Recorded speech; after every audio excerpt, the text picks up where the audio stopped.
like I'm floating through the air. The pain I felt is paid for, all is said and done.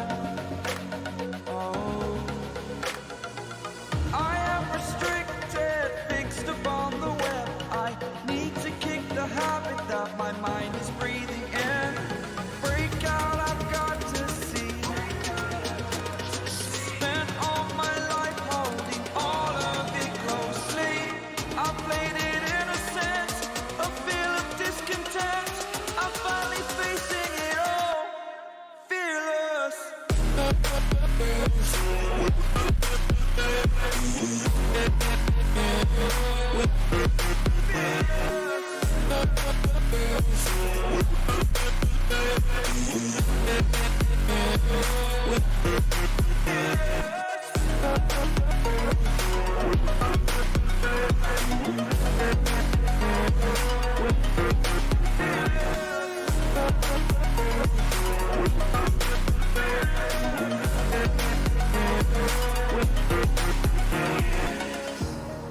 Burning the bridge that keeps us.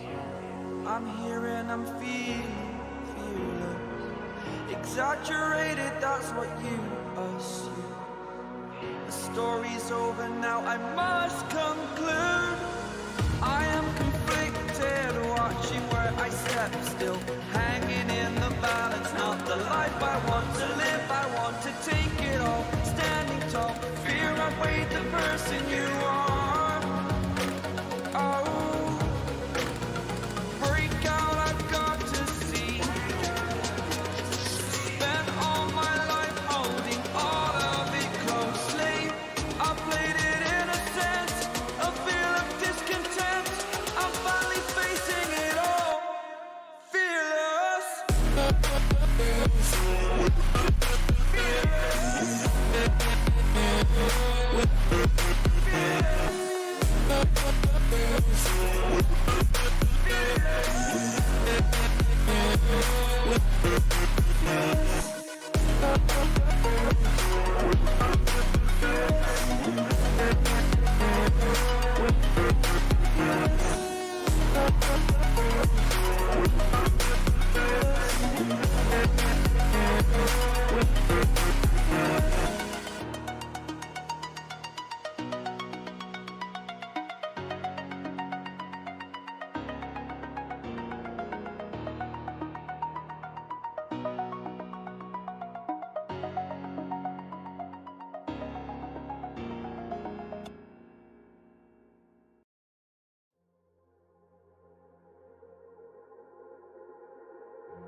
It's all about humanity.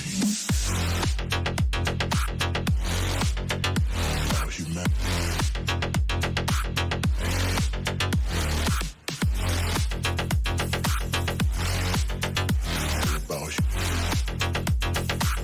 It's all about humanity. About humanity.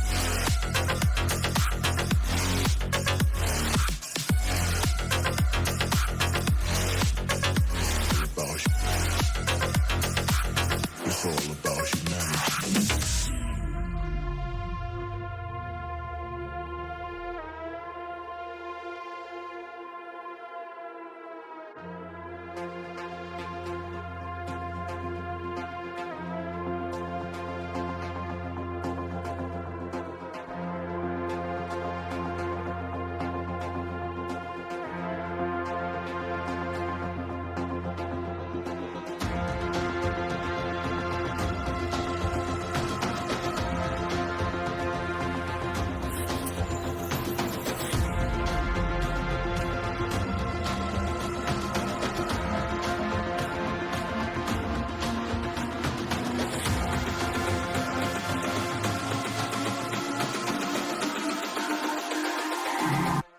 about humanity.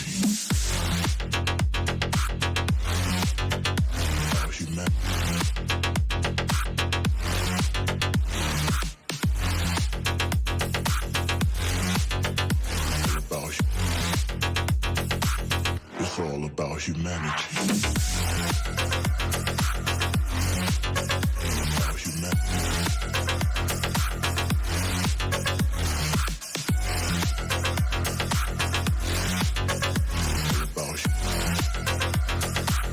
It's all about humanity.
Prepare for battle.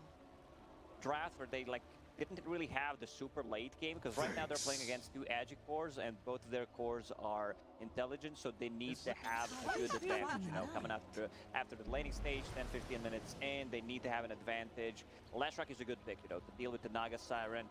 OD, you got anything to add, anything No, smart? I mean, I'm just sort of blown away by how greedy IG's gone. I mean, Morphling and Naga, I've got to be honest, I'd be completely surprised if EG aren't able to punish this. I think EG's going to be able to run them over. I just don't see this level of greed, you know, teams getting away with it in the grand finals of a maze. Looking good. Coming.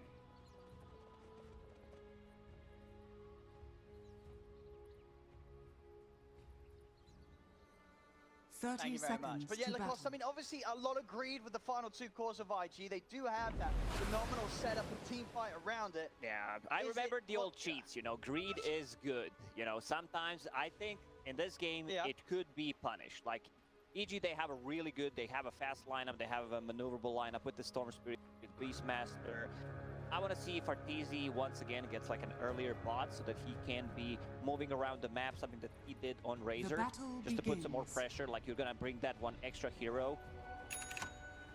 Yeah, and you like the way that EG ended up, you know, going for the Arteezy Lesh when you can pull. This was pretty much a lot of the carries were banned out, like those Radiance type of carries. Also, like you had a really good point, you know, maybe it would be a good lifesteal game because they had really nothing, but then they picked Morphling and they're like, maybe they did not want to go for it, so they decided to go for Lashrak, something that deals well with the illusions. Right now, Lashrak just jungle it.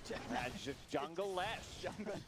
He's checking out the lanes, making sure that they get the matchups that they want. So Arteezy will continue to head down bottom. Something that they've done before, multiple times already throughout this major. Just leave Ice on the safe lane, especially when they were playing Alchemist with the Acid Spray. And the Tusk, this time around, they don't have that strong of a tri-lane, but it's still super strong. I remember historically, you know, Disruptor, he was not considered, like every single time, like the tri-lanes were a thing, everyone was playing it.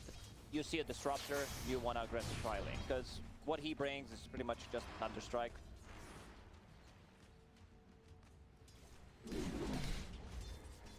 Top lane would set him now, iceiceice. Deal with flyfly and Kaka putting the pressure on. Be able to find some decent DS underneath the tower. It's mid lane matchup. Definitely eyes on how well Emo is going to be able to do against Abed, how much he's going to be able to get up lane. Bottom lane, Ollie. Just slightly off the mark of the stun, but it doesn't matter.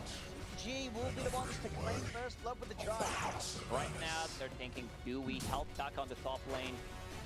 Made the big pull, will deny some of the creeps, will get level 2 by that. But the way EG is playing, like they're sacrificing Ice farm, he's one of the craziest players out there. You know, he will eventually do something that might sound or look stupid, and like EG will get the advantage from it. Like remember the Pangolier when he was playing Fango, just rolling inside the base, going near the tier 4 towers, and then you see like 1 or 2 people rotating, trying to punish that, which opens up more space for EG.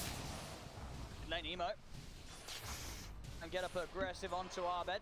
Heroes just baiting each other. Abed still with Verifiers to play with. Using the healing salve, has a bottle coming up to him, so that's gonna be good. Emo, ooh, that arrow. Careful. It's over from Crit, and we're seeing already in the mid matchup, Abed is just having a phenomenal time against Emo in the 1v1. 11 for 6 against the 6 for 4. Abed, sort of there's no rotations or any input from the rest of the members of IG around this mid lane. We're going to see Abed get some very quick item timing. He will be. Also, Mirana without Marcy doesn't seem that strong.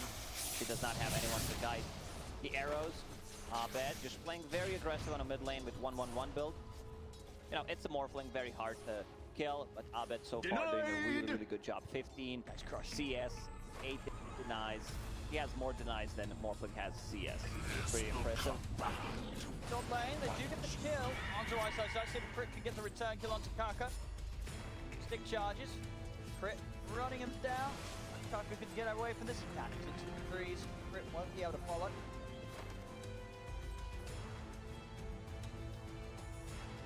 Then up top, of course, this is the lane where we can imagine EG are going to have a tougher time with where it's been set up. We'll see how much Crit's around to make it a little safer for iceiceice.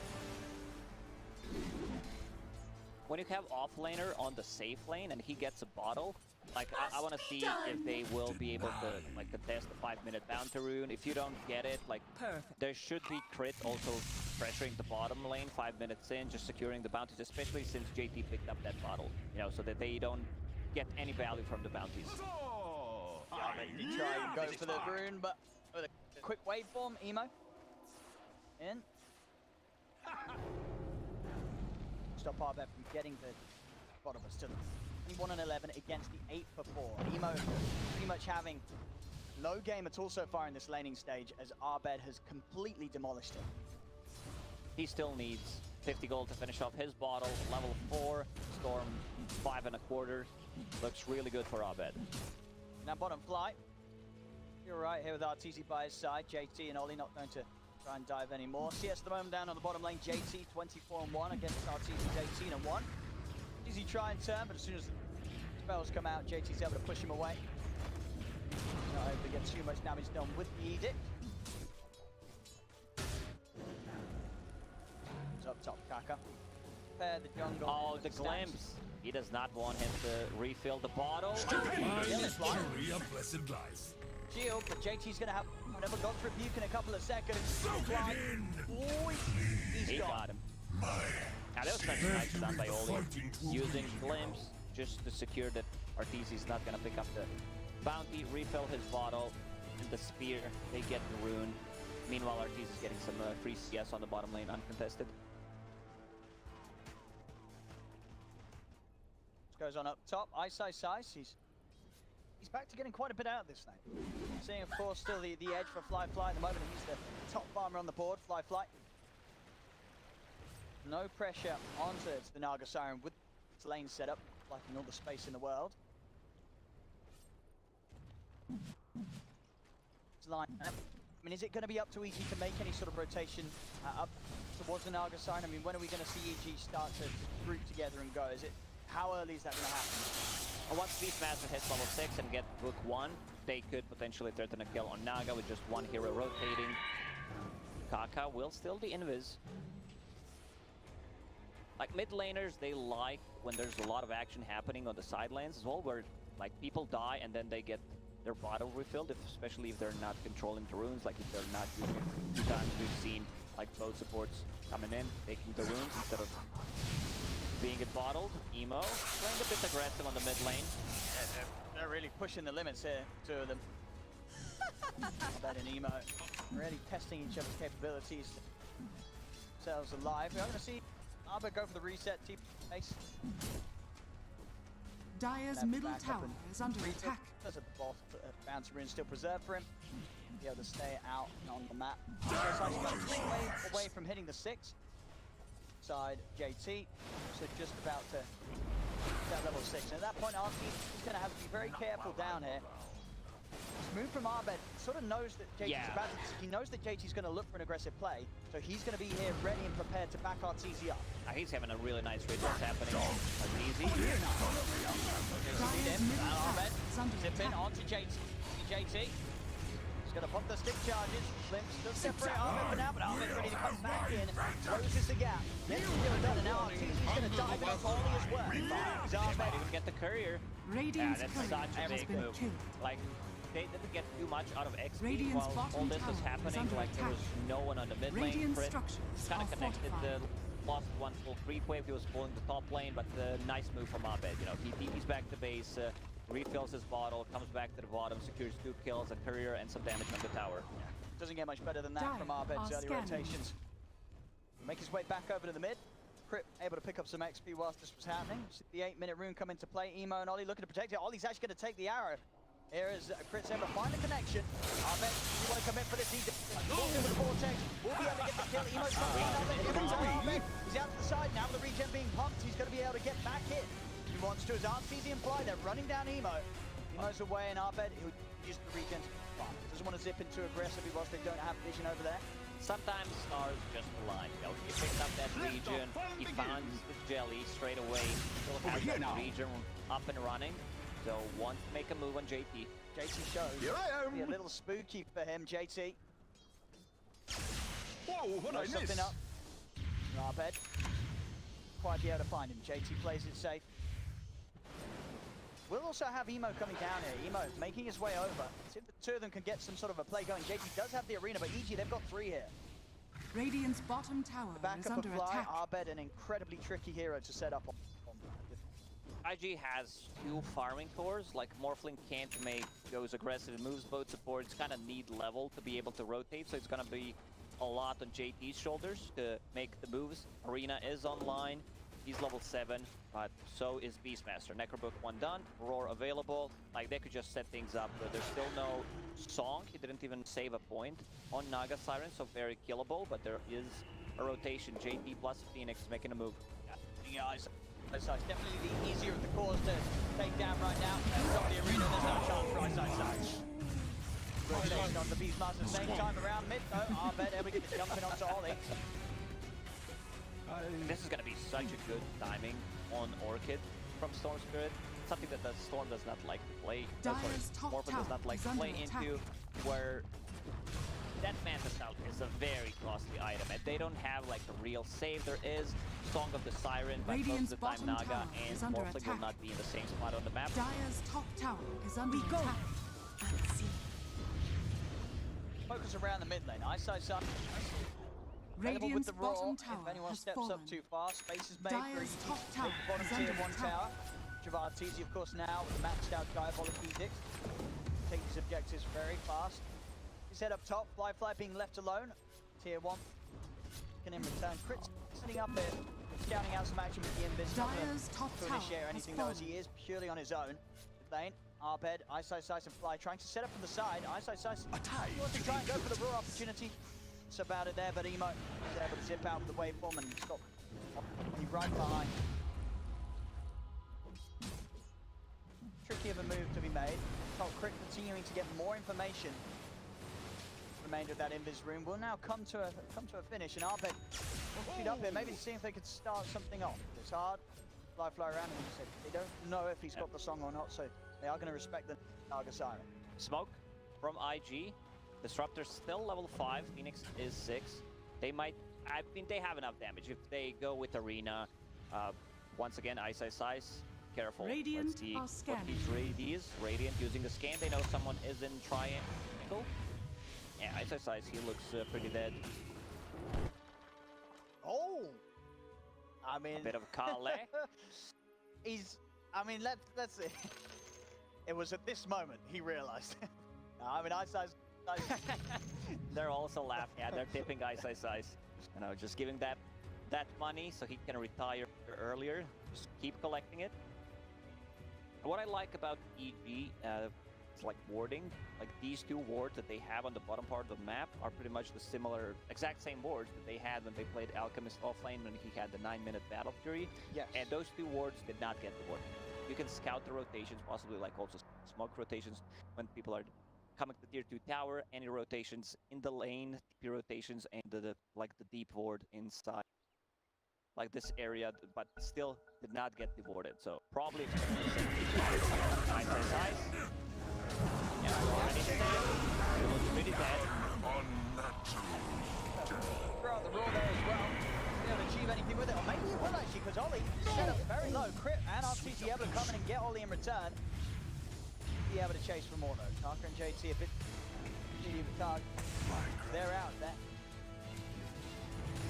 I talked about the animation on Radiant Arteezy, like the earlier structures boots are of travel. fortified. You can kind of see the patterns in what EG is doing, pretty much the similar style of playing. Picks up the boots of travel when he was playing the Razor. Like he needs to be Radiant's good middle this time tower around is under because he attack. is the core. Like, he needs to be able to scale. Morana ulti. JT, no dust. Oh! There's him there. Arteezy. Not going to latch on to anything as he goes straight through the trees.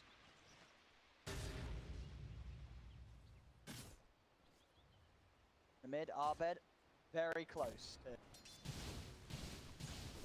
See Emo responding to that build. He's going to be getting the duels first. Dyer's Okay, top 'cause- tower is under attack. Like, it's a cheaper way of dispelling things. They have no save whatsoever, so he needs to be able to remove those silences. I've seen it a couple of times. It can work. Interesting direction, but definitely a necessary one. From the jungle, Brett Trying to get it, he's going to leap straight in the middle of them and leap into his death. Obviously, no real chance of getting away with the 3 points on glimpse. Ollie would always be able to bring him back, so Crit just had to get in and do as much damage as he could before he goes down.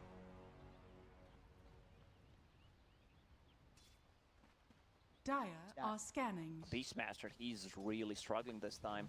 He got caught 3 times. The start of his early game wasn't really good because he was playing into dual lane against the Beastmaster.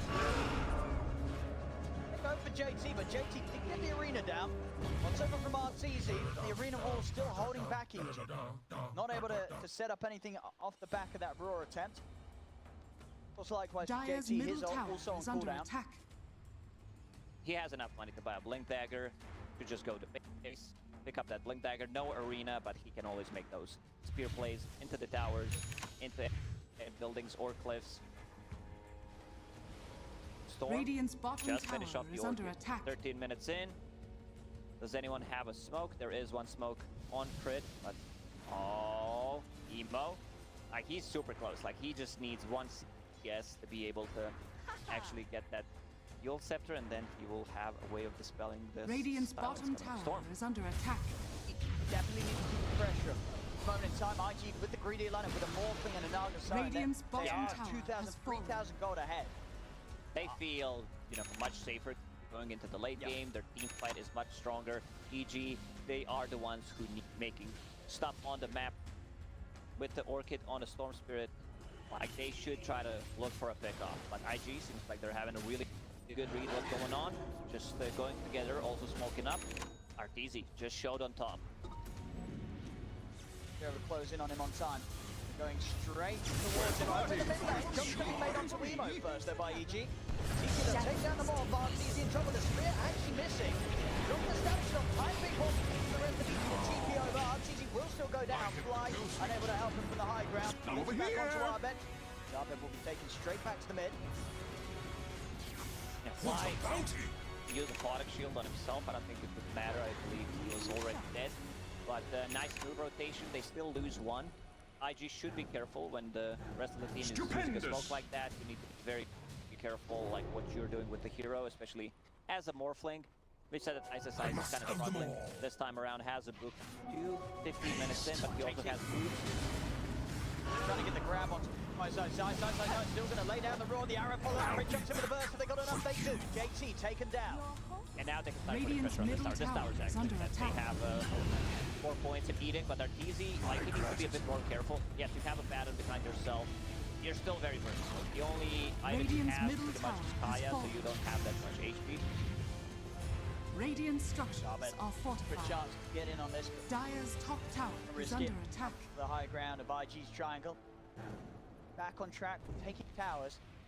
Still yet to slow down the farm, really, of flyfly. Flyfly, 9k net Radiant's worth middle coming in. tower is under attack. Flyfly has been having an amazing Dire's time top most of the tower time on is just under on the top attack. lane, has that Manta style, which will increase his farming capabilities, going into Scotty next. Just wants to be able to tank up. He understands most of the damage comes from the flash rack. Dire's top tower Song is set up, under Ollie has attack. got Static Storm. They could look to drop everything on Arteezy, and they will. Static Storm, Supernova down. Ryan Arteezy on the side, taking down the edge, and they do What's he what they using? can't.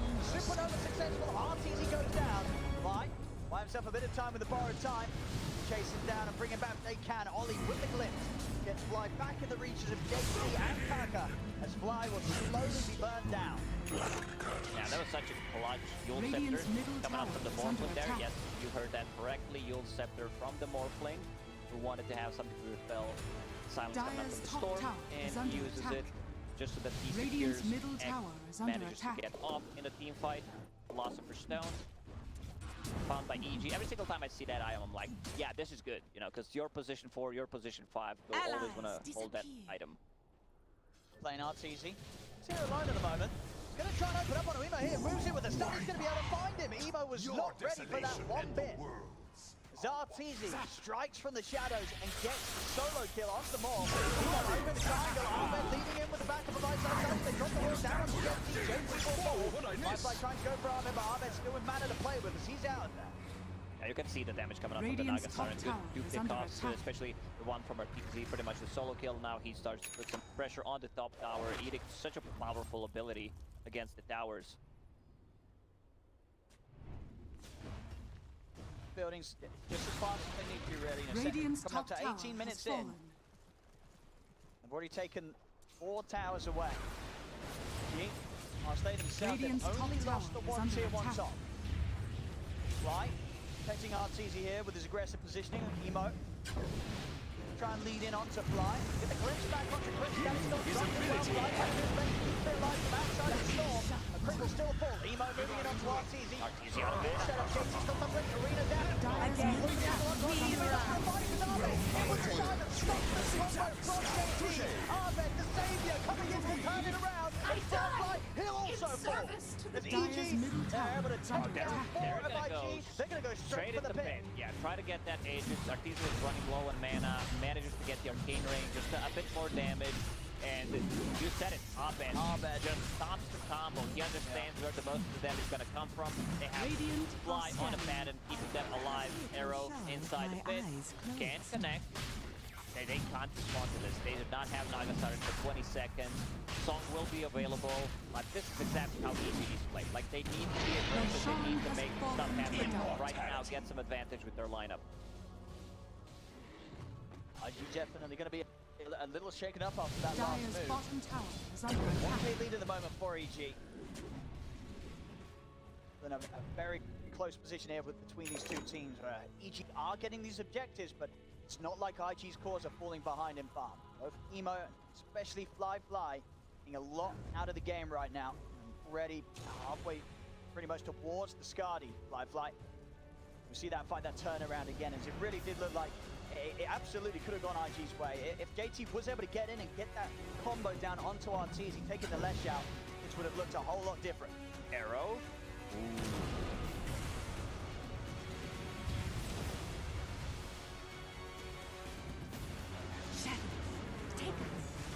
Do have the ults up IG. IG could look to set something up. It's a lot harder now that there is that Aegis on Arteezy. He got him, and then Emo.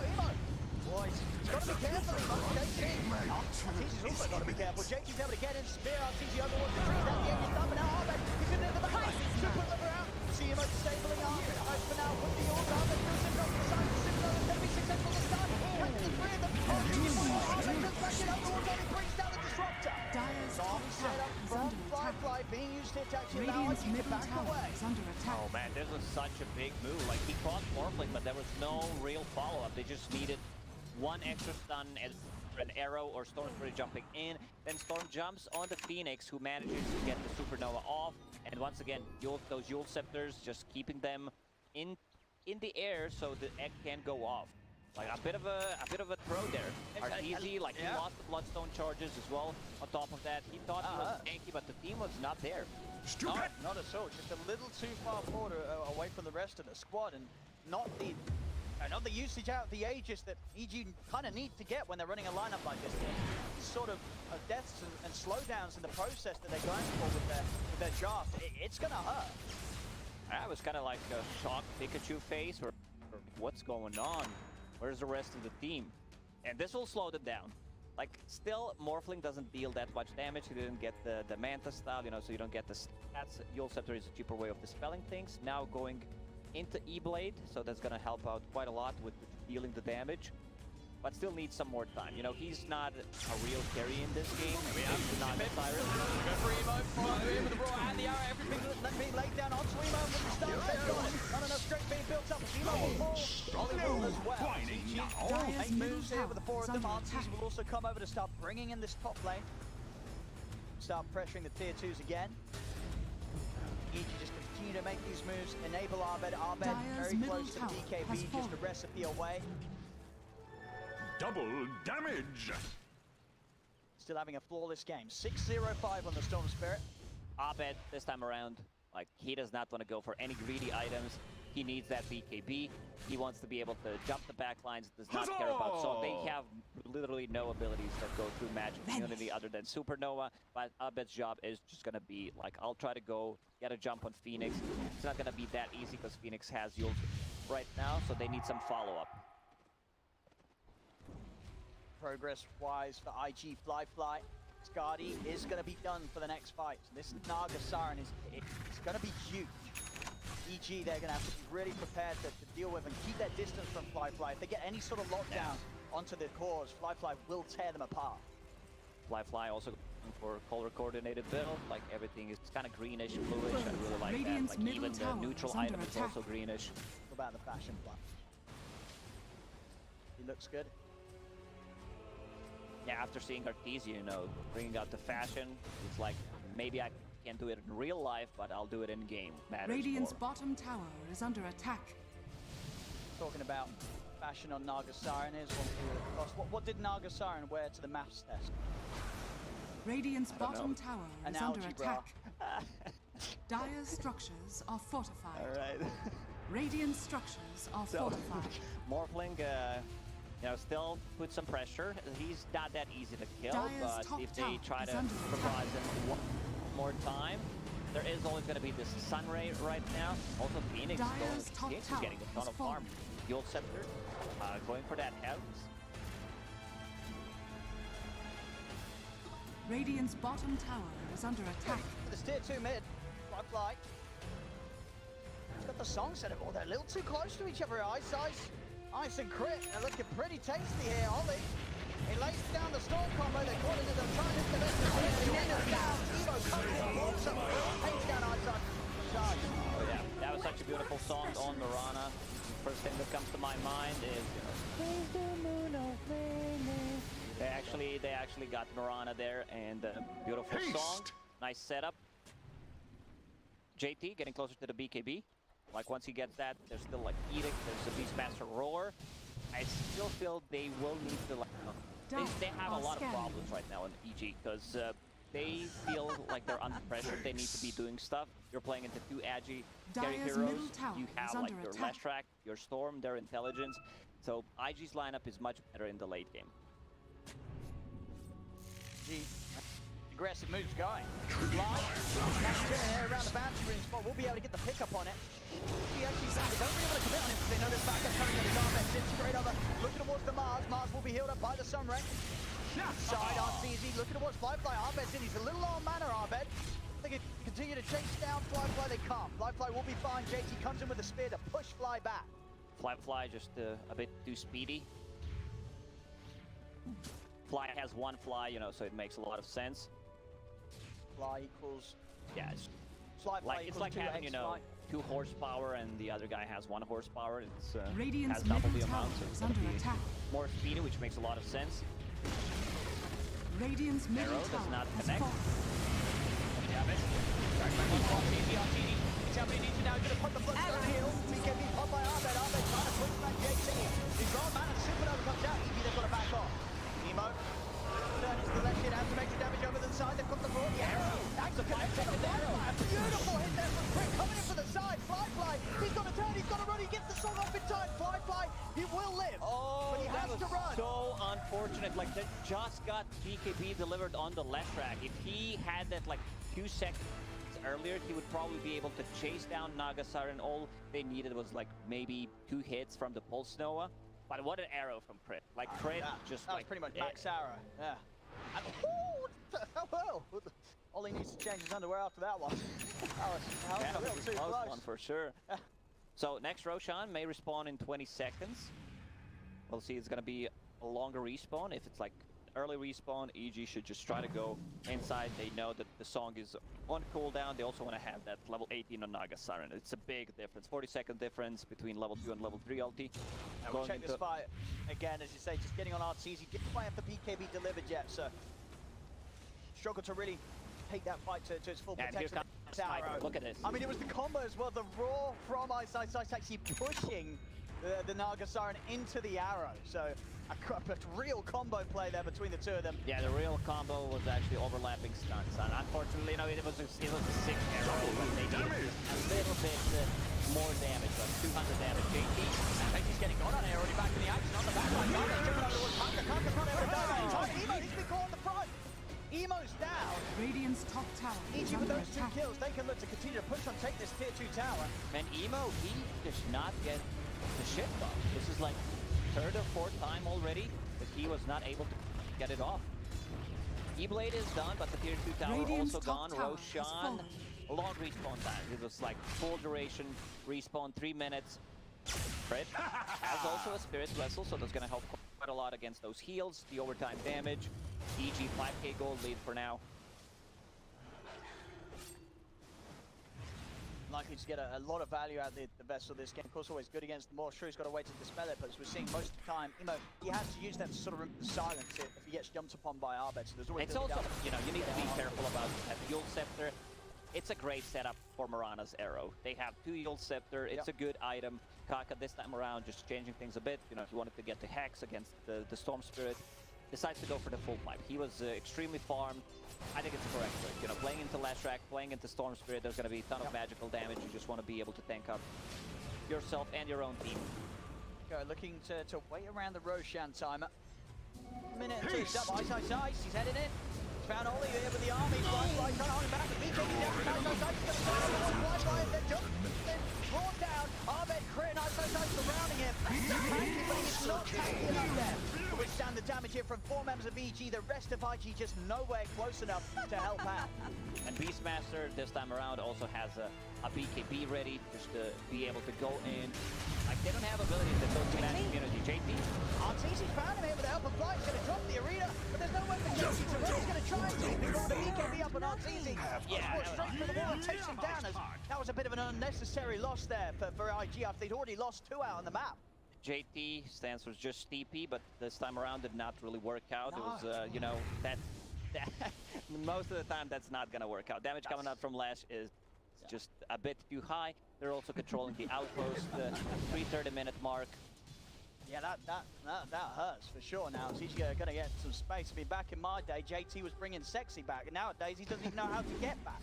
An easy shadow. He needs that BKB. He's also a bit, under level. He's level 14, 30 minutes in, while Beastmaster's almost level 20. See Arteezy there having a bit of a giggle. The prize is mine. 737 hit. Tome. I think Arteezy... I think he's taken all the times this game. Arteezy. I see no difference. I played Dota for 15 years, going for not that long in Dota, but every single time it happens, someone just steals my tome. Yeah, no, there is. Arteezy's... If this was a pub game, Arteezy's getting reported. This is an Overwatch game for sure. If Arteezy was in my pub, I think you let him get the pub. Let the fun begin. Here we go, down there. Abed. Look for leading on to Kaka. Actually, they might be able to do something with this. They do. Abed the BKB gets straight in onto JT. JT in trouble. JT's down. Abed now to the high ground. He gets the character of the flyfly. The drop of the supernova. The flyfly just gets taken out. There's no help for him. The supernova will go off. JT's come back in with the buyback, but there's no flyfly for 50 seconds. Abed just running him down. Arteezy into the base on top of Evo. Evo's dead. No buyback on him. JT is trying. He's going to be died by Yomad. They'll call it GG, and EG will take game 1. Man, this was their timing. They grouped around, they got a couple of pick-offs, even without going for the second row, they were feeling themselves. The damage coming up from the last track, he was super farmed. JT caught the arrow. That arrow was pretty much straightforward. He catches it, and it feels like the game's over.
like I'm floating through the air. The pain I felt is paid for, all is said and done. Oh, I am restricted, fixed upon the web. I need to kick the habit that my mind is breathing in. Break out, I've got to see. Spent all my life holding all of it closely. I played it innocent, a feel of discontent. I'm finally facing it all, fearless.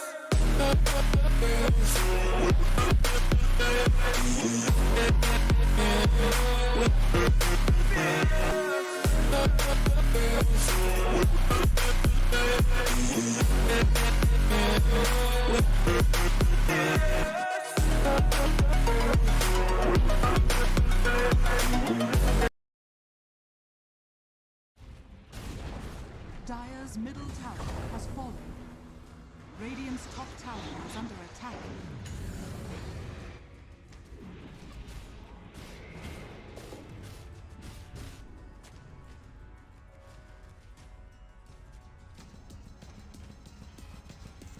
Radiant's top tower is under attack. Dire's bottom tower is under attack. Radiant structures are fortified.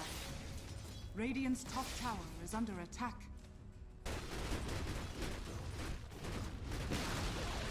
Radiant's top tower has fallen.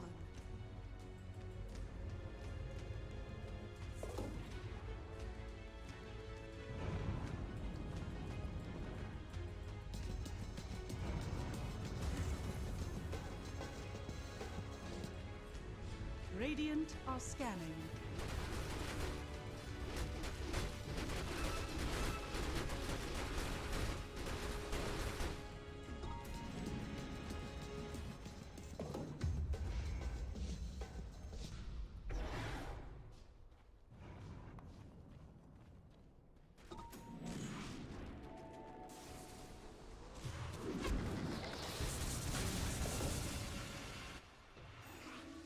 Dire's top tower is under attack. Hell's gates swing wide.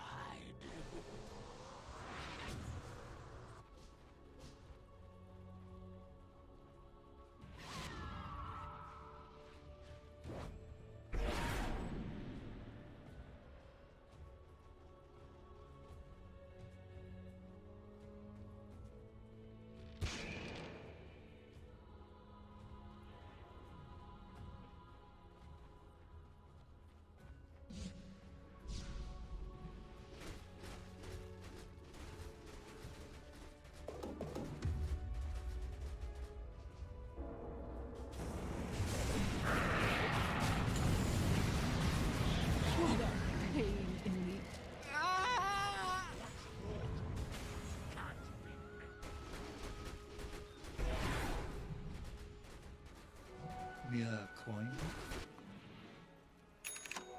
Got it.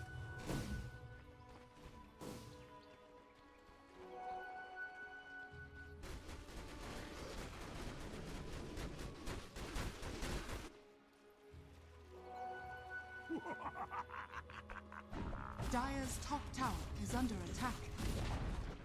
Dire's top tower has fallen.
wisdom of eternity guides one.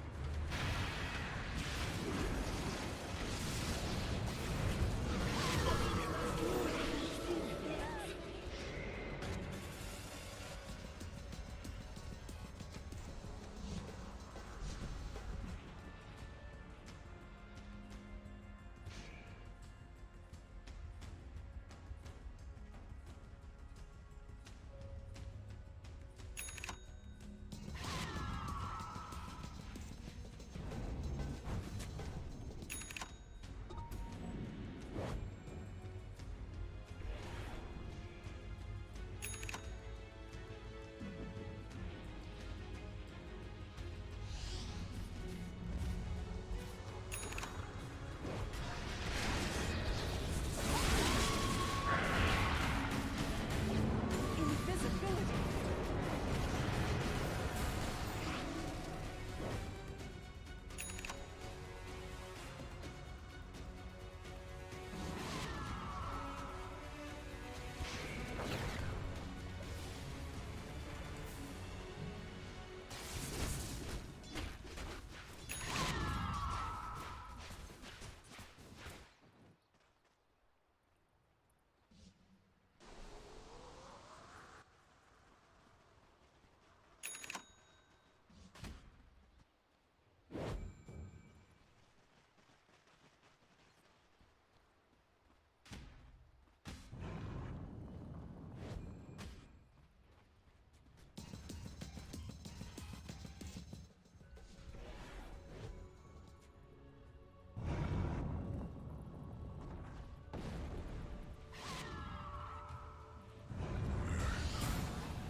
Roshan has fallen to Radiant.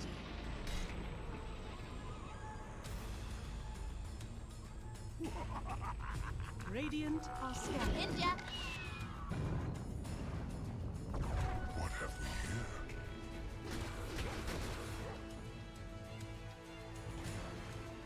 Via coin.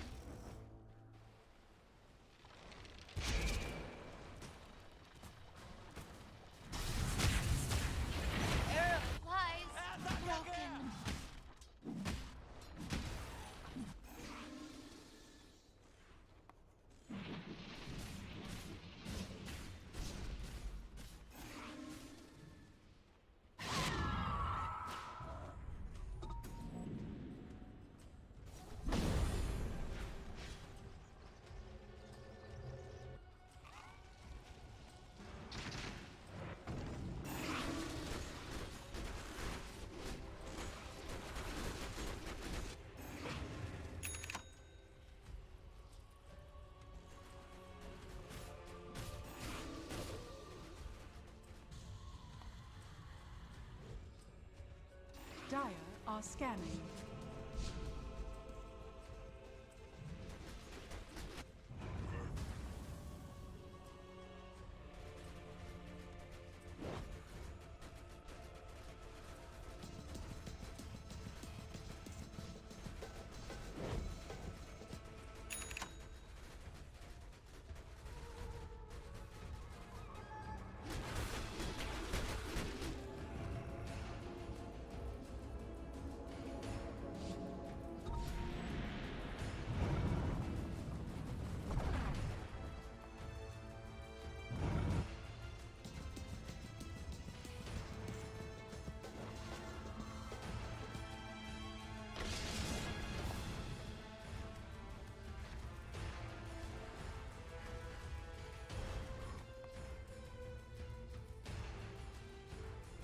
Dire's bottom tower is under attack.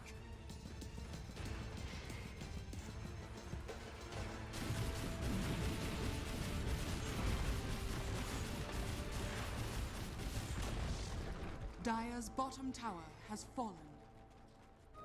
Arcane Radiant's power. top tower is under attack. Dire's bottom tower is under attack. Dire's bottom tower has fallen. Radiant's top tower is under attack. Dire's structures are fortified. Dire's bottom barracks are under attack.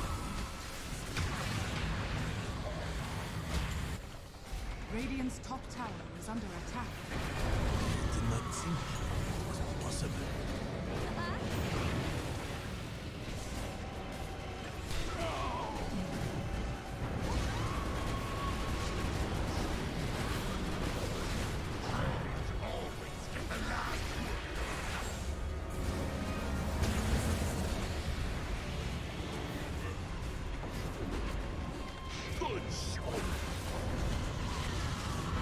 You cannot truly pierce the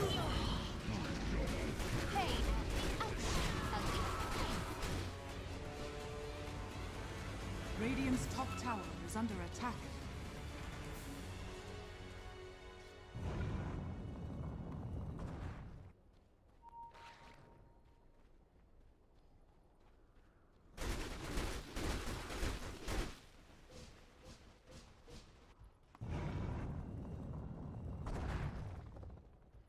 Radiant's middle tower is under attack.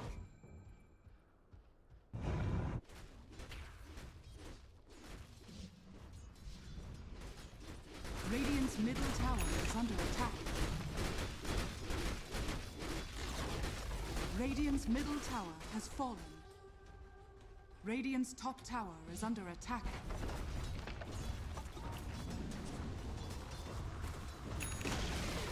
Radiant structures are fortified. Radiant's middle tower is under attack.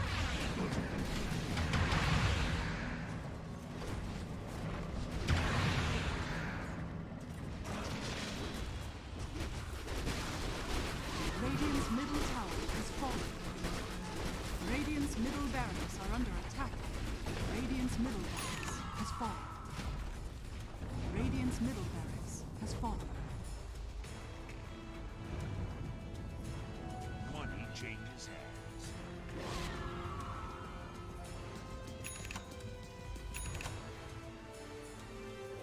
Invisibility! Every coin helps.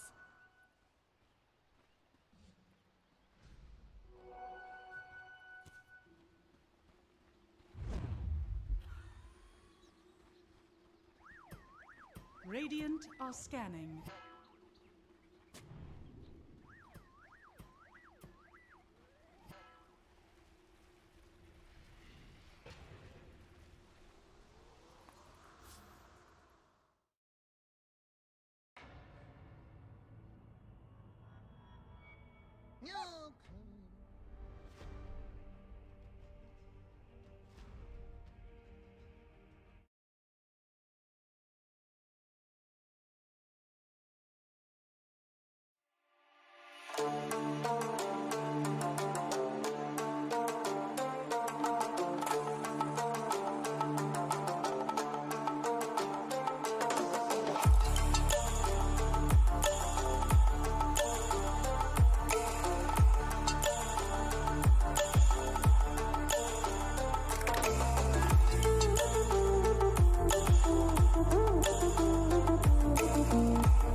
floating through the air. The pain I felt is paid for, all is said and done. Oh, I am restricted, fixed upon the web. I need to kick the habit that my mind is breathing in. Break out, I've got to see. Spent all my life holding all of it closely. I played it innocent, a feel of discontent. I'm finally facing it all, fearless.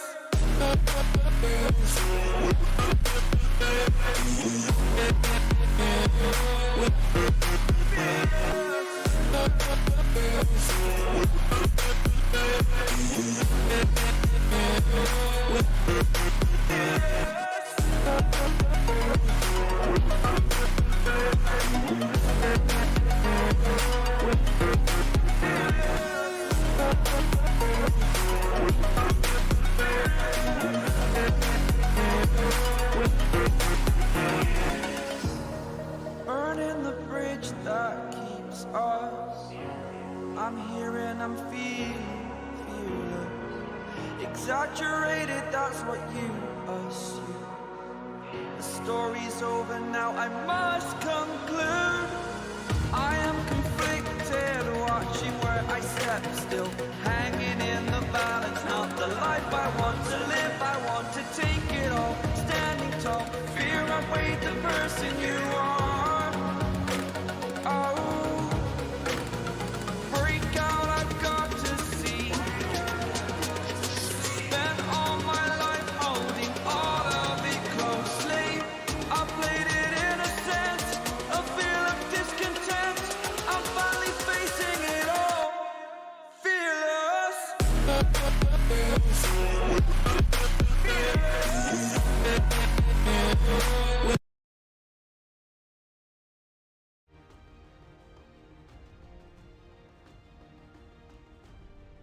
Evil geniuses turn to bad. Ancient apparition.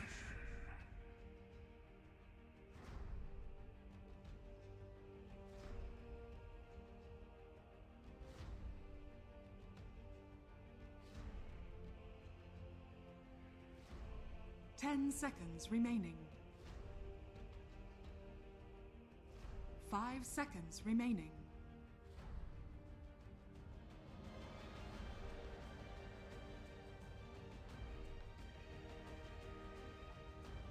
Dire team ban.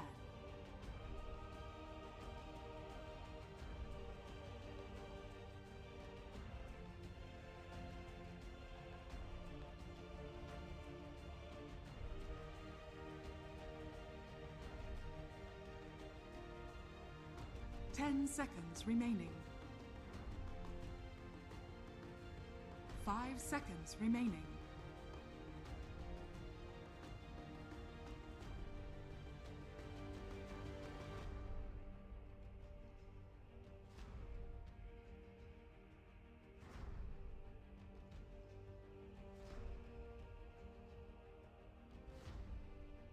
Evil geniuses turn to ban.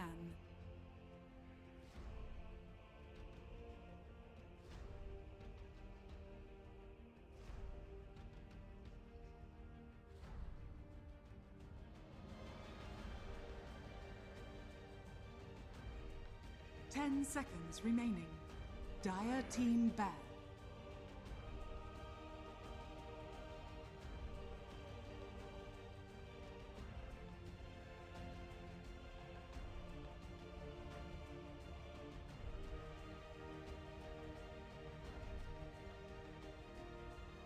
Ten seconds remaining.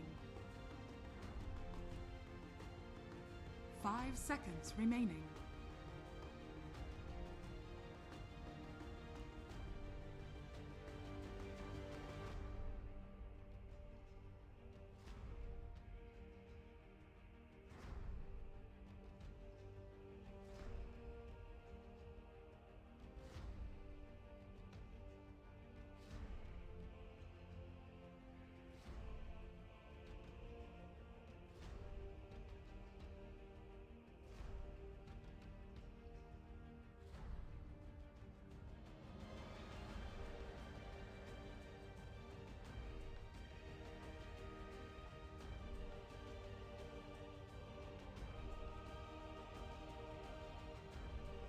evil genius's turn to pick.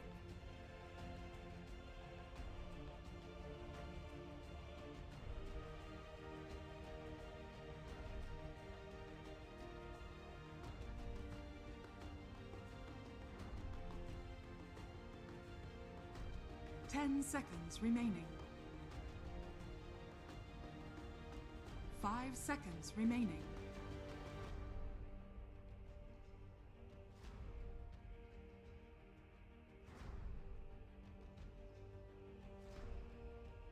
Dire team pick. Bloodseeker.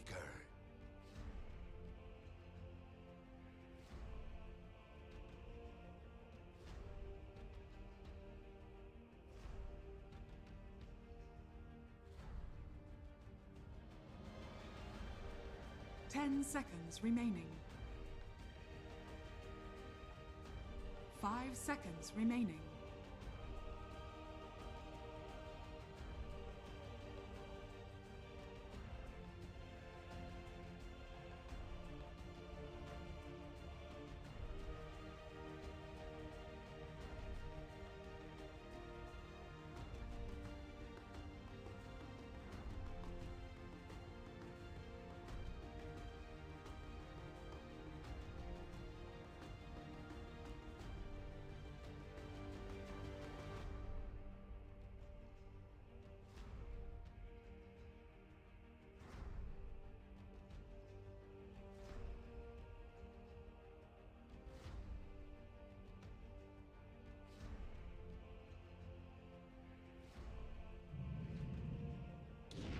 Faceless Void. Choose your hero.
Deepest thanks.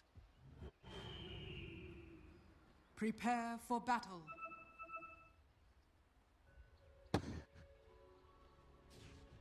I mean, well, this hero, yeah, so I'm a level 25 void at a terrible MMR, but I can confirm that this hero is legitimately one of the worst carries in the game. This hero is absolutely terrible. I don't know what they're doing. I'm ready to be blown away, but I have no idea how they're going to make a Faceless Void work in 2021.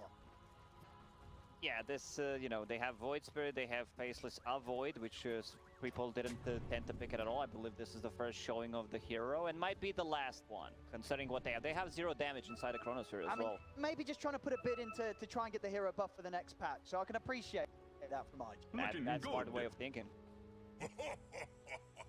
You are learned in the ways 30 seconds of to dying. battle. Thank you very much. But of course, very excited to see this. As the panel touched upon, if you're picking Faceless Void in this position, you must have something phenomenal in mind. Either that or you're running out of options. Like, maybe just fall back. But as you said, you know, he's the golden tier, Faceless Void, so maybe he wants him, like, I invested so much time in grinding, I want this hero to have a buff in the next patch. That's how you do it. Yep. The Pull it out battle in the grand begins. finals. I mean, it's incredibly hyped to see. Is of course going to have the potential to get a nice axe down the line from JT. And the Void Axe, it's definitely good, it's definitely worth it. Probably not going to necessarily be higher up the list than Emo's though. The Void Spirit Axe, definitely the usual reason why you're drafting it out and a Void Spirit in the same lineup. But we'll see. You know, but for Faceless Void, one of the things that kind of can make him work is if you have that insane combo with the Chronosphere. Problem is this game, IG, they just don't really have that, right? Yeah, they have Acid Spray, Chrono into like Finger, Earth Spike, that's it. The good thing is they don't have any like real counterplay to the Chrono. There is a Roar, but you don't have that like Wyvern, you don't have Shadow Demon, you don't have an Oracle, any kind of saves coming inside the Chronosphere. So every single time the Chrono is up, they should be able to get a kill. Even though, as you said, like Abed, they have 1, 2, 3, 4 melee heroes. Tranquilly. And sort of overall, looking at EG's lineup, what do you like so much about what EG's bringing in? Because they have such a great setup for Ancient Apparition. They have heroes that can invade the enemy jungle, something that, you know, Alchemist wants to be, let's say, 7 to 11 minutes where he's farming the Alchemist. They have pretty much the best heroes. You have Hawk scouting things out, you have Earth Spirit, who's one of the best heroes to just rotate over the map. Storm Spirit on top of that. Like, such a good setup for Ancient Apparition. I don't think Fly should be able to miss a single Ice Blast this time around. Yeah, definitely no excuses for missing that this game. And some heroes that aren't going to really have the greatest of chances to get hit by that blast. In particular. And with the lane setups here, I mean, who's getting the edge with these lanes? Yeah, this Faceless Void, he's not going to get too much out of the bottom lane. He might be dead if he does not body block him. Bloodright's down. Flyfly. Ooh. Be okay. Let's have a salve ready in the lane. Safe. This is a bit problematic. You know, they hit level 2 before you. They are using the healing salve. All he's sitting at half HP, so Bloodseeker will be very speedy. He can easily trade with the Faceless Void. Faceless Void gets close. Needs to be very of that silence coming out. The good zoning tool, and yeah, this on top of that. So whenever you have Bloodseeker in your team, you want to be you also want to play aggressive on all your other lanes. Not sure why they decided to just lane Faceless Void on the bottom instead of the top. Maybe just wanting to avoid the Beastmaster lane. So that's not a huge amount of fun for Void to lane into. Void has 4 CS, right? I mean, it's not like he's doing any better down bottom. This is a pretty miserable start here for Flyfly, really struggling to do anything against the Bloodseeker AA combo of Arteezy and Fly. He's just being completely zoned out. Look at the aggression from Arteezy. He's like, I don't give a damn about CS. Top lane, Crit coming in with a nice pick there, getting iceiceice back to safety. Radiant's bottom He's tower able to is turn and under get attack. first blood. Some smooth moves already here from Crit on his Earth Spirit. This game already looking really, really good for EG. Mid lane, pretty even. Abed, you know, it's Abed Storm Spirit. Like, you need to be very careful about it. Emo has a bottle, but let's see if they decide to keep it to the mid lane. Yeah, there it is. Kaka just gonna TP, refill the bottle. Bottom lane, Flyfly. Zoning blood right. Consistently getting zoned. They've already been through at least 2 salves here on the bottom lane to keep Flyfly on the map. He's getting nothing at all from down here. A 7 CS against the 14 and 6 of Arteezy. It's going to be a slow start for the Void. A hero that, as we've been talking about before, you need a lot. If you're going to make the Faceless Void, you need a lot of items. This hero does not do much with 1 or 2. Yeah, compared to other carries, one of the reasons like he's not picked is like, even in this heavy like farm meta where every carry pretty much wants to get a Battle Fury, Faceless Void still can't really just fight Battle Fury like a BKB. Still needs like an extra item to be able to deal the damage. 4-minute rune. Down at the bottom, Abed. He's not going to be able to grab this Emo. Able to head down in time with the backup of Volley. Control. They need to swap things around. Like Faceless Void, he is, I'm not gonna say win condition, because first Axe will probably gonna go to Void Spirit. It just sounds much better, you know, having that stats, Void Spirit can go in, having AoE silence is just gonna be great against some of the heroes, especially the Storm Spirit. But they need to either bring up one hero to the bottom or just swap a lane. Because right now he has 8 CS, 9, while Arteezy has 19, 20. Well, you just feel that there's no way that you can make this work if you're sacking the Void in the laning state. Yeah, it's just gonna be so hard. He might get that, you know, Aghanim second act should belong to Faceless Void to have that AoE bash with the Time Walk. Bounty runes. Ollie also stacking. Chris still able to pick it up despite IG's attempts to stop him with the stuns. Now with the silence into the slow under the two, and pretty nice iceiceice. We're just going to battle down the two of them. Then bring down Kaka, they're going to be able to get JT as well as EG. Take down both. Top lane getting kills like this Radiant going are perfectly for EG. Bottom lane just completely slowing down before it starts the match. And in the mid lane, I mean, that's the only lane really where IG, they're able to get something here. Zemo's keeping up with Abed. Exactly, they're doing at least something in this lane. Both side lanes not doing that well. Earth Spirit, like this is something that you don't expect. Earth Spirit for 1-1-1 build, so you have this silence. It's a 2-second silence rate. He might even try to go on a mid lane. There's also 2 urn charges, so he can TP to the mid lane. Let's see where they decide to make a move, because both of them are in the base right now. I'm over here. Bottom lane, flyfly. He's got to be very careful if that is going to be the lane that to make moves on towards. Maybe for now, Abed just turning towards the mid lane. This minute rune is up. It's going to be down Radiant's bottom. middle Abed tower is is under six attack. himself, so he's able to go grab that. Kaka will stop him from being able to turn and get aggressive onto Emo. He wants to go for Kaka. He knows that Kaka Dire's spells middle are tower all is out. under attack. If he can punish him, there's very little Emo can do to keep Abed off. As Abed reads the situation perfectly. Knows that he can't get punished for getting in aggressively. And able to turn towards Emo. Emo may be able to take him down. He just have 8 stick charges. Be enough to zip away. Emo already using the remnant. Nothing else to grab Abed. Step in a second. It's like he knows, like he's actually counting. Emo's underneath the tower. And Abed's still got a fairy fire. He's still got a fairy fire to play with. Plus the fairy fire and the stick charges. Emo's got to get out of it. Fred rotating, but a bit too late. I think he had enough time if he hit himself to actually TP to the mid lane, try to help Abed, but maybe Abed was just saying, I don't need the help. I got this. Textbook showing of Abed knowing his limits perfectly on the I thank you. top lane. Dire's JT. middle tower is under attack. Got to be a bit careful now. Iceiceice, he's hit the 6, he's got the raw. Crit's ever in position. He can make a go onto JT Radiant's top tower is under attack. before he hits level 6. They just brought a lion on the bottom. I don't think they cared too much about him. Like, Bloodseeker's very tanky. His armor is super high, especially when sitting near the tower. It's 12, so you don't really feel those right-click damage. Faceless Void will need some more XP to hit level 5. You can see the rotation. Radiant's Look at middle the blind side, they're tower having is a under little attack. straight down in the blood rush. Flyfly pulling himself off the side, but Abed's still a mana to go. The Euphonic Shield comes down on Flyfly, it's not enough to save Is him. under attack. Before he gets taken down, Abed once again, game 2, coming in with the perfect moves to the side. Radiant's Abed, middle very tower active. is He under understands attack. that I can TP to the side lane. I'm not going to lose too much out of the mid lane. I'm also the one who's, you know, getting those kills. He killed the Kaka, and they don't have enough tower damage. Like, if that was a DP on a mid lane instead of Void Spirit, that's like very punishable. You're probably going to lose the tower top lane. Radiant's JT, middle he's got the tower chemical is under range, but attack. the damage from these summons bringing him very, very low. Emo will TP over. JT still just dying here to the Necro book, as JT's going to end up walking back in range of iceiceice. A few more hits. JT, can they save him? Jump over with the Renner. iceiceice is able to get over, but Kaka's turned up as well. Dire's They will manage to keep structures JT safe. Crit tries to roll in, Dire's gets the combo middle off onto the two of them. tower is under Kaka attack. still going to beat down by the ball. Crit will be able to find the kill in return. Boris, he gets the last hit. So iceiceice, nothing too value.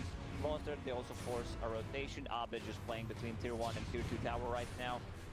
You know, it's like the biggest threat is Dire's pretty much middle Lion. tower is So under if attack. Lion is off the map, he can feel pretty safe.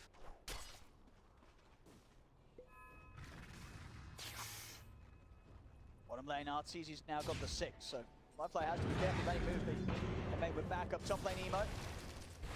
Okay, no Raw still for 30 seconds. Jason now moved away from the lane completely. Abed still aggressive here, looking for moves in the mid lane. Bottom comes in with a rotation, and it's the +1. That's all that's needed there for Arteezy to be able to take down Flyfly. Flyfly, man, he's struggling. For people who are just tuning in, this is not a position 5.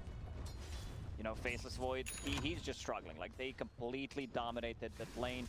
Arteezy, like, he's staying almost double to net at the moment. Going into Maelstrom. Look at him over here, he's taking some stacks and he's taking some kills. Here I am. As Emo will jump over, Abed immediately chipping out, but the remnant is there. Abed will get punished.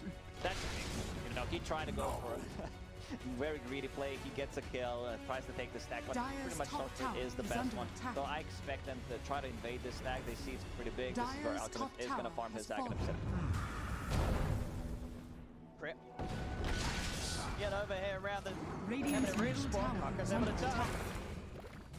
The setup, they've got the lockdown. Crit won't be able to interrupt the bounty rune being taken. Bounty.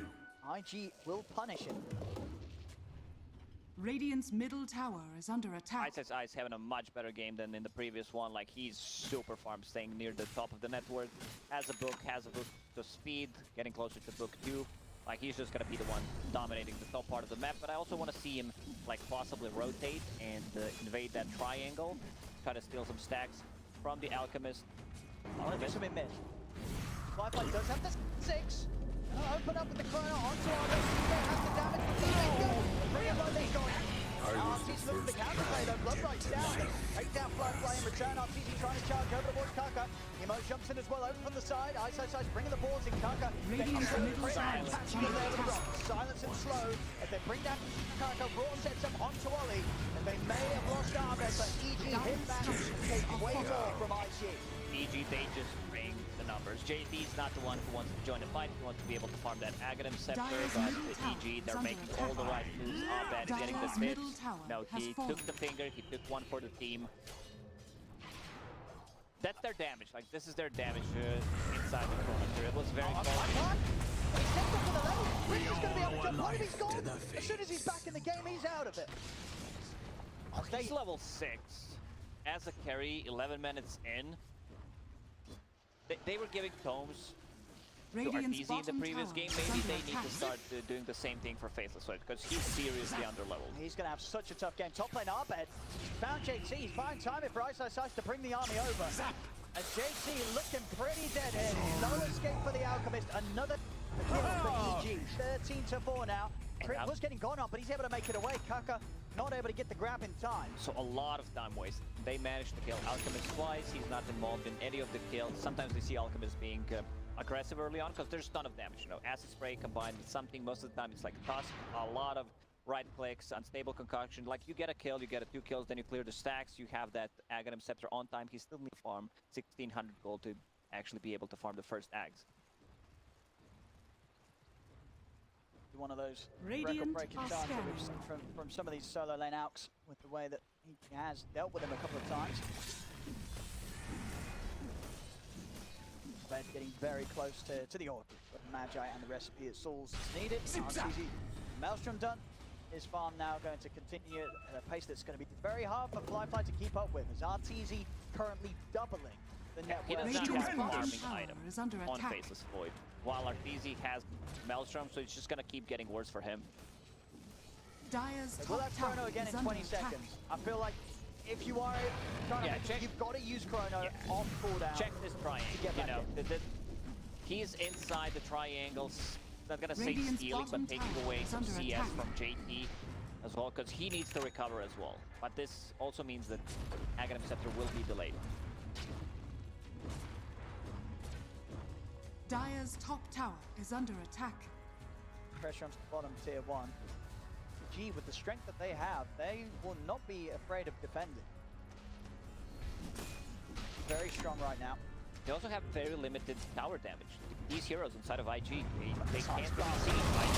Coming in, set up there, straight over they go towards Emo, silence down as Ollie's not quite 6 yet. Ollie will fall.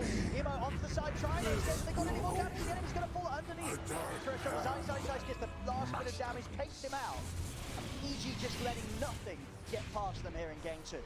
They're just in full control of this game. Like, when they take a fight near like Roche Pit, they could easily transition that into Roche Kill with the Beastmaster, or as maxed out the boar Necro units. It's just more than enough to take it down. Dire's So bottom next time tower they is probably under take attack. a fight, it's just gonna be a Roche. They're also devording with the Necro units. Like, Necro is just such a busted and a strong item overall. One of the strongest one in this patch for sure. Dire's bottom tower Has is the under Orchid attack. coming to him, plus a haste rune in the bottle. Once that Orchid's done, this game is... It's already, of course, been incredibly hard for Flyfly. 0-4-1. With the Orchid in play, he's got to pretty much hope that Ollie's always by his Dire's side. bottom Otherwise, tower Abed will have is no under trouble attack. pretty much taking down Flyfly solo. Lion still holding a tome. He just gave it to Abaddon. Abaddon is also level 5. 15 minutes in, they smoke. They have the Aghanim Scepter complete. He gives it the Void Dire's Spirit, of bottom course. tower The is under AoE attack. silence, 2 charges. they need to make stuff happen right now. Like, they need to get some kind of, like, multiple kills. Crit, and Dire's he'll bottom gladly take tower that one. is falling. Haste! He stopped the finger. It was like trying to, you know, cast it, but was afraid that he might get out actually with the rolling boulder. Leave anything to chance. Flyfly. About 700 off the Maelstrom. Meanwhile, Arteezy. KB's going to be pretty much done on top of his Maelstrom at the same time that the Flyfly finishes his Arteezy close to a full item ahead. Flyfly. This time around, he's also going for BKB. Beastmaster, after finishing the Necro 3, doesn't care too much about any of the spells other than the Chronosphere. bottom They have tower is nothing under else attack. and wants to be able to Dire's deal with the structures are silence. fortified. This one, Ollie. That's it for that. Just got the rest of IG, they'll let him go. Radiant's top tower is under attack. Flyfly is around. The volley gone. IG will retreat. JP going for second Aghanim Scepter. He was thinking, do I need a Blink Dagger? Do I get the Axe here? Set. And the combo crit. Flyfly gets the setup stack. Flyfly falls in instant. As EG, they'll clean up Kaka. Emo's trying to bring down Abed, but the concoction flies over. Abed does get stunned up. They'll get the trade onto the Storm Sprint. Crit was having to be a bit careful, but iceiceice is coming in with the backup, and he's got a roar at the ready. Force JT, the Necro looks out as they bring down the Alchemist. They'll take down 3. It's just so much. Abaddon already used his Aphotic Shield. iceiceice sees that it came out, goes in, uses the roar on Alchemist, shut him down. Once again, this is the third death for JT. Man, probably he's not really having a good time. Like, he's level 8, does not have a single item pretty much. 17 minutes in. This is a good kill. You know, they rely so much on Void Spirit to actually be able to do stuff. They gave Tome of Knowledge to Void Spirit because first it was Lion holding it, then he gave it to Abba. Abba was like, I'm fine, you know, I just got level 6. At least for IG, able to take down Abed in that fight. But other than that, game just not getting any easier for Flyfly. Radiant are scanning. Maelstrom is done. Still so much catching up to do. There's all their value and net worth, of course, with the Ags going over as well. Really resting on Emo. Emo, he has to have a perfect game really to hold them in on this one, IG. It's just gonna get worse for them. Like, Faceless Void is not gonna feel comfortable going in. He needs a BKB. Even when he gets a BKB, I just want to see if that's gonna be his next item, because he needs to be able to protect them against the silences. They still have AA Blast, they still have Roar. Dire using a scan inside the mid, they know something is up. Chronosphere is up. We've seen one Chrono, right? Just the one. The one so far in the mid lane. Not being able to find a chance to use it again. They are coming over, and Roshan not quite taken out. And EG, they're prepared for this. They're backing off, smoking up themselves. Prepare for the attempt from IG and JT. Finding a target here. Hawks are out. iceiceice setting up the vision. Emo moving over to the backlines. Crit's going to roll under Warthog. Just get blocked off. Sunrise down. He's getting popped by Arteezy. Commits over to Warthog. He's standing out immediately, but Abed's in. Grabs him with the vortex. Stops the escape from the Void Spirit. Only falls as the borrowed time comes to an end. See Crit and iceiceice. They even see if they can chase down for more. They know that JT still around it. Crit, he's in. No, he knows exactly where JT. Slow, iceiceice has the roar ready, and there's no escape for JT. And EG, they'll Radiant's take the middle 3 of tower them is down. under attack. Yeah, that was such a good, rotation. They use the smoke, they get out of the pit, they understand, they are coming. They also use the scan, so they probably know something is up. Crit, they're sitting behind the trees, breaking also the smoke, going in. Like, Abed is so careful. Like, you can see that he did not want to go in until Rupture was used, and then like, yeah, we'll just pull the Void Spirit, we'll kill him. There's not going to be enough damage. If we take down Void Spirit, this is where most of the damage just comes from. Faceless Void, after getting the Maelstrom, going for a BKB, I can understand. Let's see if he can, get that Aghanim Scepter on time. But still, he's never gonna feel comfortable playing into Rupture, into Roar, into AA Blast. It's just not good of a Faceless Void game. Radiant's bottom tower is under attack. Wards are up there, quickly pinged out. The IG preparing around the Time area. is money. Room ready for the next fight. On. You have the best Aegis carrier in the game. Radiant's Sorcerer Abed bottom pretty much tower always is gets under attack. the same item build. Radiant Orchid Rush, then structures he are gets fortified. Arcane Boots to have a bit more mana. Into Double. BKB. AA Blast misses. Little too low Radiant's mana to bottom keep going here, tower Abed. has fallen. Back a couple of TPs. G bringing in the mid lane. TPs down towards the bottom. They want to try and get flyfly. If they show, got like a couple of heroes mid, Crit and Arteezy, they'll start setting up the bottom. Flyfly, he's been ruptured. He's going to go for the TP and Crit. He's in. He's got the Yule, puts a stop to the escape. Flyfly will go down yet again. He was thinking about using that Chronos here. Like Crit missed the roar, but has a Yule Scepter to cancel the TP. Such a nice move from EG. EG, they're just completely dominating this game. Moving around the map, they have a BKB on a Beastmaster. AA, he was saving some money, bought a shard. A good shard. Like this allows Ancient Apparition to possibly like even farm and push creep waves, 40 DPS, and attack speed reduced by 20.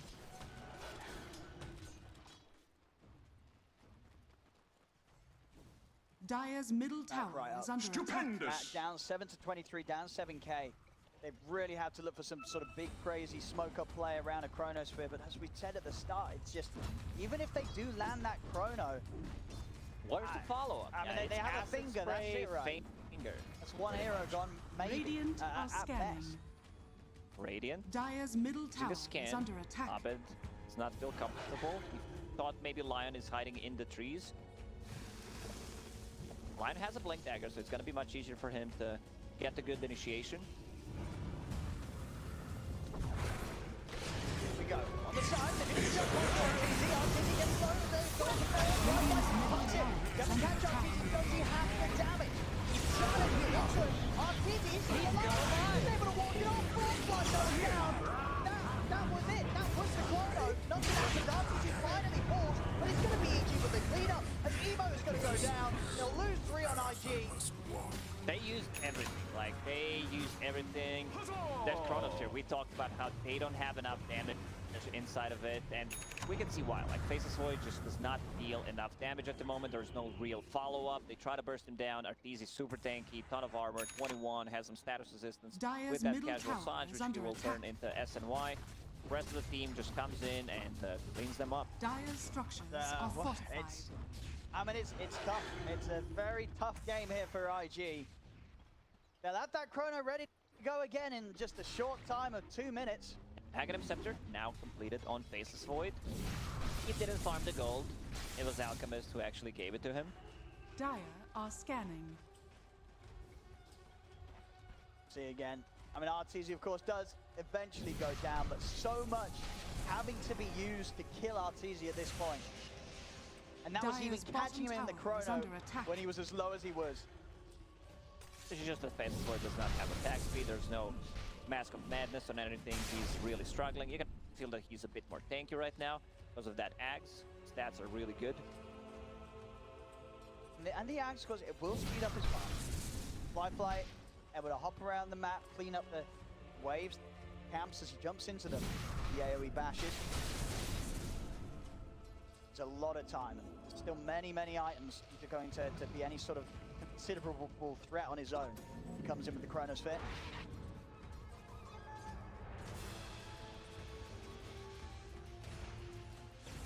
Abed.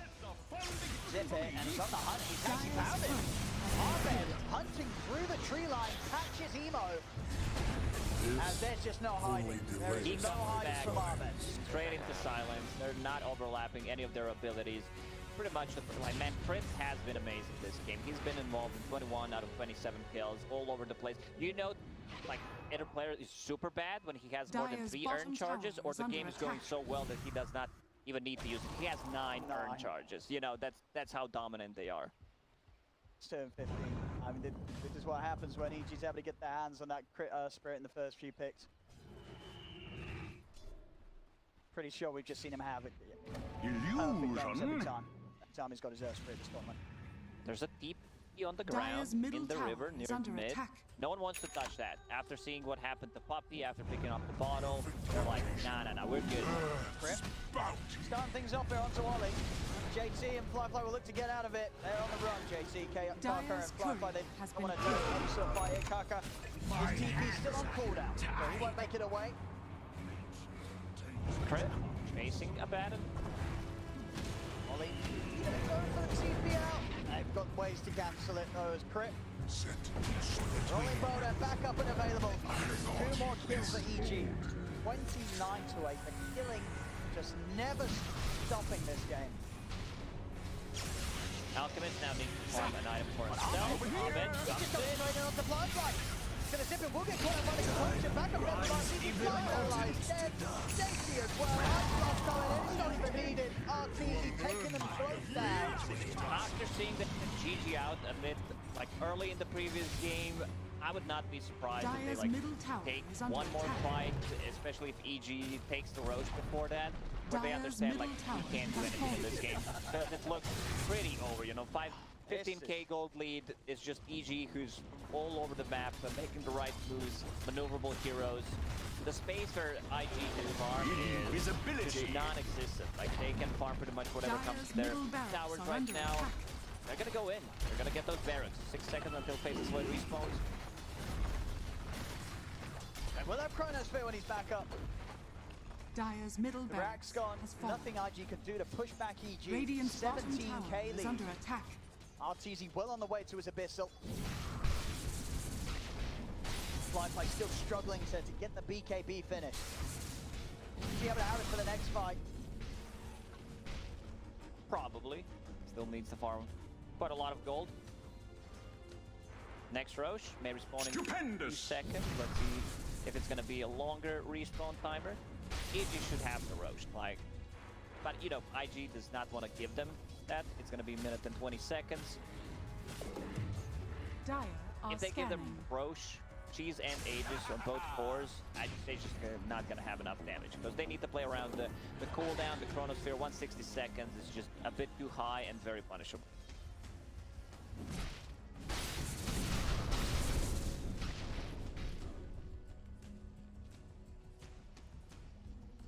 Keeping themselves completely surrounding Flyfly. Make sure the Flyfly is able to farm.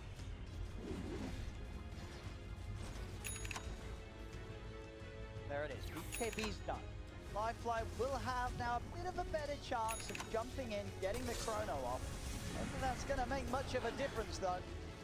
Okay, Alchemist, he bought Shard, Berserker Potion, so Dire's they turret have a has dispel been killed. mechanic, which is okay. You can't Dire's dispel roll top tower is under to attack. soft dispel, but they can dispel silences, which is really nice. Also, Lincoln Sphere on Void Spirit.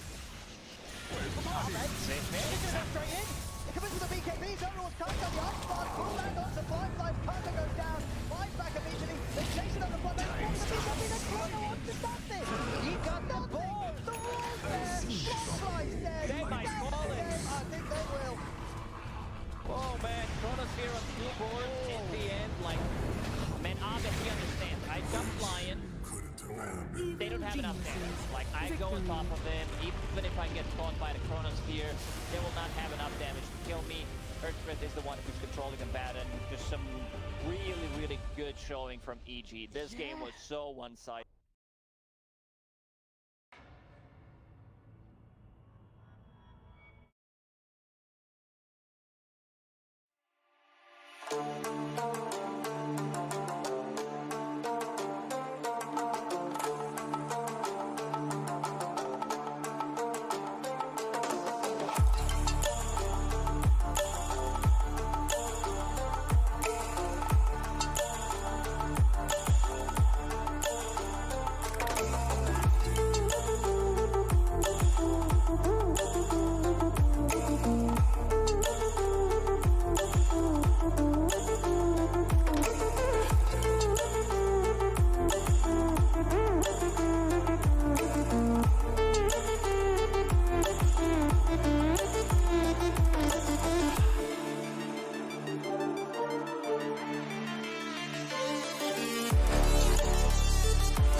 dried out tears of sorrow, lacking all emotion, staring down the barrel, waiting for the final gates to open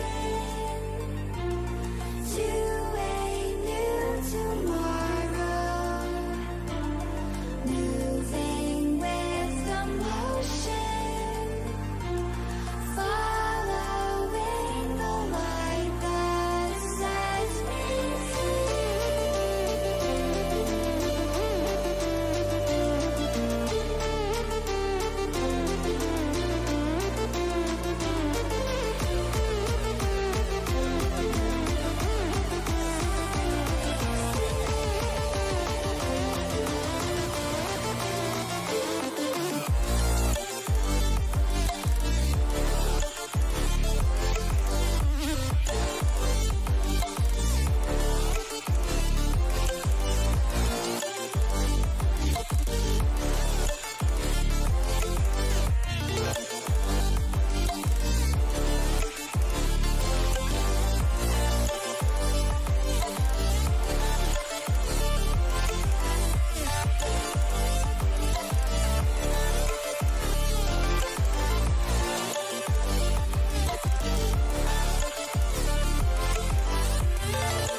over the edge.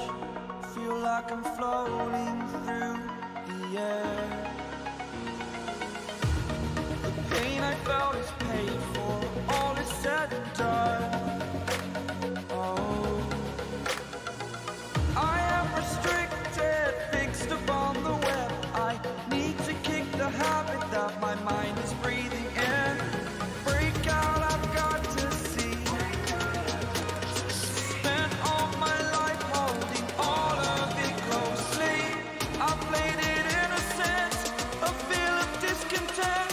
I'm finally facing it all. 这个 TB 已经有点难以去处理了。本身自己这边甩技能能力跟这个控制都是足够的，但是劣势太大了。酱油顶吃不住对方这个甩 AOE 的这个输出。其实这些 AOE 不能说是这种致死的，但是走个跑一会儿就没了。是，但是人太多了，哎呀，杀不死！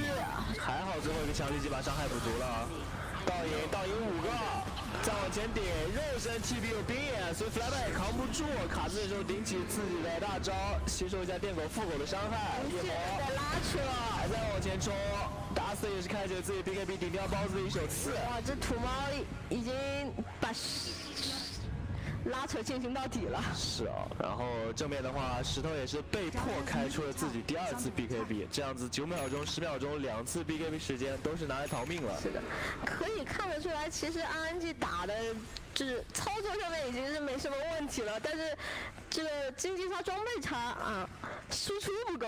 前期给自己挖的坑比较大了。对，这兽王3级输那会儿时间12分钟左右。他1级输就已经太早了。他1级输5分钟啊，5分钟到12分钟节奏是 RNG 这边完全断档啊，没有任何节奏，而且还几乎团灭了一波。好消息是，链子已经有大电飞鞋了，经济已经快赶上这个恐怖利刃了。但是打团现在感觉还不是对手啊。是，打团的话只有他一个人的经济好，剩下来队友的这个经济扛不太动。这样盾马上要消了，其实是可以等一波技能的。等一波技能，对吧？死亡先知到时候大招好，有大招了，隐身符配合队友再去干一波，然后恐怖猎人再刷到下一个盾出现，可以再考虑推高地。还是应该要把自己主野区视野打回来啊，因为你要往下一个盾做准备了。主野区的视野，主野区的这个前哨。 肉山附近的视野，哎，替前面是副狗，主狗，找到了，兄弟们，这波副狗去替到下路去带那个线了。讲道理是没什么问题的，副狗他是觉得，对，他是觉得自己也是有2个保护视野，他往回加地走应该是没问题。但是你没有二塔，然后队友来不了，然后现在是阴了一波，开了个雾吧，应该是绕开视野来的。 就给我的感觉有点什么，你知道吗？RNG 有点各自为营，没人打到一块儿去的感觉。感觉这支 RNG 魔还不够吧？是。因为这阵容选出来，前期也是有的打的。对线其实他们还挺优势的，就是尤其是兽王那个点保的特别肥啊，应该是完全完成了这个 BP 时候的一个部署。就是我要让兽王肥，但是兽王肥了。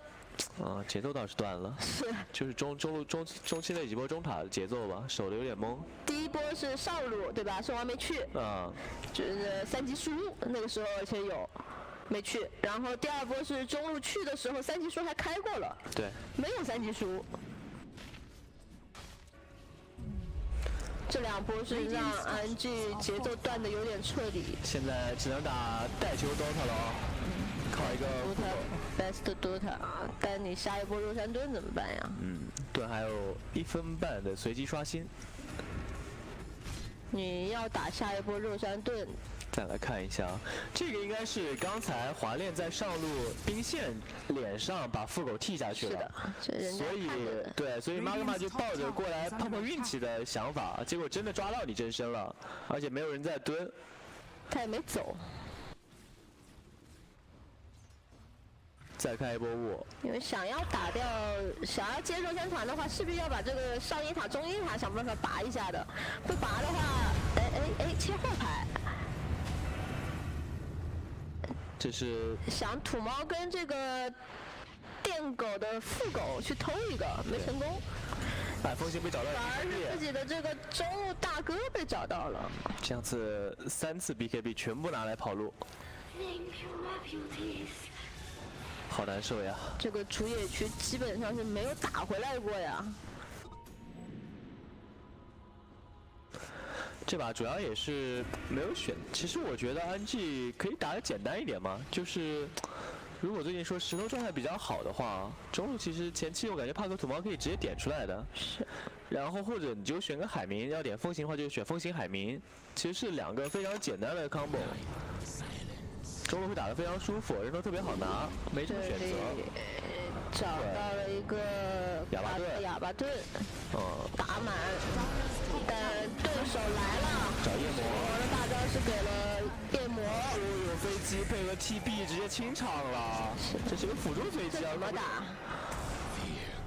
然后夜魔一个 V， 刚才也是所有人血条瞬间消失，主要是第1波技能全部给卡子了。每一次的激活目标好像都是卡子，而且就是想停手都不大可能嘛，因为身上还有那个电狗乱流什么的，就是他血总归能回起来啊。这波说停手就停手的，包括大四的这波也是拉满了。哦，那这样太舒服了。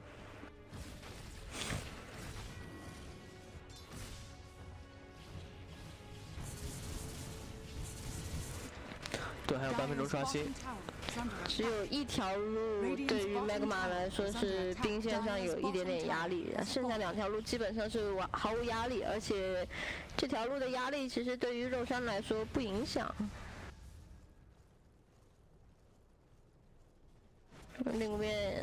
另外2条路是1塔都在嘛，我一会儿打肉山就很方便了。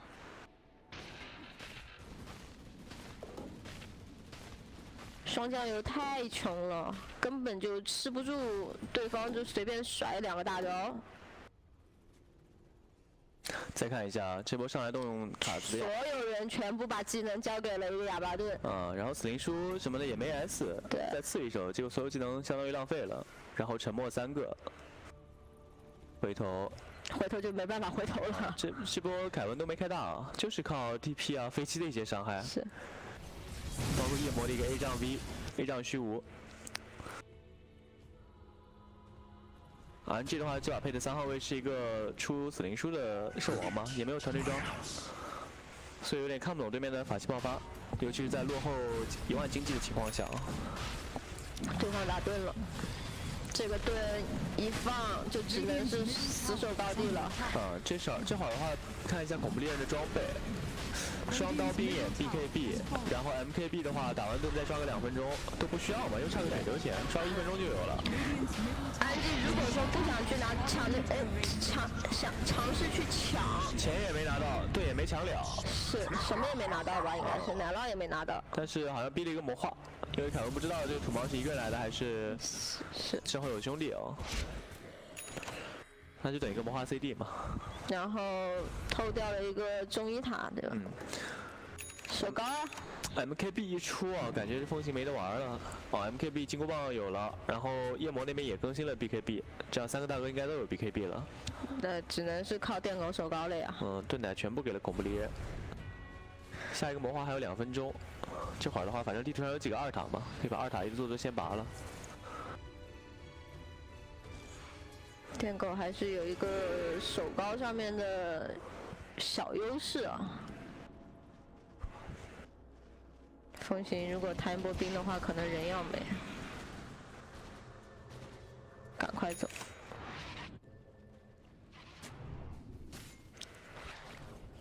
Radiant's top tower is under attack. Radiant structures are fortified.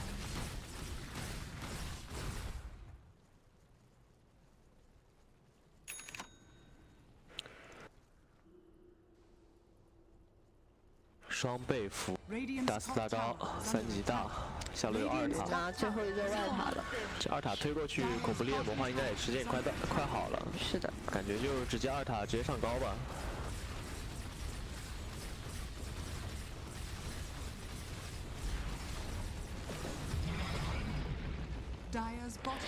不回来吗？看到了一波矿，然后吃下赏金神符，谁还留在那边？ Bounty. Sustains. Gold remains. 魔化还有半分钟，有点痛。兄弟，奶一下，奶一下。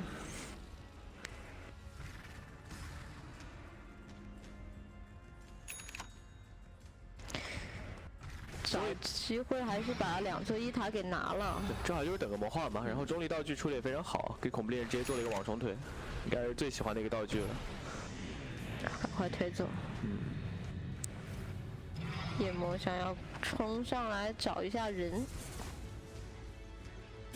但是 RNG 就跟你打带球。这个时间段正面除了手高也没得可接了，外面打的话，基本上属于没有什么太大的机会。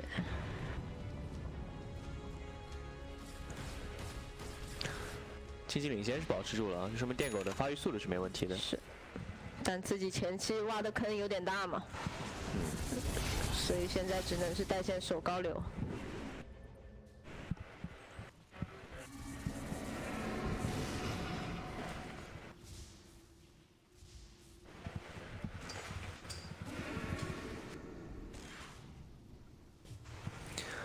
奶酪给到死亡先知，有跳刀，可以直接去找电狗的后排。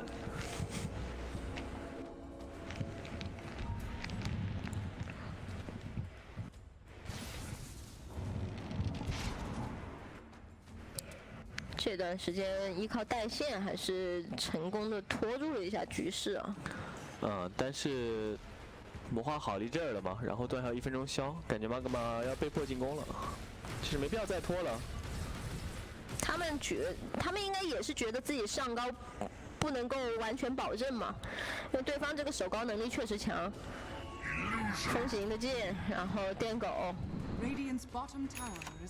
而且下路的这个兵线对于现在的麦格玛来说还是有一定的，这个这是把奶酪吃了。对。他其实我感觉操作失误挺大的，不知道是不是想吹风还是什么。哎，这边找到了，喜欢藏树林。但是虚无用过了。没留下。没留下，没技能了。尴尬了。飞机不在，阿托斯也没跟到。这段时间妈妈打太稳了啊。有点幸亏了一个奶酪，对吧？这波是，正好在开悟，很有可能盾要被消掉了。就是盾如果没有拿来去推高的话，这个盾因为你自己是经济优势嘛 ，TB 也不需要这个盾出去带危险线。可以尝试一下。哎，这边找到了兽王，开启 BKB， 推手直接选择 TP。BKB 的无敌。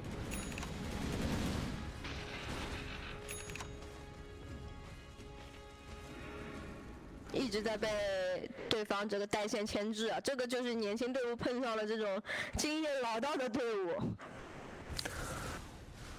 等了一个恐怖猎人的大吸，然后风行现在有 A 杖了，有了 A 之后的风行就质变了啊。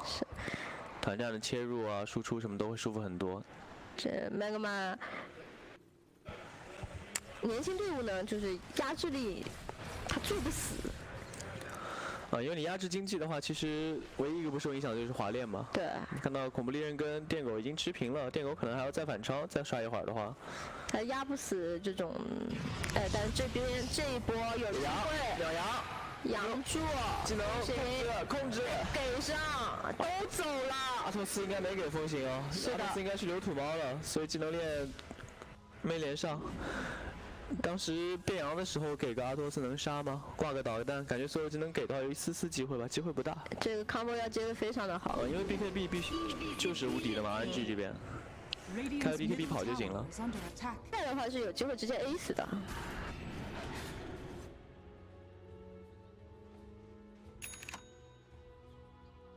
又被带的头都晕了呀，有点晕啊。然后副狗又去带线了。是的。土猫就在树林里猫着，危险线的树林里猫着。但土猫这个位置，隐身符好像没有睁眼。但土猫好像意识到了是吧？并没有啊，只是去河道观望一下自己队友，想保一下 flyby。那圣王看脸啊，兄弟走好。那无所谓啊，我这个酱油就给你杀了，你这个线没办法，你盾已经被我拖过去了。主要一个酱油才给300块钱。是的，你连我高地现在你摸都摸不到。我刚才 flyby 蹲着吃了一个赏金符，一人就110。所以其实就是20分钟啊，25分钟的1万块钱跟35分钟1万块钱是有差距的嘛。通货膨胀。对你这会儿的话，大哥身上留个2、3千很正常，对吧？想留个买什么的，那就没有装备领先啊。来了，去找人，找到了兽王，这一波总能杀了吧？这把 TGY 还是挺 carry 的啊，出了个晕锤，算是唯一能制裁对面 BKB 的一个道具了 ，BKB TP 的一个道具了。总算要上一次高了，再不上高的话就难受了。对，这波杀人位置非常好。是的。而且有死亡先知在的话，也可以无视电狗的套子。想要秒飞机没成功，开一波塔防。对，风暴双雄应该正好 CD 断档了。是。所以这波高丽塔的话，肯定是要被带掉的，就看兵营Magma想不想推了。推不了了，兵线没了，高丽塔也没掉。有点虚啊，恐怖猎没舍得开魔化吧？就是，对吧？他没舍得开魔化，不是有点打得过于的小心翼翼了。这个塔其实当然也不关键了，但是我觉得是有机会能推到，就是稍微有点太稳了啊。这有盾的时候，其实是他们最有机会可以推这个塔的时候。塔防也开了，然后正好卡了一个电狗副狗 CD。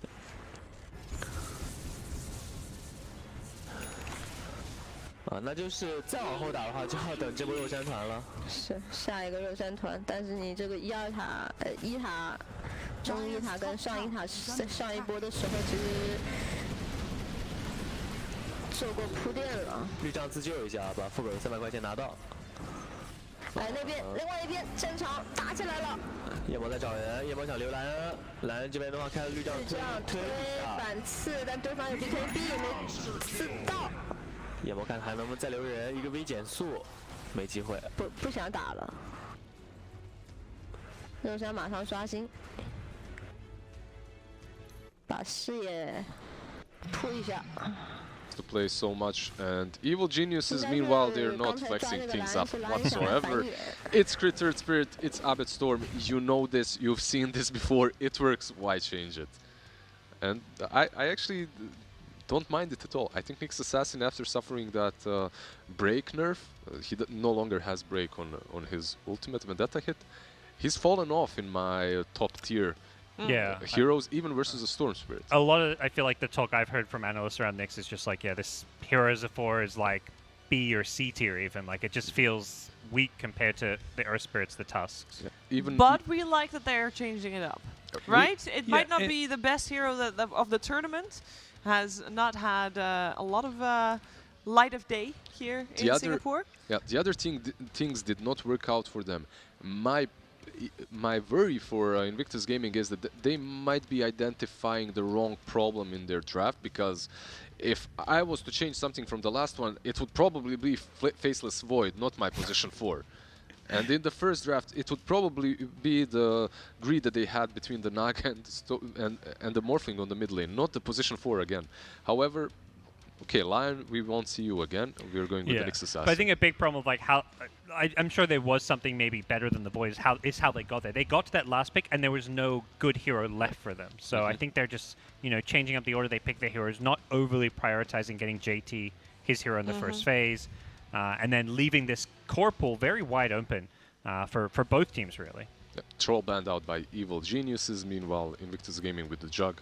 And the Timber, so again, protecting that egg a little bit. Jug even versus Nyx Assassin is in the lane. If he lanes against him, is pretty solid. You can always spin through the carapace, follow him around. And EG, banning out the preferred IG carries, Troll, Monkey. And we're going to again see maybe some of these slightly less mainstream carries just because there are going to be so many bans onto the popular ones. I wouldn't be surprised if EG banned something like the PL perhaps. Yeah. And are we thinking about the Alchemist on Evil Geniuses? It's still in the pool. Yeah. A little bit greedier, I should say, with a Storm Spirit, but still a possibility. And you see Nyx Phoenix. These are not the strongest heroes in the laning stage, so it does feel like Alchemist is not going to get pressured. They like to pick fly these strong laning heroes like the Enchantress, for example. They could very easily just pick a carry Alchemist that has no obvious counters. Let's see. With the ban, they can pretty much ban whatever from the cores. I wouldn't mind if they are picking the Alchemist. I wouldn't mind a Morphling ban too, as that's something that Emo and Flyfly really love to play. We've seen it fail in the first game, but IG has played it so many times very well. Yeah. They could also aim on the offlaner, right? Yeah, I think the tricky thing with the Alch is that EG are the ones picking first here, so they're going to have to pick it, and IG have plenty of time to respond to it. And then if they don't pick it in this phase, it's probably getting banned. Maybe Mars ban, right? It's still in the pool. Oh, for here, yeah. Yeah, Planet versus IG, no PL instead. They're just targeting Flyfly. They just basically saying, these are the heroes you're most comfortable on. We're in the grand finals, you're down 2-0. They forced him to pick a Faceless Void last night. At this point, they're basically like, let's not give him a hero he's winning games on. When you think about what else they played, I believe there was a Spectre game, there was a Weaver game. I'm not sure about Spectre if it was them or PSG LGD, but they definitely did play some Weavers. Bloodseeker as well, an option, and put Emo on that win condition. The same thing that EG is doing. I actually think that these teams are very similar in the playstyle. It's just that EG has been constantly out-drafting and outplaying them. One of the heroes still in the pool that, you know, iceiceice obviously also having a little bit of a struggle in terms of heroes because he shares a lot of the pool with JT, whose heroes are also banned. But we still have Pango, and we still have Viper that we played as well. But Pango specifically, we saw that be very successful early on in this major. Haven't seen it yet this grand final stuff. I think it might have fallen off a little bit because of the rise of Bloodseeker. If you know that someone is picking a Bloodseeker anyway, do you really want to put yourself in a position that you're a Pango on offlane? It's difficult, but Crit did play it on 4, right? And iceiceice on offlane. Yeah, both of them, yeah. They're taking their time again here. Probably just a Fly here would be my guess. I think you reveal the least by picking Fly's hero. You see what supports you're up against, and yeah, they go for CM. What's called? just a good laner overall, helps out with every single lane with the mana vision and instantly like that was I didn't even have a full second to see the Void Spirit. Void Spirit hadn't even appeared from the void before the Lycan came out. Taking the spotlight in the game and in the draft as well. Okay, Void Spirit, it's something that we've seen. This could be an alchemist again for Invictus Gaming. Very dangerous versus the Storm and the Lycan, who are very aggressive early on. Win rate on Radiant 0%. Well, I think EG is looking to try and up that a little bit. Just the teams who are picking it. Yeah, exactly. It's probably some EU teams picking one hero that's still in the pool that can play a lot of positions. Death Prophet. Seen that kind of a little bit of a shift in popularity. Did see it on the banning side this series in both of the games, but always in the later stages of the draft. It's a bit hard to fit in here though. Like for IG, they need an offlaner if they want to. It's good versus Lycan in the lane if they put it on 3. But instead, this is even better perhaps, right? Not only because you're strong versus Lycan, you also have the root mechanics versus both of the spirits, which can come in handy.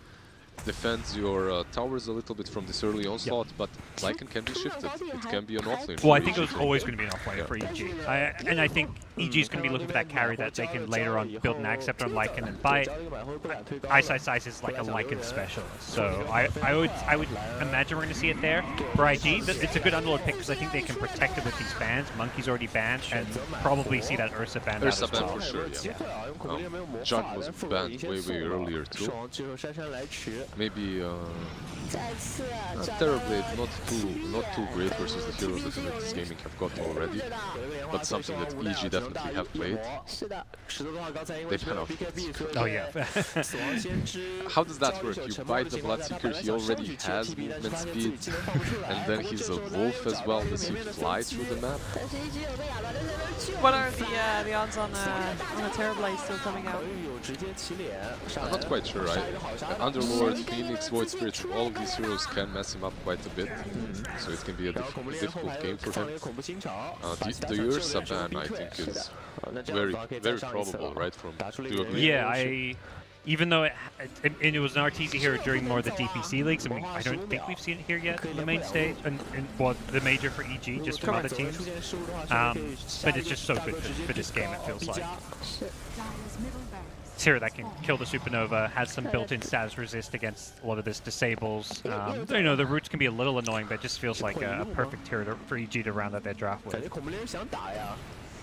So just waiting for that Arteezy ban. I mean, the carry pull itself is really strong. This is interesting. They've seen this EG look where they just don't pick these carries when they have the Storm, so maybe they're just thinking they're going to be going for that tempo hero. We've seen Leshrac, we've seen Bloodseeker, Razor still in the pool. That's another hero we could see again from EG. Maybe even the Lycan safe lane. It's maybe not probable, but the way that they're playing recently, would you say that they would be the team that picked Bloodseeker the most few days ago? You wouldn't. Right? True. And when they have Lycan Storm, do you like even if they are looking for a safe lane, do you really want another hero that's going to be greedy like an Ursa who's building Battle Fury and whatnot? It feels like they may be better off going back for that Razor they picked earlier on. I like the Razor pull actually. It's pretty solid. They already have some ways of dealing with Yeg. Like you can run in, you would have your safe lane carry as well. To do that, maybe even eliminate him before that tag is on. And they ban out the TB themselves. So let's see, what is flyfly going to play? We want to see flyfly on something that he can take control over the game with. Not a Faceless Void. Not a Faceless Void, ideally. Yeah. He has played Ursa, he has played Weaver. He's played everything under the sun. The question is what they prefer most in this draft, and what can keep up the tempo with from EG, because it looks like they're going to set a high pace. Oh, one hero we haven't mentioned is Alchemist is still in the pool as well. That's another carry. That's actually very true. Weaver, Alk, Ursa, and Razor seems to be like the main carries I see left that have at least been getting played and picked here.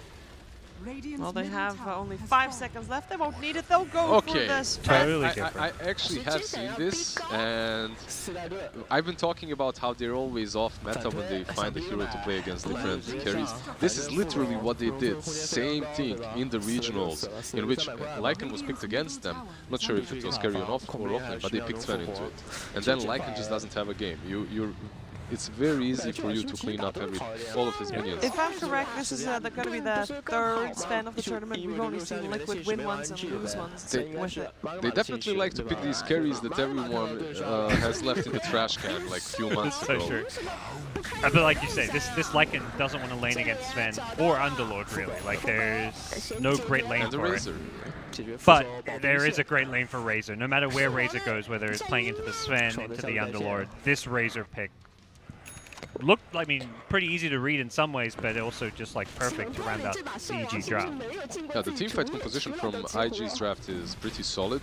They have the Phoenix, the Underlord, you have ways of protecting the egg, a stun, AoE stun that's coming from your safe lane carry, and this safe lane carry later on in the game does feel like the strongest hero on the map, even versus the Razor.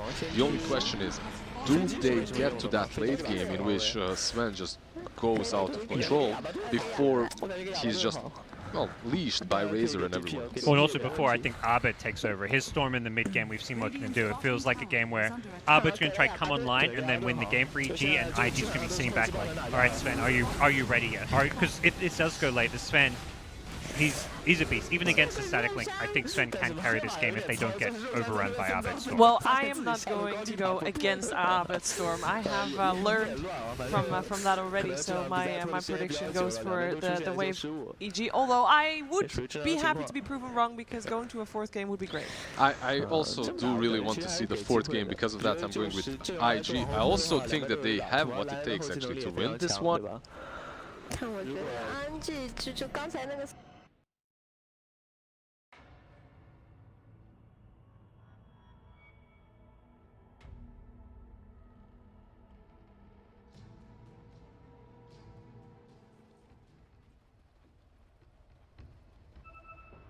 In game number 3, but EG's also setting up Razor for a really, really good game.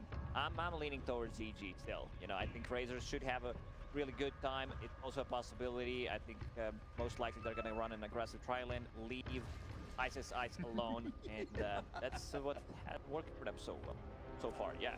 Yeah, I mean, for me, I've got to kind of disagree. I think it is another outdraft.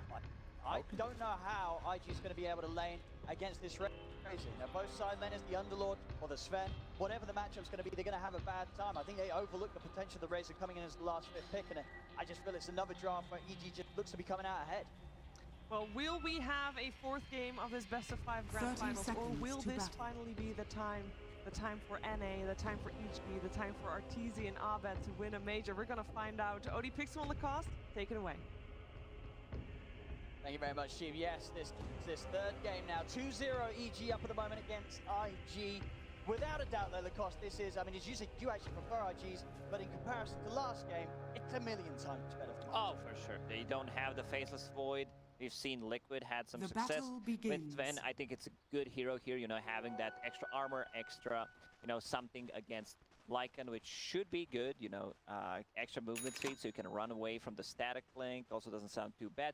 He's gonna be the primary target, you know, for that link. Razor's like, yeah, I'm just gonna link. This is my job throughout most of the game, to just be able to link him and fly.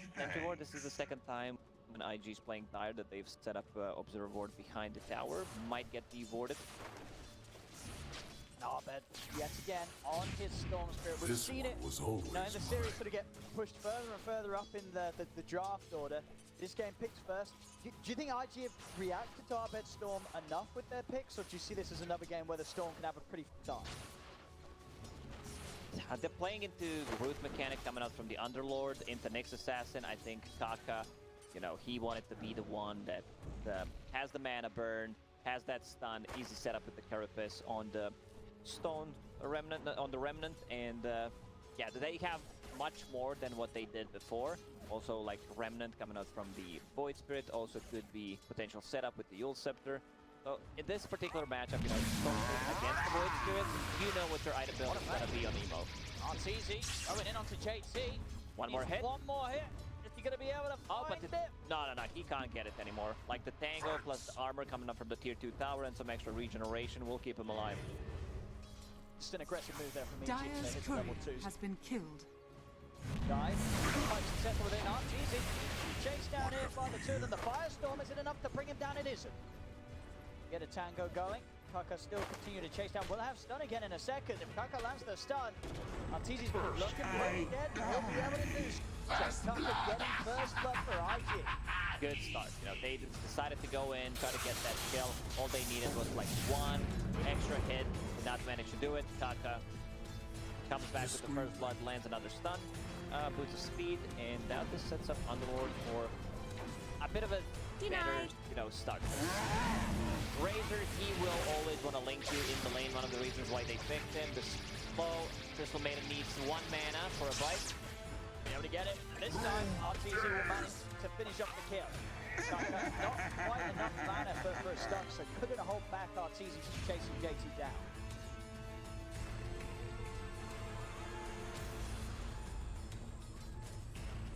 Lane.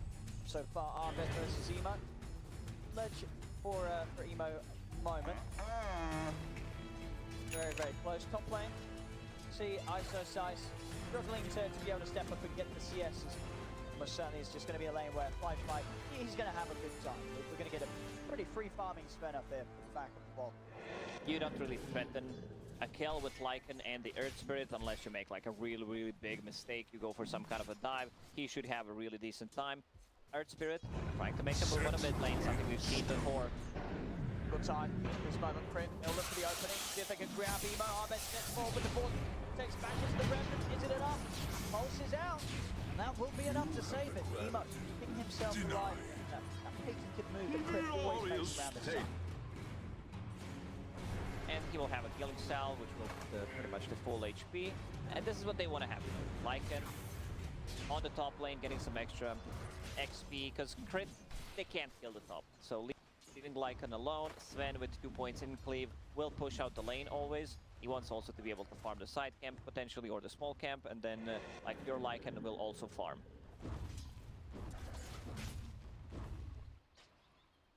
The spirits united. Heading over to join Emo and Ollie in the mid lane. They're bringing the 3 of them in. Abed very low on mana and health at the moment. Crit, Rune will manage to refill the bottle here for Abed. So IG will show all 3 of them now in the mid lane. So safety is going to be there for EG on the side lanes. I know that the supports are all hounds backing up Emo. And if we look at the bottom lane, Razor with the Quelling Blade, it's no shame. If you need some kind of help, like even if Arteezy's buying it, for all the new players out there, no, just buy a Quelling Blade. It will help you out, even if you're a ranged hero. Mid lane, Abed. Kaka was able to close in on him. Enough burst though between him and Emo. So Abed bringing plenty of regen out. Charles Clarity's Mango's good to go, as he'll be able to keep himself in the lane. 5-minute bounty runes coming up.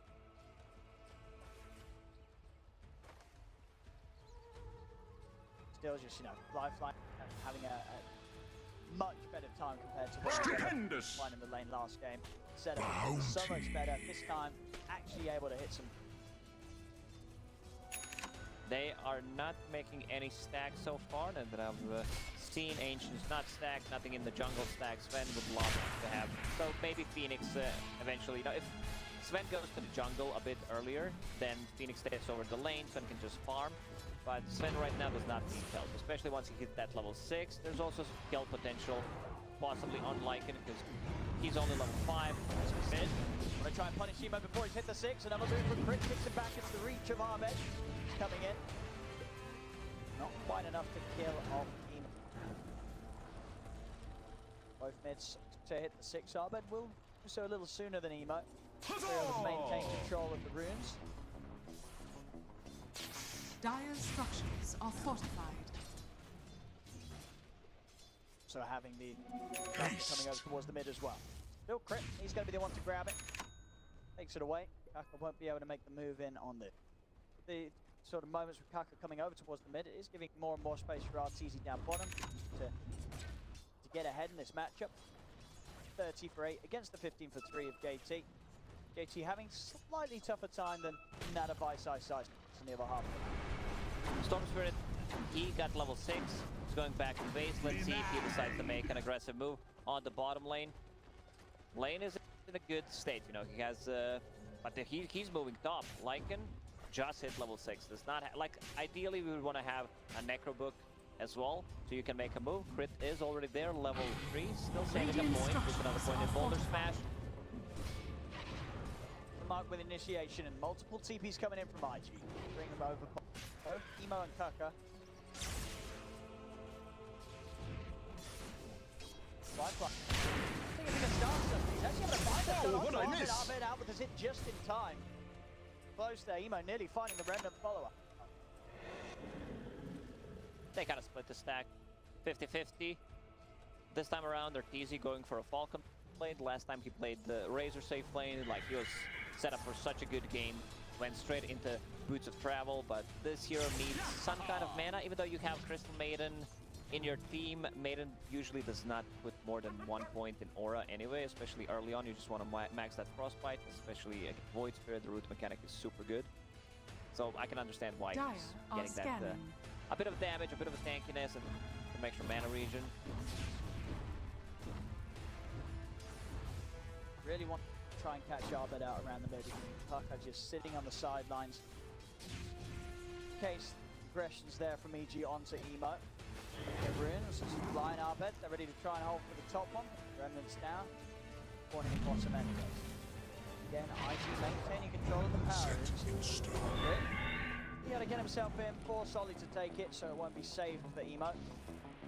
What a move from Crit. You know, he uses a TP just to secure that the enemy mid laner does not get a refill on the bottle, that he does not get any power rune. Underlord playing very aggressive here. Starting to rift out low. Ward up on the cliff. Around the mid, they know that Radiant's bottom tower is under attack. Around any longer than he needs to. Flyfly. We'll see what sort of build-up he goes for from Master Manus. If it varies from what we did see from Mickey. Sven performances here at the Major. Yeah, a bit more like status resistance with the S and Y. He also went for a blink that game, upgraded it to Swift Blink, I believe, later on. He didn't go for Aghanim Scepter at all. Mid lane Emo. Jump in. Trying to set up onto Crit. They've got To deny my Radiant's middle tower is under attack. Abed not having any opportunities to get in and help. Emo and Kaka looking pretty strong here in the mid lane. Top tower starting to get pressured a bit by iceiceice with the Necro books. Be able to force Ollie all the way back here. Like a nuisance here for the Phoenix. Do his best with the body blocks to get some more damage in. A lot of space given for iceiceice to continue farming right up by the tower. So having Abed and Crit in the neighborhood, if any TPs come in from IG, trying to hold off this push. Right now, Sven is just jungling. Having that Mask of Madness, clearing the stacks. They're also going to stack Ancient Creep Camp one more time. While meanwhile in the top lane, iceiceice, high level. All needs a bit better levels. Like, he's level 3 on Phoenix. He needs the kill. Feel it. A couple of times now, we've been able to pick up these supports. She picks it from Abed. He's not a man.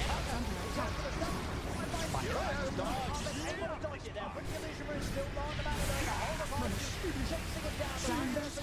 They bring down the storm. Radiant's bottom tower is under attack. Control on this, set up there for Kaka. Arteezy looking to be the whole world of Radiant's trouble. middle tower is under attack. Bring the fight around the mid lane as they take down the 2 cores. Very aggressive move there from IG. Also Storm Spirit zipping in. And then like nice dodge with the Illusion Rune, but does not pop a mango. Get 1 mango to work with, I believe. And also a bottle charge. Maybe he could have gotten out of the trouble, but decided to focus on the voice line. Always that temptation. Let the fun begin! Space being brought for iceiceice though, with all the action going on mid. The levels on the Necro book. Overall 2k lead here for IG. Flyfly. Gold is a great conductor. Dyer's top tower is under attack. Dyer's structures are fortified. This Sven is He's going to be big. Yeah, this time around, Flyfly, much better game, especially compared to Faceless Void. In game number 2, Phoenix still struggling a bit with the levels, you know, trying to take some XP from those stacks. One who's also having a really good time is Underlord. Like, He's going for Road of Atos against the Storm Spirit, so Abed, he needs a BKB. Like after he finishes that Orchid, BKB is pretty much a must-have. Top. They're going to look to see if they can burst down iceiceice. Point the route, they can. Even looking to reset and get out of there. Takes out mid, Abed goes into the dive. Able to collapse onto Ollie. Something in return, but again, these trades each and every time favouring that of IG, as IG the stronger hold on this early game.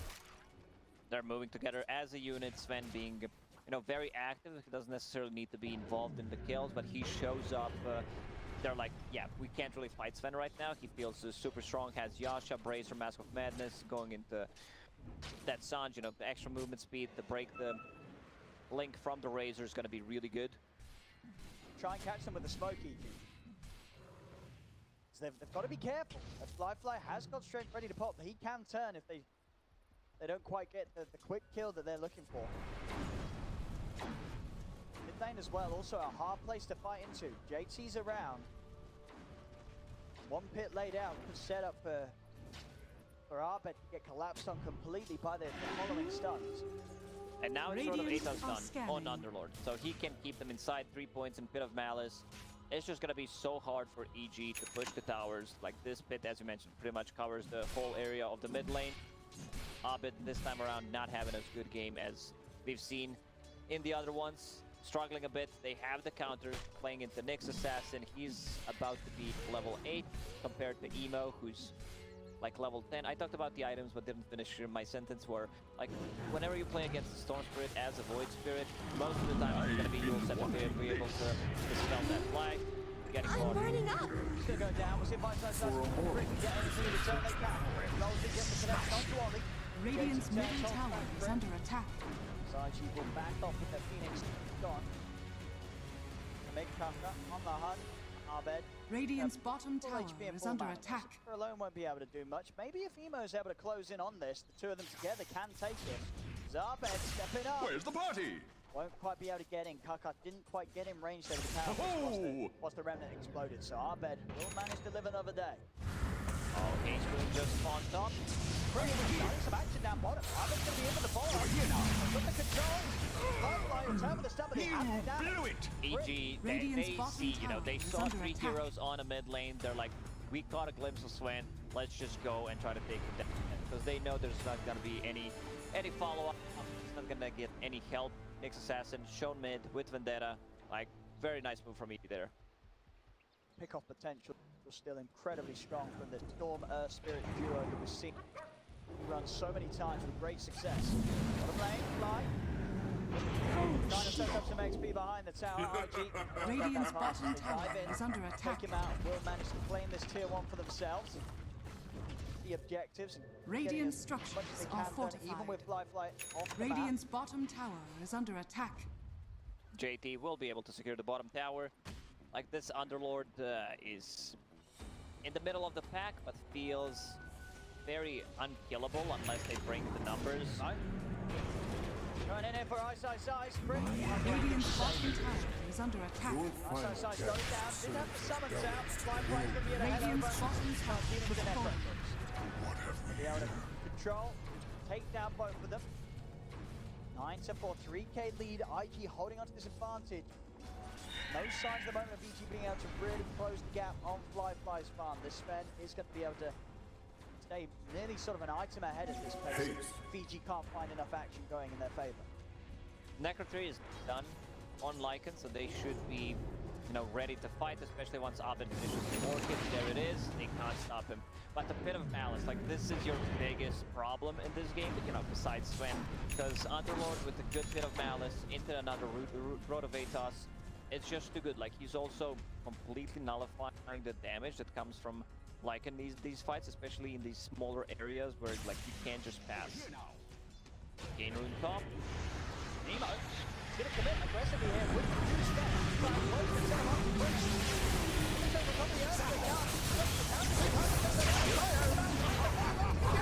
Don't get it. He's got Nemo's dead as well. He had just Let the fun begin! Take him down as well. A team this was a fight, you know. He goes in, he uses a Yule Scepter on himself, and yeah, just a perfect setup for Earthspirit to use his abilities. Abed, meanwhile, picks up that Arcane Rune on the Storm Spirit. Kind of a bad act there to try to make stuff happen, but they already lost multiple heroes. Man, I mean, EG, like, we're gonna see that one again. As you said it, you know, such an aggressive move from Emo, using pretty much all his mobility and escape to fully initiate. JT tries to bail them out, must have been so close to completing the rift, but the damage just very well prioritized there by EG as they bring down JT's Underlord. And from that point onwards, IG, they didn't have a backup plan. They did not. You know, they get the good jump, they get the good initiation, and as you mentioned, like Emo using all of his abilities pretty much to close the gap and aggressive Yule Scepter. He has nothing to protect himself with anymore. 9-10, that lead that IG had closed completely there off the back of that team fight. See that all that progress that IG were building up off the back of a solid start with the lanes and with flyfly's farm, it's just gone in an instant. I want to see what Arteezy's next item is going to be. Last time when he was playing Razor, he got so much value from a Blink Dagger pickup. I believe it was against Am's Monkey King, where he just wanted to get on top of him. And then this might be also the item build here, you know, against the Sven. Now that you have BKB, you don't care about any of the abilities pretty much that they can throw at you. So it could be a really nice pickup. G, down in position to go for Rush. It has been scanned out immediately by IG, and IG have the ults ready to go. They've got Supernova and ready for this fight. Now they've seen him. It's time to push the ball back to the vortex. Evo's in trouble. But sometimes the ultimate straight back up into the stone. Quick patches it perfectly. Dempsey about them. Trying to get out. Will fall to the firestorm. The rest of IG taken out of there. But again, IG losing the team fight, and once again, Emo, he's on the front. He's just not prepared for EG to react as quickly as they do. He feels that he's so strong with the Invis. Sentry's laid down, EG know he's there, and crit, instant set up there with the silence into the stun. There's no escape for Emo. Oh, they just have his number this time around, because like Emo is playing so aggressive. Like they have Necrobook units, they're trying to go for Roche. You know there's going to be Sentry there like 99% of the time. He still decides to go for that play. And he gets punished. Definitely starting to hurt IG. After he was having a very solid start, I think pretty much 7-0-2 in the beginning. Those 2 kills now back to back on Emo, slowing the momentum down. EG over to the side, crit finds catch onto Ollie. Ollie can't catch a break this game. Like they have so many tools to deal with him. They don't really have that, you know, high attack speed hero, but also he did not place some good eggs this time around. Fred, he's in again.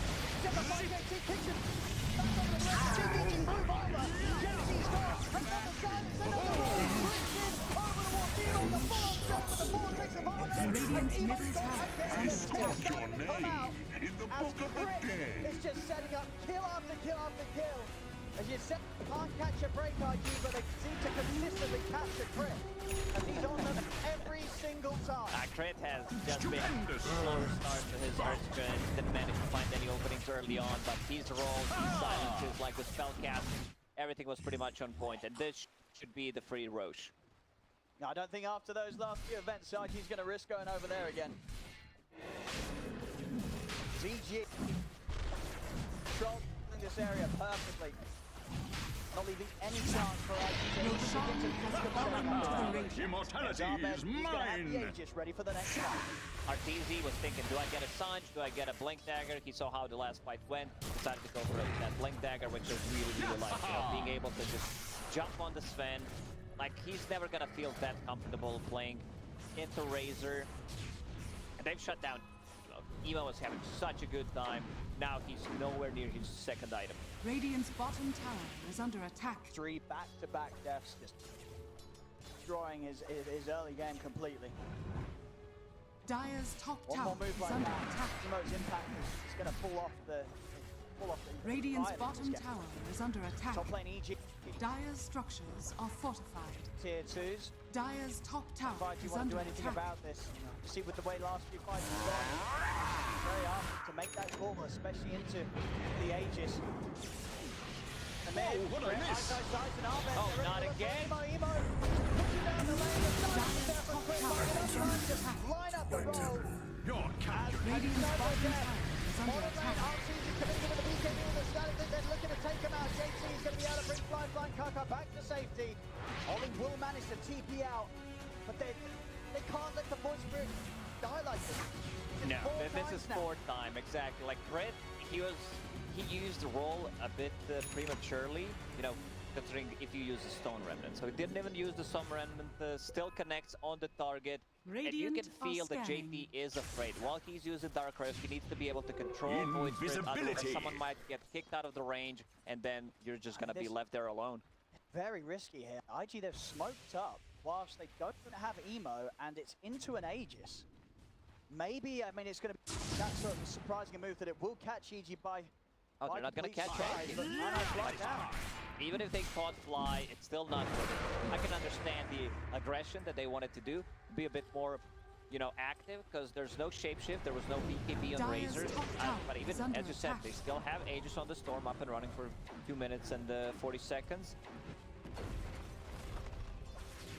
Back on with the push, will manage to finish off the tier 2. Oh, they need to talk about the items, because Lycan and Razor are going for the same item build, so he just like swapped. He bought a casual plate mail, which is also fine. He wanted to get the AC, but realized Lycan is also going for one. Pick up the axe instead. Casual plate mail is also fine. You know, yeah, playing into Sven feels like a good Radiant's bottom tower is under attack.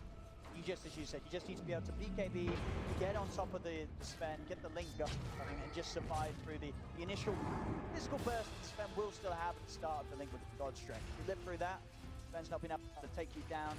Razor, you're just going to be able to force the Sven to have to back off each time, and with the control that he has, Radiant's it'll be rather bottom tower difficult is under attack. for flyfly to do. This is the BKB now, but those BKB usages have to be flawless from the Sven.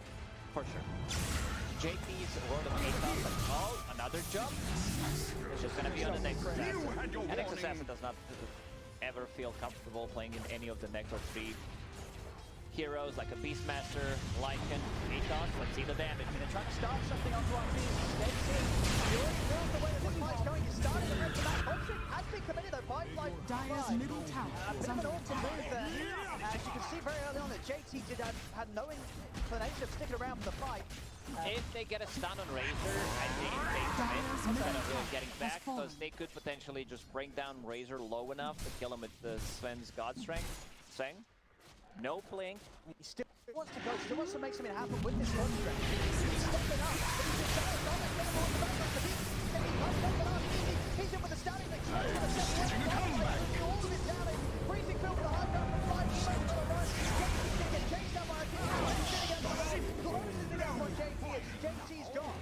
That's not a good bit of Malice. If we're gonna see that again, Razor managed to walk around the bit of Malice, like good moves from Arteezy there, gets the static link off, and also he did not block that passage. Like, check the bit of Malice. Like, it was a bit more aggressive, good jump from the Storm Spirit, and the Razor just goes around, manages to get out and follow them. Yeah, it stays on flyfly for more than long enough to force flyfly to have to run. No chance of taking the fight anymore when flyfly is left. Just 120 damage there to the link.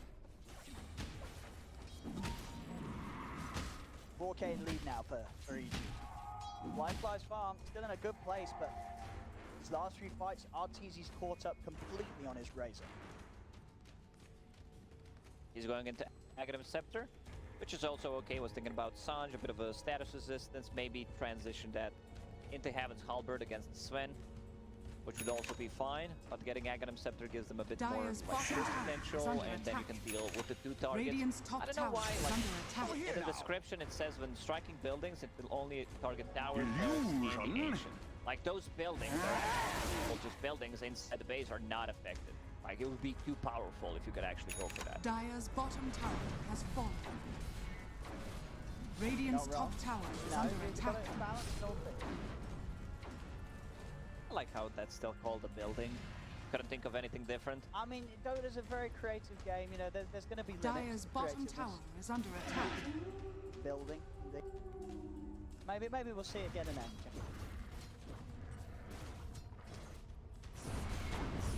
There we have it. Bottom lane. Radiant's top tower is under attack. Tier 2. Radiant structures are fortified. Again, this is Dire's bottom tower can't do is anything. under attack. Can't do anything here if you're IG. Can't Radiant's turn top up these tower pushes is for under EG attack. right now. You've got to try and look to get the trades going. So take the Radiant's tier 1 top tower has IG. fallen. Crit has a BKB. Earth of Shadows, BKB. Dire's bottom tower is under attack. Lycan units. Radiant's top tower Lane. They is also under have attack. a siege creep. They know something is up. Like EG, they have a good read.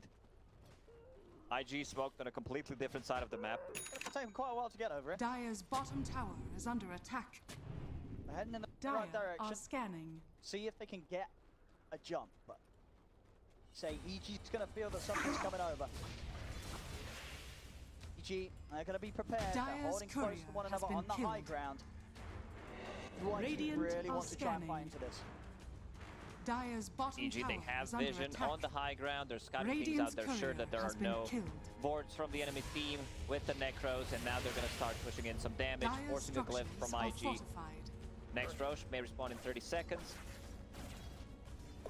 The next character they'll look for are Arteezy will have the full Aghanims. Well, they lose a curry in the river, but I think that gives up the whole move of IG.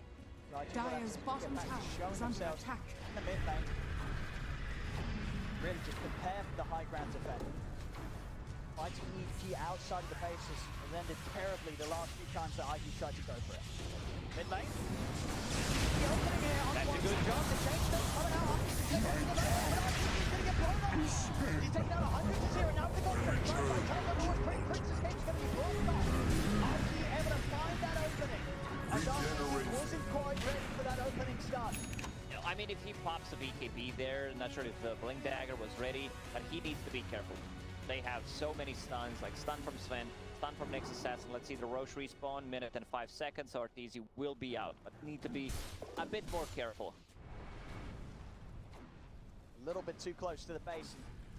Quite prepared. Didn't know that IG was all up there, and the pace had kind of slowed down. Things had started to calm off a little bit, so Arteezy just getting a bit of a rude awakening there from that jump of IG. Radiant's top tower is under attack.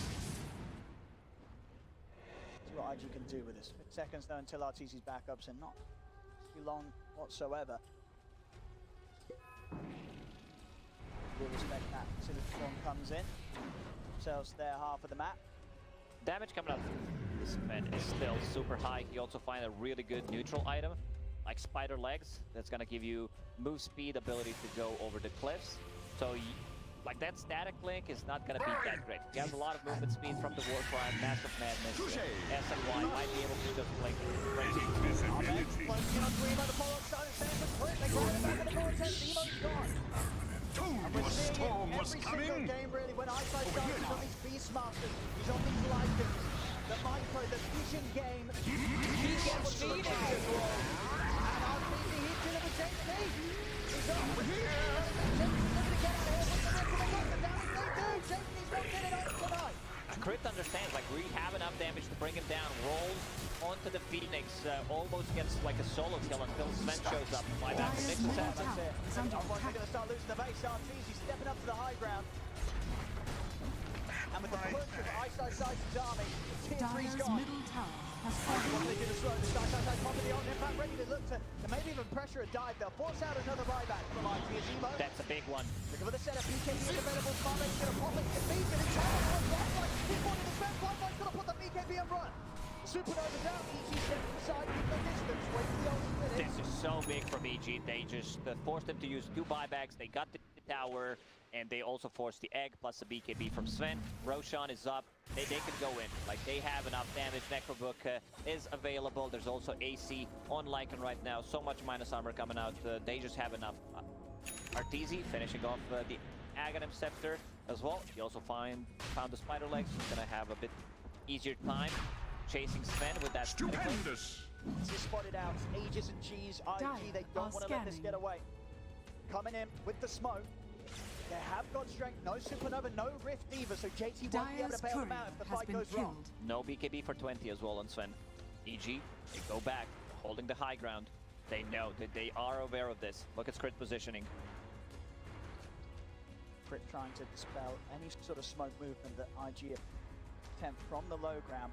IG very hesitant about making moves into the triangle. Ollie. Ward down.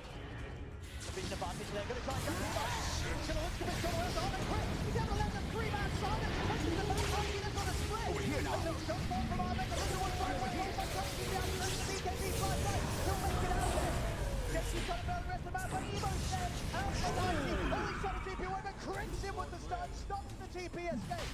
Man, Crit, what a performance by him, you know, holding there, they've split the Necrobook units, if they want to enter from this or the other side, and then he lands a 3-man silence, a good link from Arteezy, the reason why he bought a Blink Dagger. Yeah, we're going to see that one again. I mean, the jump there, but Crit, he keeps his cool, he heads over, boom, suddenly 3-man silence, and you have to split. Kaka and JT can't offer anything at the start of it, as Crit's pressure just splits IG apart. And allows Easy to clean them up one by one. JT's very lucky to get away with his life. And Ollie left behind. EG's got the space to move in. Aegis on Arteezy and Cheese on Abed, ready for the next fight. They swap things around a little bit. They still show that, you know, Razor. I like that because Razor will be the one possibly going in a bit more aggressive, sieging the high ground with the Eye of the Storm, especially with the Aghanim Scepter. So they give him that instead, which I really, really like. And here comes the first for the Aghanims. Arteezy using the lightning to break down the barracks. 20 seconds until Radiant's the bottom tower is under attack. The Rams will use well Dire's with the middle AC help. barracks has fallen. Coming in. Dire's structures are fortified. Slow down a little bit. Back in that Abed. He's for the shot. He did straight away. Dire's middle barracks. Radiant's bottom tower is under attack. Don't fly back on the Knicks. They do not want to lose this Aegis yet because they just picked it up. They're instantly out of there. iceiceice popping the ult break away from IG. So IG won't be able to punish EG at all there. Radiant's bottom tower has fallen. They're still going to have Cheese. They're still going to have Aegis for the next fight. Well, maybe they use the Cheese. Who's holding the Cheese? They don't have the Cheese. They had it on Abed before. Okay, he popped it.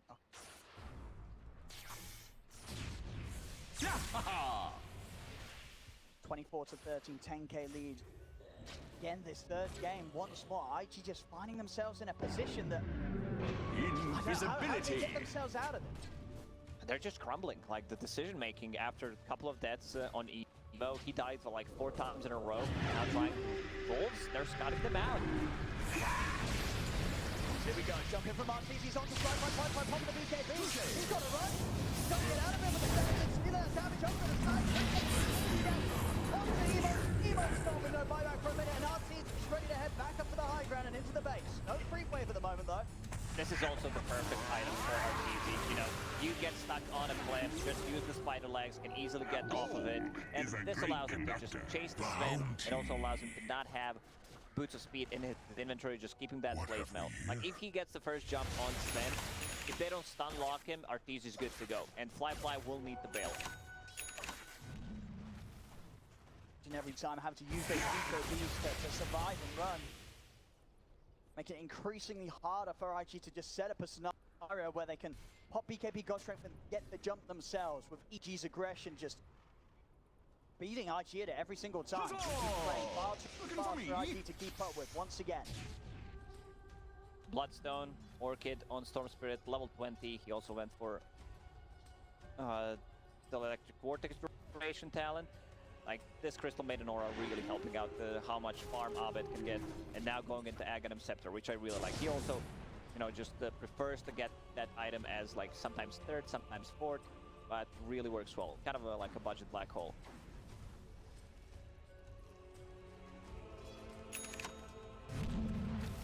IG just having to sit back and wait now. Lotus Orb is done on Underlord, but he needs to like precast it on Sven before Sven gets a good jump.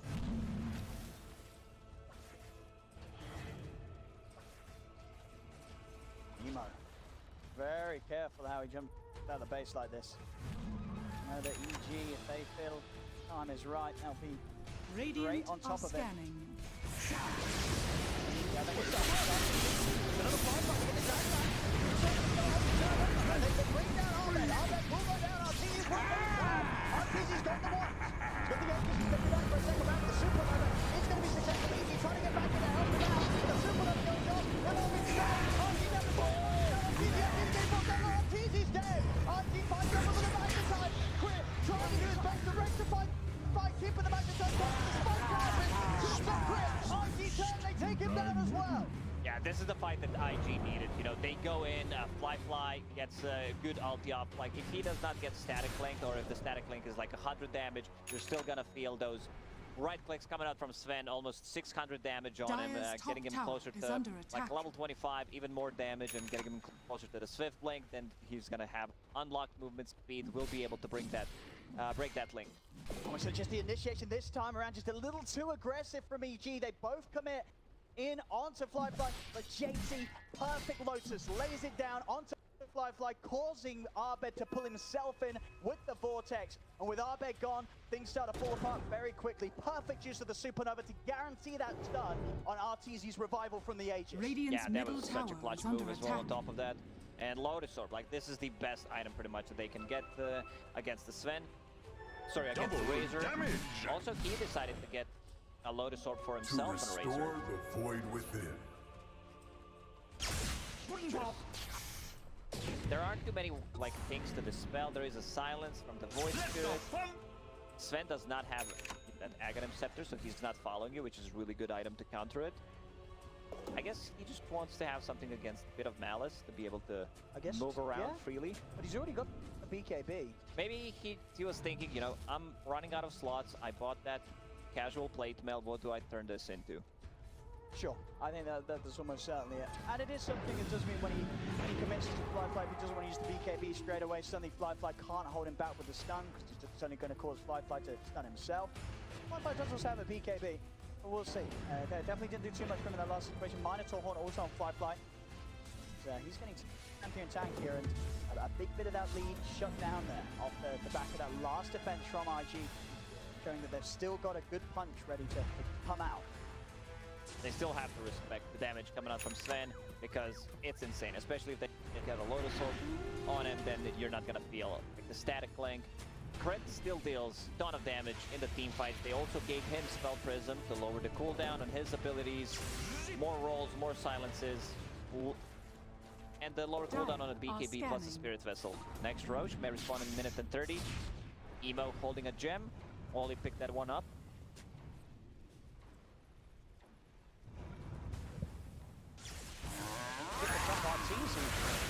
He's showing at the moment in the mid, Kaka.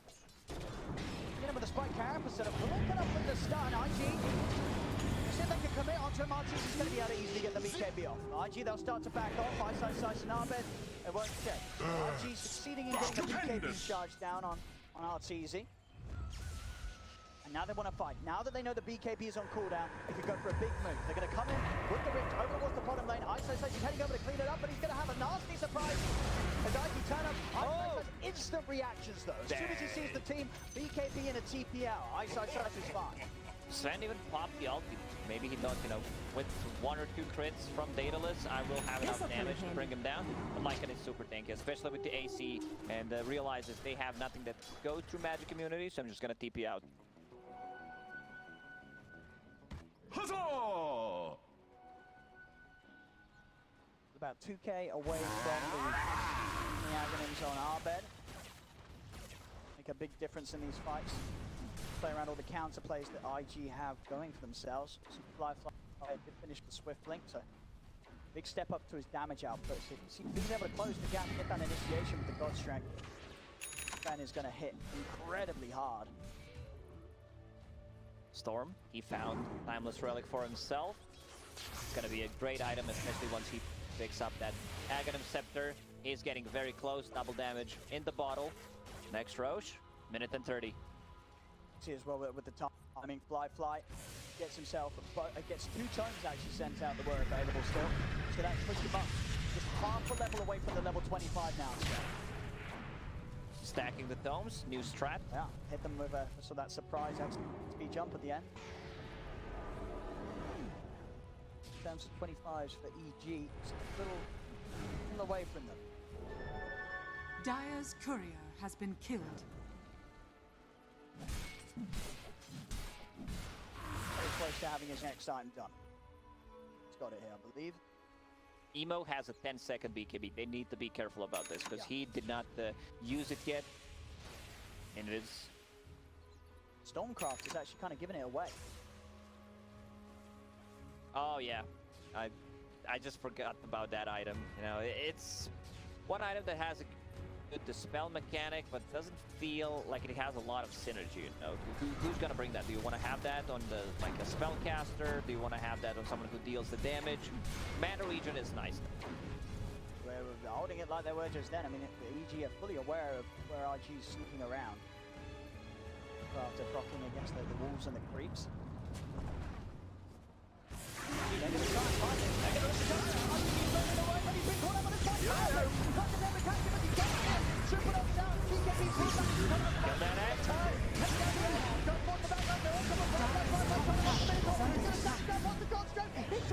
takes down Arteezy, crit falling over as well. The Remnant, 1 point to Abed, crit, still alive, kicks back Emo, Emo turns over towards him, you'll get him, onto crit will go down.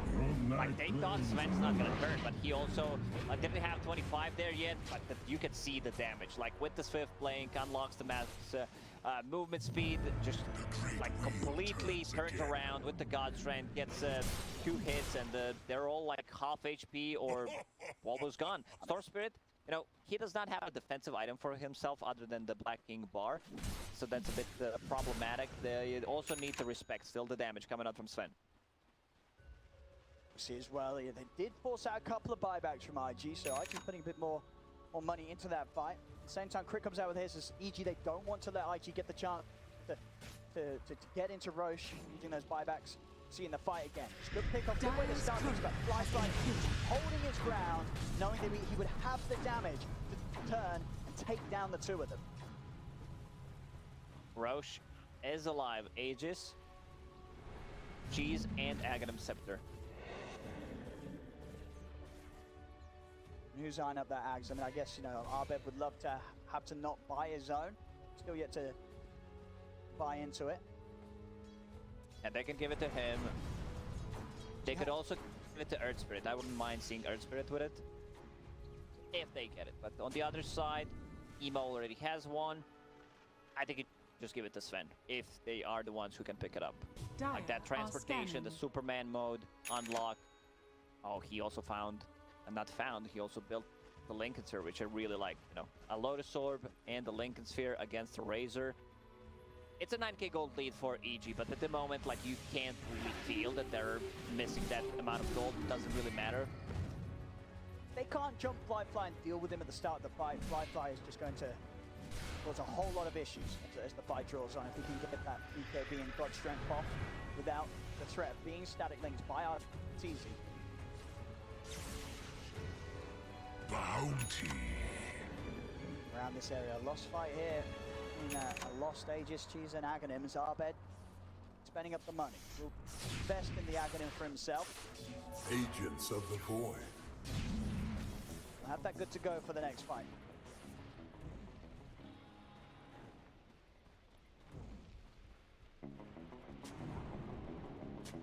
They don't have too many abilities that they can, like, pierce this Lincoln Sphere with. They might use Frostbite. I don't think you want to use the Force Staff from the Crystal Maiden. You want to save that for defensive purposes. Bounty. They lost a gem. This is also the big part. You know, now IG, they're holding 2 gems. They still have Necro units to de-ward any possible wards. A big item on Razor, he got that Butterfly. Sven does not have a True Strike. Cautious about Emo. Level 25 Hex Stun. That's a lot of lockdown between the Hex and the Dissimilate Stun. EG don't get their BKBs off in time. There will be more than enough chain stun to hold Arteezy in place to allow Flyfly to get the kill. And the BKBs are down to 5 With the Hex, they come in, coming for the BKB, get the signs down on the two on the supernova down, but Abed is down. The damage is done by flyfly. Overwatch put the gun. The BKB comes through now. Spike Caravans for Kaka catches crit. Crit goes down as well. Yeah, that jump, you know, they go in, but they get caught. There's so much control coming up from the Void Spirit. You have the Hex, you have the AoE silence, the Simulate also stuns, level 25 talent. Now they can go inside the pit. Crit already bought back in the previous fight, so he's not going to have it. Storm Spirit invests all of his gold into that new shiny Aghanim Scepter. I don't think they have enough to deal with that super farm Sven right now, and also Emo. Like, he managed to make a comeback after getting caught multiple times in a row. Like, he's super strong right now. He really did. The impact he can have at this point, that much lockdown around these low has fallen to the pretty much unmatched. From Radiant's HG. courier Anytime has IG been get killed. the jump, have the better time. Oh, it's Nyx Assassin who picks up the axe. So he wants to burrow himself. Dire's Something else in these team fights under that's attack. going to make it pretty much impossible Radiant's for middle EG to tower keep the is fight under going attack. when the BKBs end. He'll have such an easy time just throwing out his abilities from a distance. Radiant's middle tower IG has ready fallen. to push up to the high ground their time. They're now holding the 5k lead. EG Radiant's top letting tower that is under strong attack. mid-gander they had really slip away now as IG, they're back in charge with how large flyfly is. Like Radiant's Wolves top tower is under and attack. Necro units, like, you need to keep that away from Sven. He pretty much one-shots it. Also, you need to keep it away from Pit of Malice. It will this lineup will start to fall off. You know, you have a Razor, he deals the damage. Radiant's top tower But they has have fallen. the tools to deal with him, right? There is a Lincoln Sphere, there is a Loaded Sword. Radiant are Arteezy dead for 100, 350 gold short for buyback. And some crits on as well. His buyback on cooldown. I mean, they just sitting on the high ground. Having a look out. Suddenly, they're on top of him. He's gone.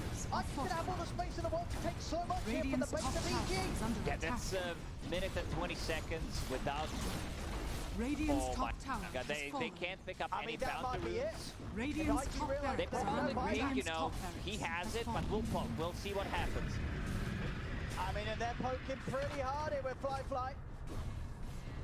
They're being cautious though. They're looking towards the racks instead, already with the jump, straight up towards the bounce, and Emo's looking to get more Radiant's kills top here. Fly barracks will live. has fallen. As he gets away, actually Emo losing his shot there because of that dive. We have iceiceice trying for the split mid. He does have creeps pushing in with him, iceiceice. So iceiceice might just get up to stop EG from losing anything more than the mid and the top rack.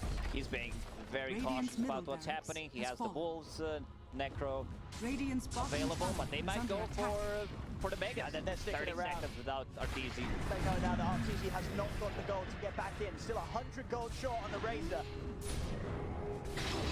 CG, they're trying to start, so they've got to be careful. Kaka with the power, he's able to try and get the setup. Onto flyfly, forces back to safety. JT actually going to look to take them out here. Zara comes in, they're looking to jump on the JT, but JT gets them all out. Zip! Yeah, that's a level 3 ulti for second teleport delay. At least they did not get the Mega Creep, so they still have possibly one more fight. Arteezy definitely needs to farm up his buyback. He's gonna have it in the 400 gold. Double damage spawned on top. There's still ages, or almost full 2 minutes. IG, they want to take another fight.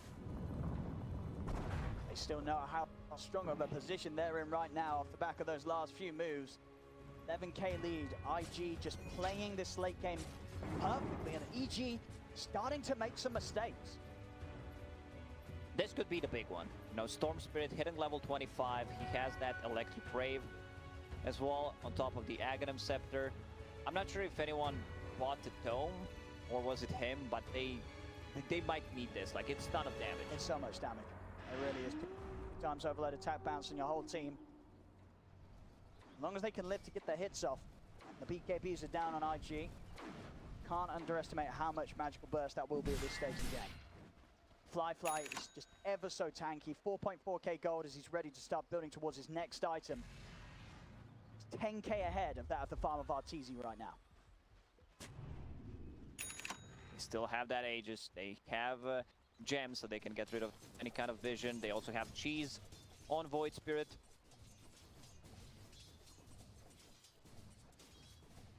The IG, they're looking for the jump. If they want to make it. Work on it, right, they go. Come on, Arteezy! He might switch! They're going to turn over towards the stone ground. They're going to be giving up, but he can't chip away in time. Abed down for 90 seconds. Without the goal for buyback. Each of them on top of it. Arteezy with the BKB. Walking them back. JT's ready to rip the team out. Knows the rip. Is he going to take them away? It is, but Emo they and forgot. actually They forgot. They kind of split up. iceiceice will get just a sliver of health as he's able to run away. Emo still fighting back against him. Kaka remaining burrowed, causing some issues here for EG as they'll slowly but surely bring him down. Emo trying to finish off Griff at the back up there. Arteezy jumps across. He was gone in a second. They did not time it. Oh, that would be so big. And as it is, Emo's just going to get a free reset. As time for the rest of IG to get back over. And now still 50 seconds without Abed. IG, they'll still play it careful, not wanting to push in with Kaka dead.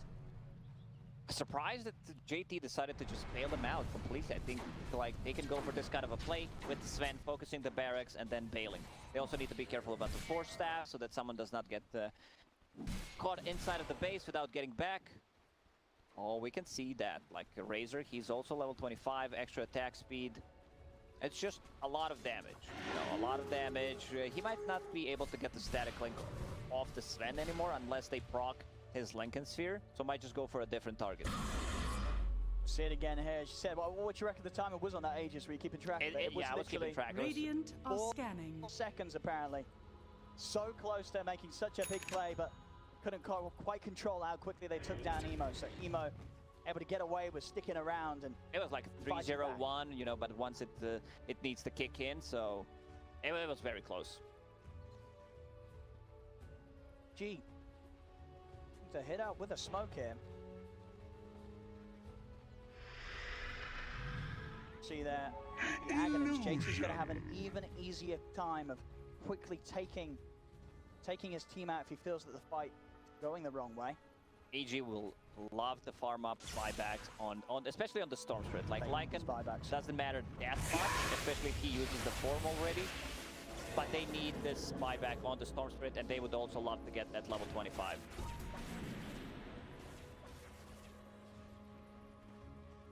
To 24. IG still with the 12k lead. Flyfly getting close to the money to be able to slot something out and get his Abyssal Blade in. Still have buyback gold available. Pretty incredibly rich. Radiant's middle tower is under that attack. Shard, that extra reach and simulate that he'll have means that just the area of coverage that he can get in onto you and get that 2.5 second stun off, it makes it so hard to choose the right time to start retreating, as he'll always be able to chase you with that much range. Dark Rift, Aghanim Scepter upgraded by Underlord, so that means 1 second less delay. They're gonna jump on Easy, chipping in, but they're in, they've got their hex, they've got the dissimulate stun on Easy in trouble, he's gonna take it out, gets the BKB off. Oh, is that very good? Easy will be able to keep himself alive. iceiceice roots over the back, nice takedown only, but the rod's there. Control iceiceice, they bring him down, the Lycan falls. Radiant's bottom somehow though, EG able to keep Arteezy alive. Nearly ending in another disaster there. Arteezy still does not have the buyback goal. It's a bit without it. Arteezy moving in, they've got the link down on the fly. Still going to take him out, no they can. The ref gets fly out of there. Not easy. It's long. He's gonna drop. He must able to just walk back up to him and out the hex. He must able to set him on to crit. The hex is gonna start. A question mark in all chat. Alright, I love that. GG's called. He was just standing there. Alright. There we go, ladies and gentlemen. Spicing it up a little bit. As Dire victory. That was close. They managed to get out. Void Spirit still stays in. They get the kill on Abed. Unfortunately for EG, they did not have buybacks on any of the 3 cores.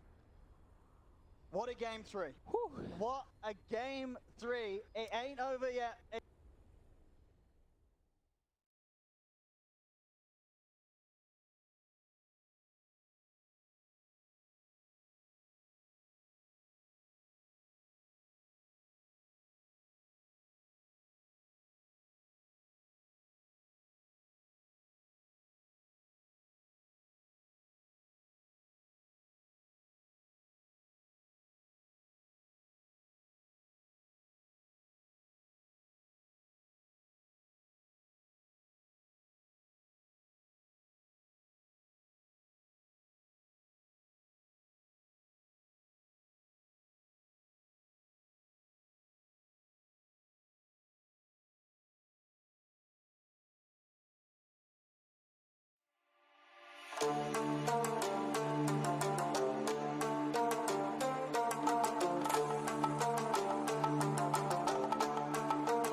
over the edge.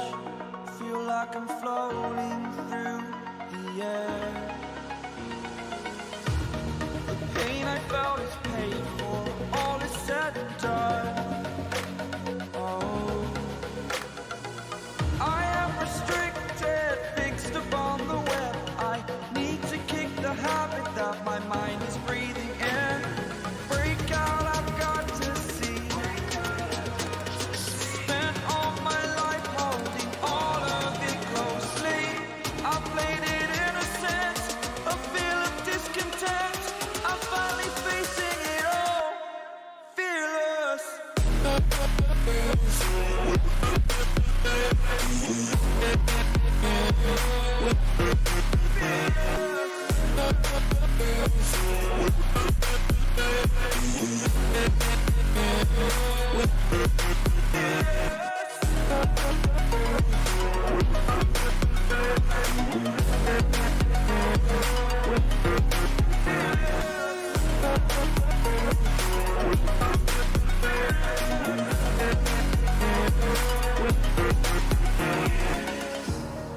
Burning the bridge that keeps us. I'm here and I'm feeling exaggerated, that's what you assume. The story's over now, I must conclude.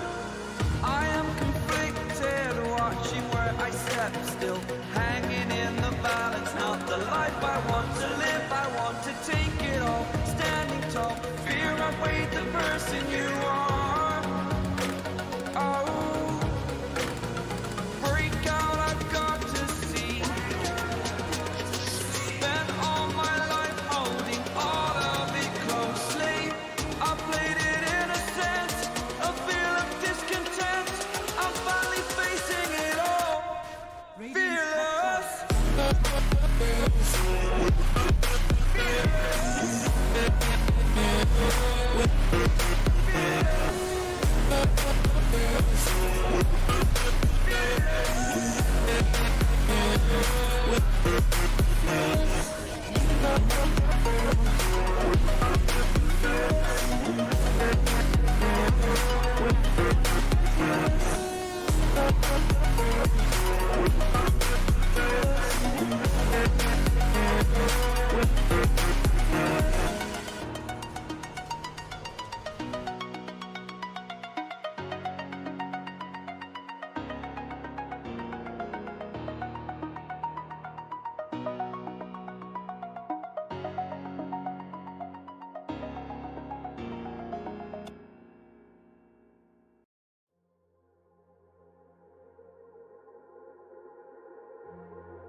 It's all about humanity.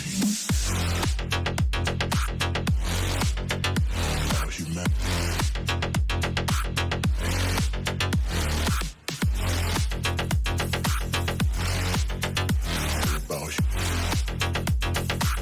It's all about humanity. About humanity.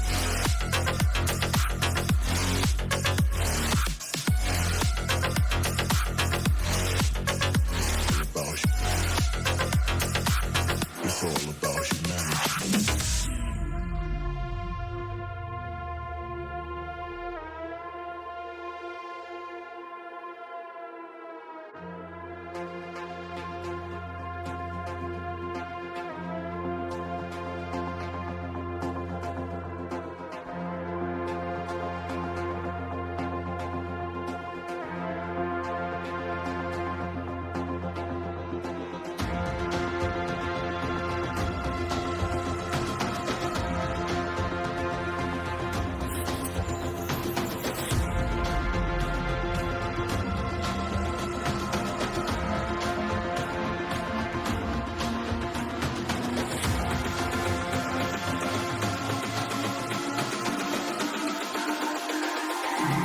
It's all about humanity.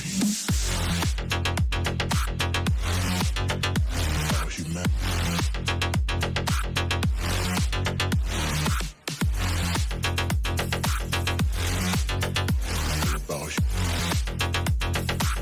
It's all about humanity. About humanity.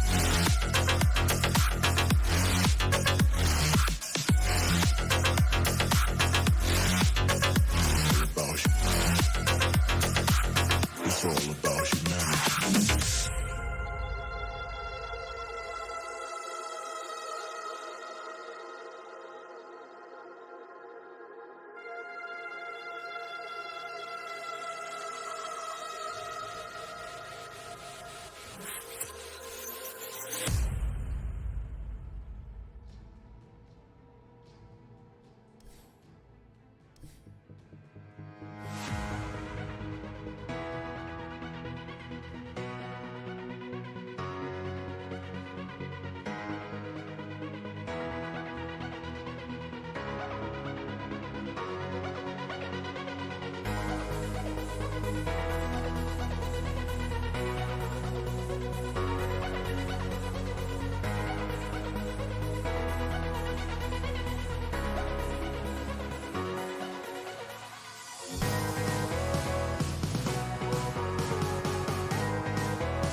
pick it. Yeah, 5 games needed.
Bring it back now.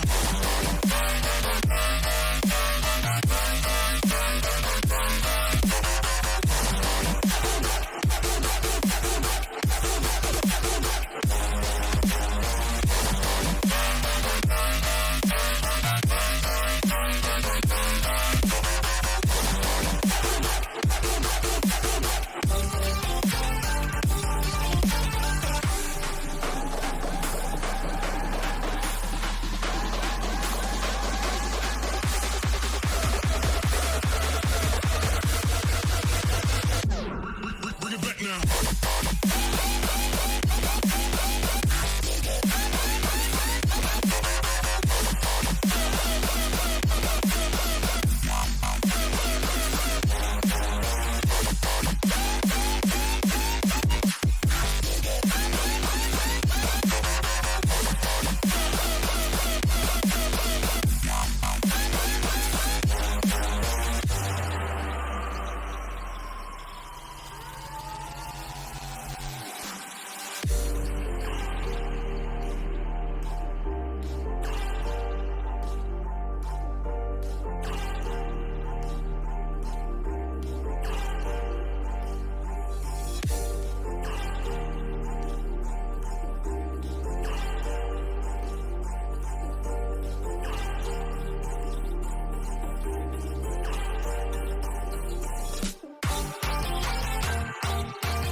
And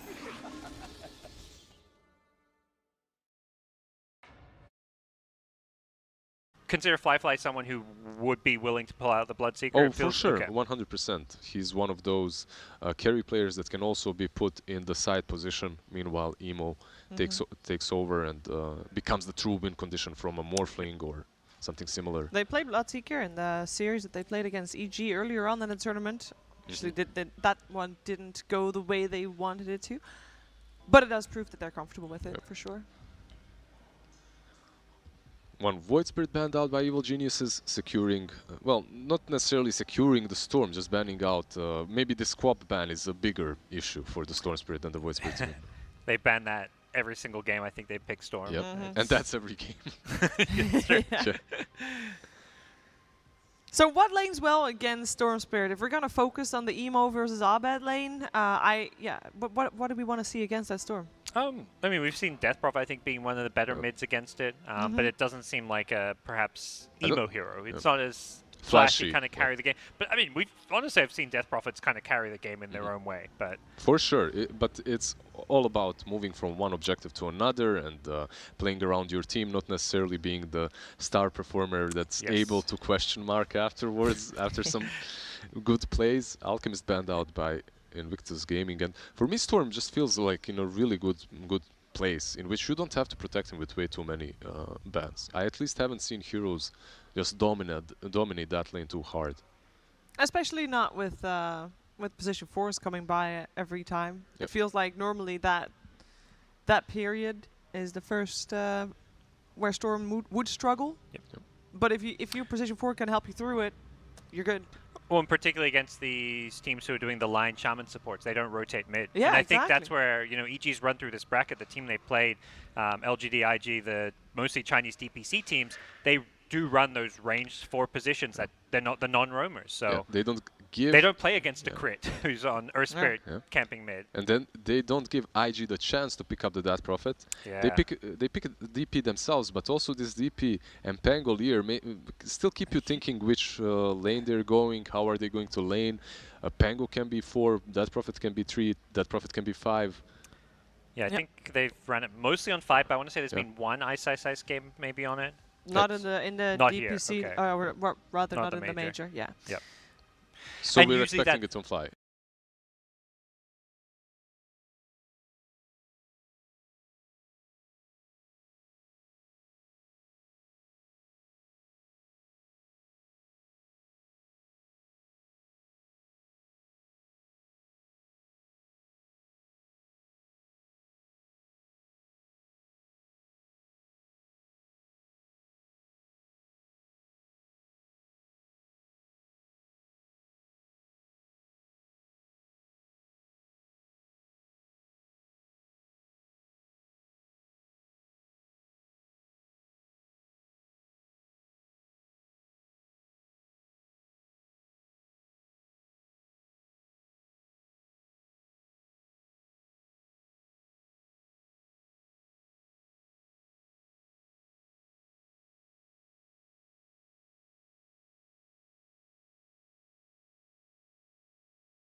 10 seconds remaining.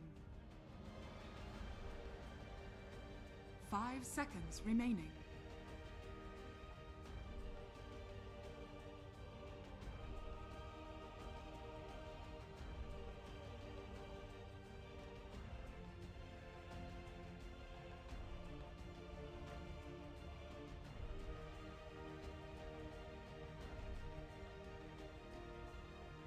Evil geniuses turn to ban.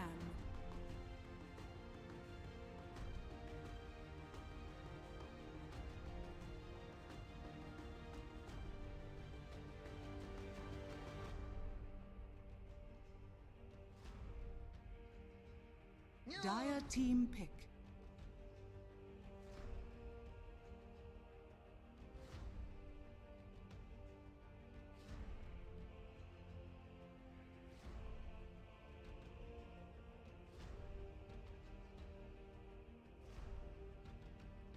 Ten seconds remaining.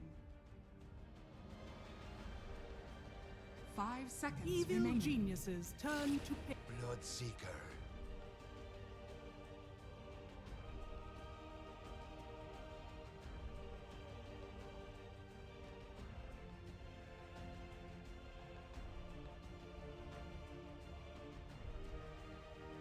Ten seconds remaining. 5 seconds remaining.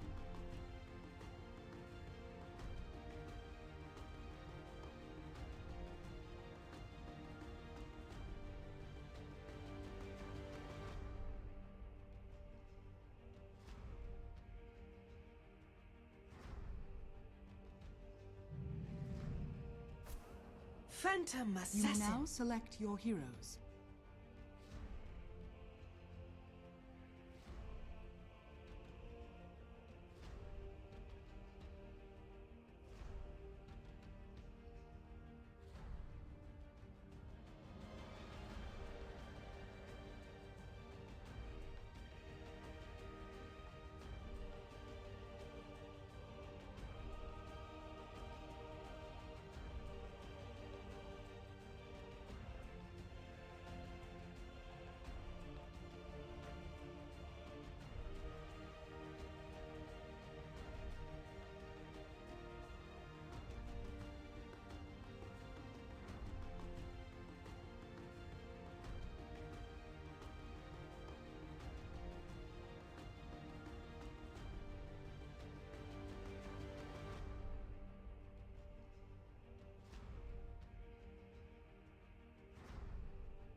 Looking Prepare for battle. You thought to taste the I'm very excited to see it. I'm very happy that we're getting to see an Arteezy PA. I think this is going to be one of those carry heroes that either just is explosive, pops off, and carries the whole game on his back, or he's going to look very underwhelming. So a lot of focus on whether Arteezy is going to have an amazing game, or if maybe that question mark is going to tilt him off his sort of game.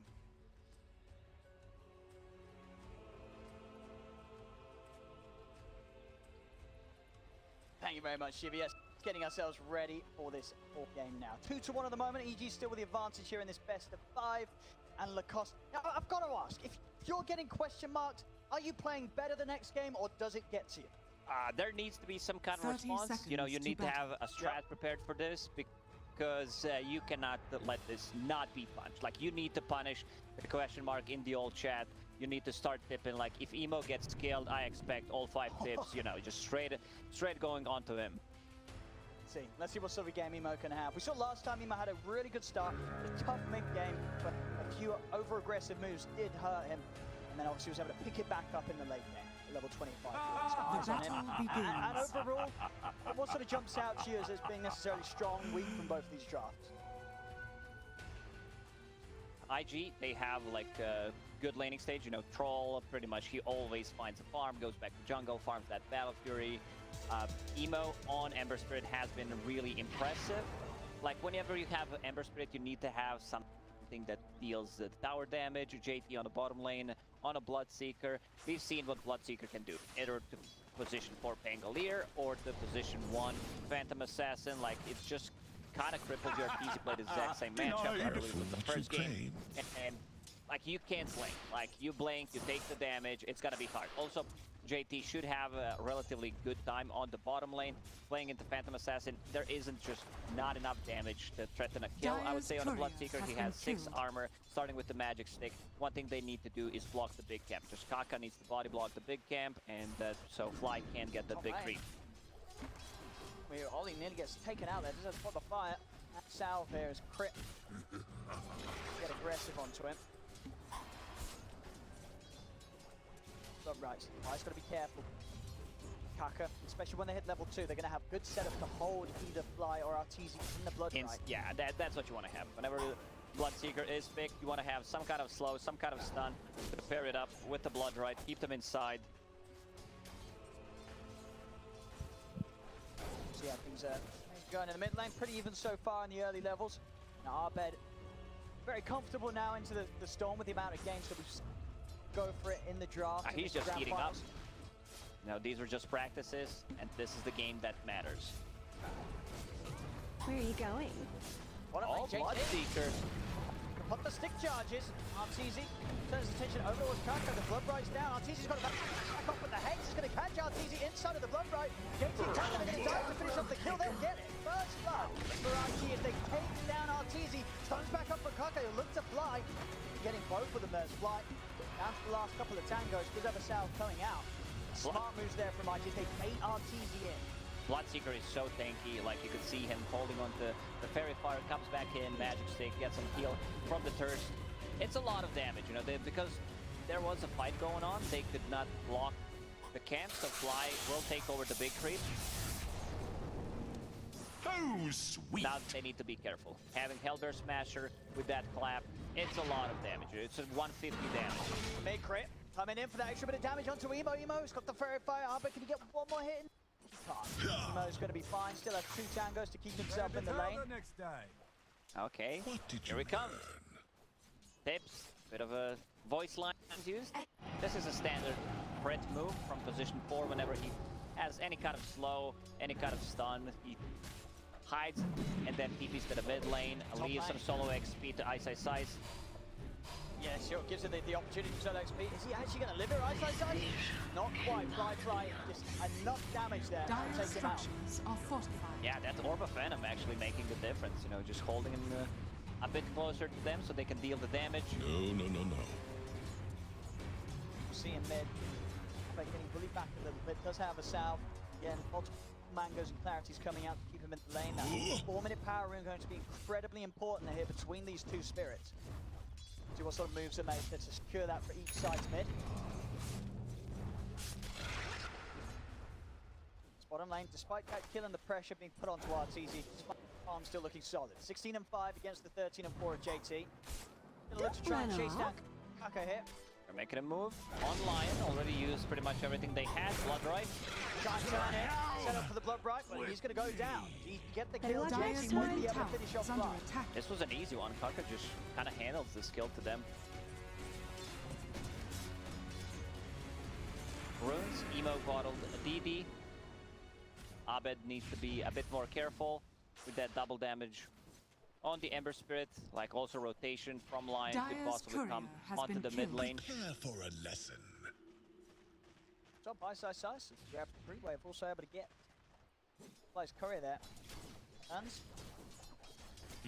Fly, try for maybe another move down bottom with the set. I'm gonna beat down onto JT with the blood right.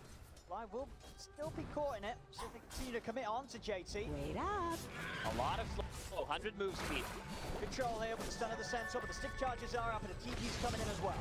Arteezy is coming careful, Emo making the moves over and he has that BD room ready to go.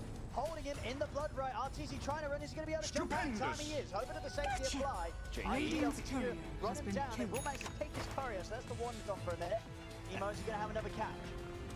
Still closing in on Arteezy. Chasing him away from the lane. Arteezy needs help, but He wants to blink out once again. 2 blinks. He lost a lot of CS, but this so did JT, but JT realizes, you know, I'm not going to chase. I do not have the speed. Instead, I'll come back to the lane and get some extra levels. Also, I want to see another point in the blood right. He went for 2 points in Thirst. It got nerfed. You know, this spell was so OP mid lane. Going in onto Abed. TP coming in. Abed, he may just be able to turn a takedown. Ollie pots the Fairy Fire, but Emo's chasing down. Burning him. It's not enough though. So Abed will live, and now Emo underneath the tower. Fly's going to be able to turn and pressure Emo. Emo's got the bottle charges. Stamping up as well. He's out of mana. Does not have enough for a spear. Oh, that was so close. Like if that connects, he's just straight up dead. So slow for more venom damage might just be enough. Top rune, haste. Emo, his bottle will get refilled. Yeah, we grab that haste though. So Abed.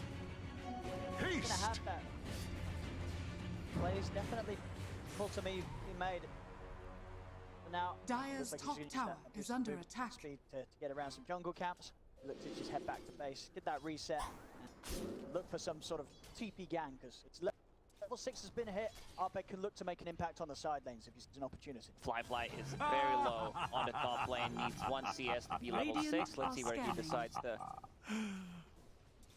Top is being pinged out. Here I am. Move on a mid. He just uses Remnant, gets back to safety. Radiant's middle Arteezy not tower getting too much is up under the bottom attack. lane. He's had to spend quite a bit of time moving away after Emo came in and chased him away from this. So Arteezy having a bit of a slower start.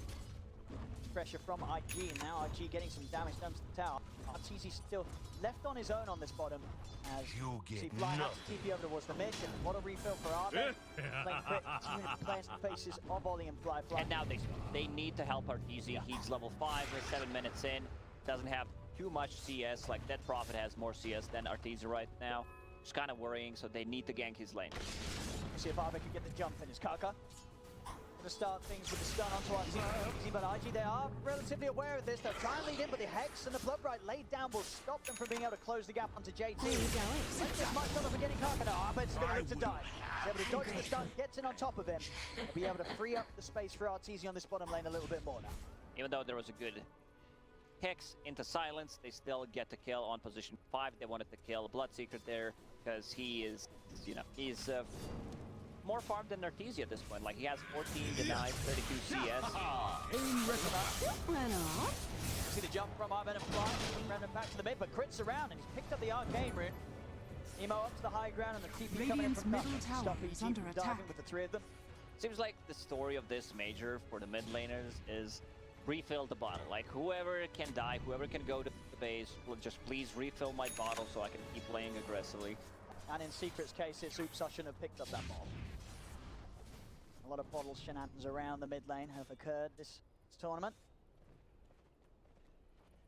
Yeah, no one lost their bottle in this game. That's what's important. That Prophet is level 6. They can start putting some pressure on the top tower because Troll does not want to be in the lane anymore. Someone else needs to be there. I'm not sure if they can defend. Like one thing they can do is possibly Radiant's rotate another hero to the bottom tower is bottom under and attack. just outnumber them in pressure. And that's exactly what the Flyfly does. Dire's Like he top wants to get a tower trade is from it. under attack. On top lane, space is there for Dire's iceiceice. Bit with the ghost. Radiant's Tier 1 bottom will be tower taken is down under by attack. EG. No defense from IG as they look to just try and find space to get the farm going from Flyfly.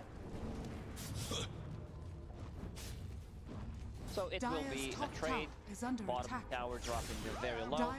They know no one is there. Defending JT going for a road of Atos, which I really like against Phantom Assassin, against the Storm Spirit, and Abed. Good setup for Blood Red. Getting a little bit baited here. Kaka's having to step up and turn things with the Hex and the stun. They lock down Abed. Abed, very aggressive move there as he starts to punch into Emo, but Emo's got backup. Emo also needs to be careful about using those tips straight away. He needs to save some for the mid and late game. tip management a very, very important level of resource management in Dota 2. Games like this where quite a bit's on the line, major grand finals. Gonna make sure you're ready to hit your enemy. I'm looking at the chat right now. A lot of question marks. Seems like they're not. Chat does not know what we're talking about. We need to explain things. It's a very confusing game, Dota 2. So I think it's the natural response from the viewers. They're like, "What is this? What's happening?" Like everything needs to be explained. No one knows anything. 2021. What a year to be in. Big crit. He's gonna roll. He's gonna see people the blood. Ooh, he has to stop it. He has to stop it to stop the bleed. You just die. Like if you try to TP out at these early levels and you're not tanky enough, you just straight up die. Stupendous! Emo making some good space to push in on the mid here with JT. Dire's structures that are Rod of Atos fortified. first. Ollie. Radiant structures are fortified. Try and find this Phoenix 6. Radiant's middle tower is under attack. Bottom flyfly getting some good spaces. Health coming out. Perseverance done. On the way to the battle, Fury still. Dire's top tower is under attack. The network. Arteezy also making steps towards his. Picked up the broadsword. Yeah, you want to get, as a Phantom Assassin, you did not pick up Ring of Health. In the laning stage, you really don't need it for the jungle pretty much. Especially if you find something like a Royal Jelly, then you have enough regeneration. So just get more damage, you're gonna get more farm because of the damage. Makes a lot of sense. Now you can see here, you know, Emo does not want to use his tip there, so Kaka steps in like a real bro. Their tip spread nice and even. There's no telling how long the game could go. And with both teams having a Battle Fury carry, this could step up to be one of the longer ones.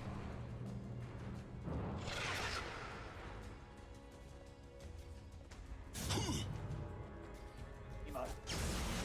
Coming in very aggressively here. Abed to be able to set things up. Silence from iceiceice not quite there in time.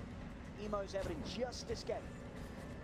If they connect with that silence, roll, and another roll bounce, I think they have enough damage to bring him down. They also have enchant, so they can dispel his flame guard, which is a pretty big deal. Dire are scanning. Kaka JT, they're out on the hunt. This month, seeing if they can maybe find Arteezy. Crit again, just trying to get in position to put a stop to these sort of moves, but it's a good long wraparound from IG. And look what Kaka is doing. He's saving the tome. Does not want to use it to show on the board. You know, maybe they use the tome. He's still level 5, so he does not want to show that he can, you know, have that finger in a team fight. Right? They're gonna be able to get the set on the fly, caught in the blood right fly. Healing up. Now IG will chase him down, take out the enchanters, and with that, he'll have the space to push down this tier 1. And now, because he got that XP, Kaka hands over book to Phoenix, who kind of needs a bit more XP. They're stacking the books. This is what I've noticed throughout this series. Like, Phoenix will not use this book. He'll try to get level 6 and give it to someone else if it's needed. Yeah, it's sort of just being used as, like an emergency book. Yeah, exactly. IG's library. But you need to return the book. Otherwise, the police gonna get you. Yeah, fine's gonna be.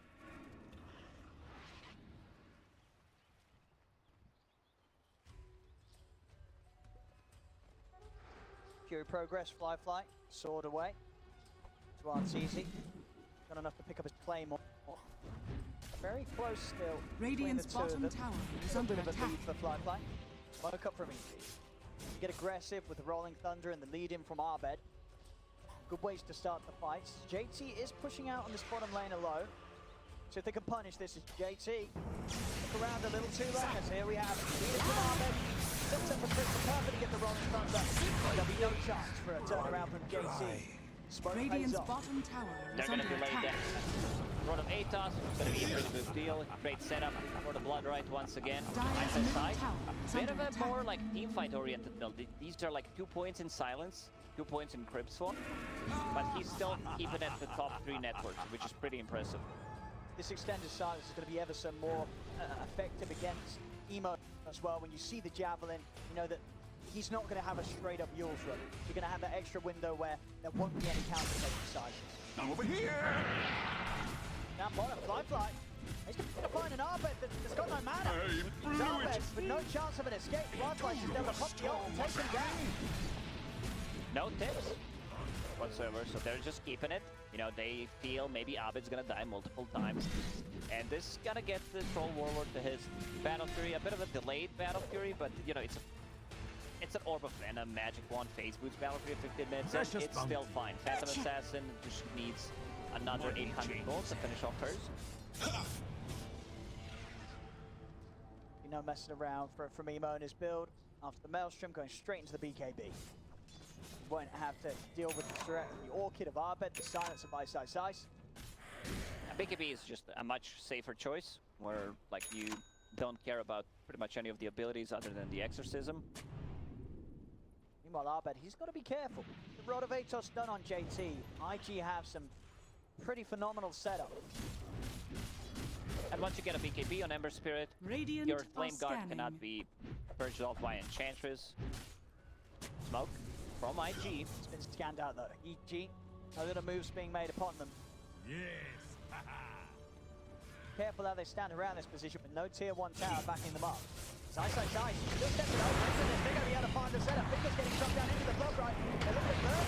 Pretty tanky, but not tanky enough to withstand the damage from all the targets. Pretty big disruption. Also has no escape. IG, despite the fact that EG scan it out, they knew something was coming.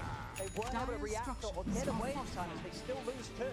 Like, they tried to pull themselves a bit more towards the north. They thought that Prophet can potentially, you know, tank all that damage. She's super tanky. Like, look at all these small items on iceiceice. Power Treads and Strength, Wand, Casual Urn, Casual Medallion. Like, he does not have enough items for everything. Just wants to use the raindrop, walk in, going in for a BKB.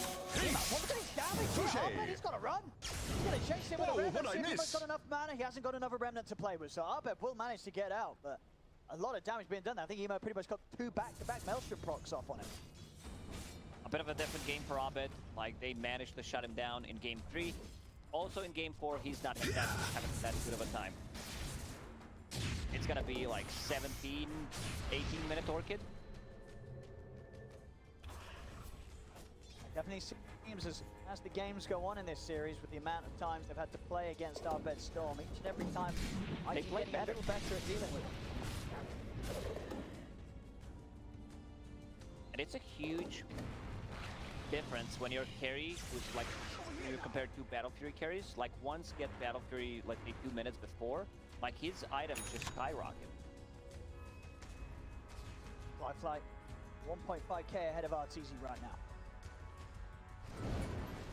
And arguably it's a little easier for Flyfly to fight at this time as a troll compared to what Arteezy's going to need on the PA before he can really turn up and be confident that IG aren't going to handle him completely. Another smoke from IG, no scan this time around for EG. Orchid is done. Tired. Now they connect with the scan. iceiceice has got to be careful here. So EG should know something is up. You see this kind of a scan, no one showing them the lane. You pretty much know there's smoke. IG, they look to roast with Trop. If they catch a kill off, this is Kaka. He's got the opening onto Arteezy. He needs help, but he needs it now. They're going to have the massive damage holding them again. Arteezy getting low, he's backing away. Arteezy will remain alive for now, but only inside Flyfly on top of iceiceice. The supernova going off, iceiceice will fall. iceiceice giving away his life for Arteezy, uses a nice silence. Silences the Bloodseeker so he can't use Rupture on him, and as you said, like they're going inside the pit, so they have enough damage coming up from the troll, but they need to be a bit more careful. That Prophet will be out, no Exorcism whatsoever. Let's see. Abed Storm wants to jump in, silent, online, he has the left. He's coming very close, he's going to turn it, change the route, setting up onto Abed. Heads up, the Speaker comes down, Abed's gone. The dagger from Arteezy will bring down Kaka. There's a 1-for-1. IG still with the strength to push back EG away from the pit. Is available. Can they get for any sort of steal? Crit is going to try and start something off. He's going to get a perfect angle here on the 3 of them. Arteezy jumping in as well. They're bringing the troll down. They're taking it down. Arteezy gets this. Arteezy's able to pick up the Aegis. JT's got to run, but he can't. As Blood will take it down. EG with a perfect fight around the pit as Crit gets the exact time to jump. Man, he just got that Rolling Thunder off cooldown, goes in, like, it does not get better than this. He goes in, gets the multiple, Bounces off the walls. Arteezy goes in, gets the last hit. Who got the Roche kill? It was EG as well. Yeah, it was EG. EG got it all. They get the kill, they get the Aegis, and the timing there from Crit could have been more perfect. The IG were trying to finish it up, trying to commit, but the just creating a huge problem for them in this area as they have nothing item-wise to deal with that. Yeah, there are no BKBs yet, so I believe Bloodseeker needs to use that rupture on him in the team fights. We've seen what he can do. Enchantress getting caught should be an easy one. Oh, dear. I have to use rupture to guarantee it there.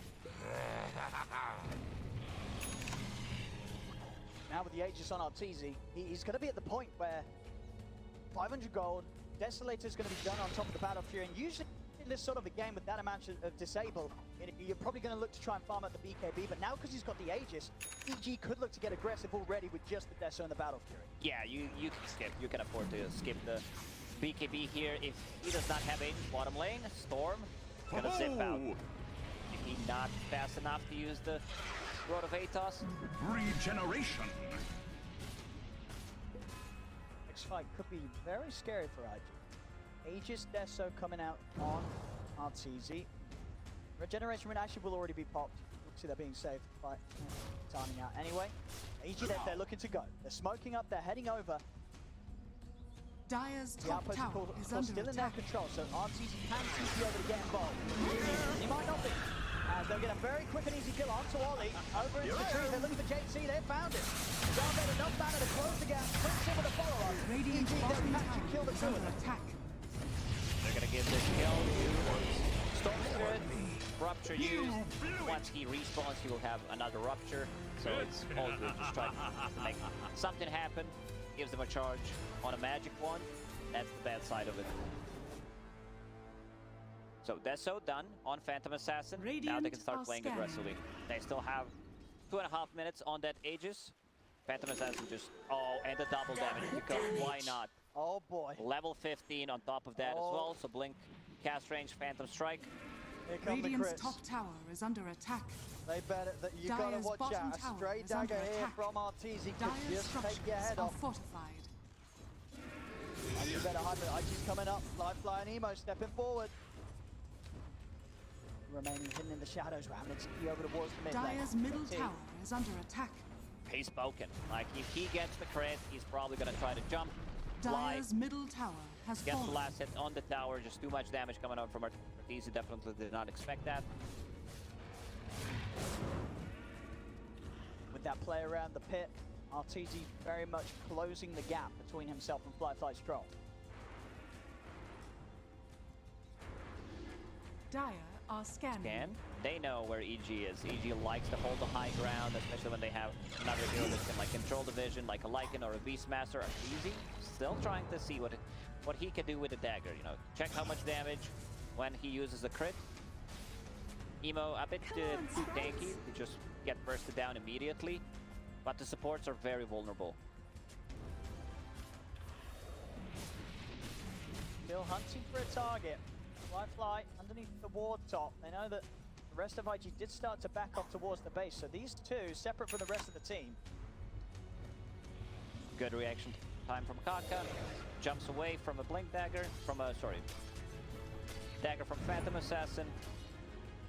Look at the armor on Bloodseeker. He has 34 armor when he's sitting next to tier 2 tower, has a Dragon Scale, has an Armor Talent, phase boots, and this hero just has a lot of starting armor to work with. They're waiting for 2 BKBs. One on Emo, which is done, one on Troll, which will be done in the next 30 seconds. Aegis will run out. He's looks to roll the damage.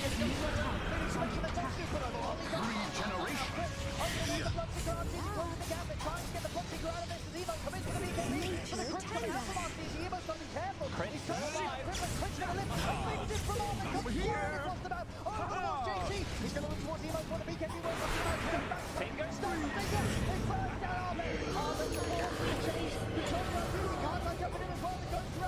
Aegis is gone. Underneath the tower, iceiceice trying to keep himself alive beside this, but the damage is too much. iceiceice will fall. Flies out with the TP crit, and Arteezy they'll also be able to get away. As IG do buy back there, JT buying back to get back in the fight will allow them to push back the rest of EG.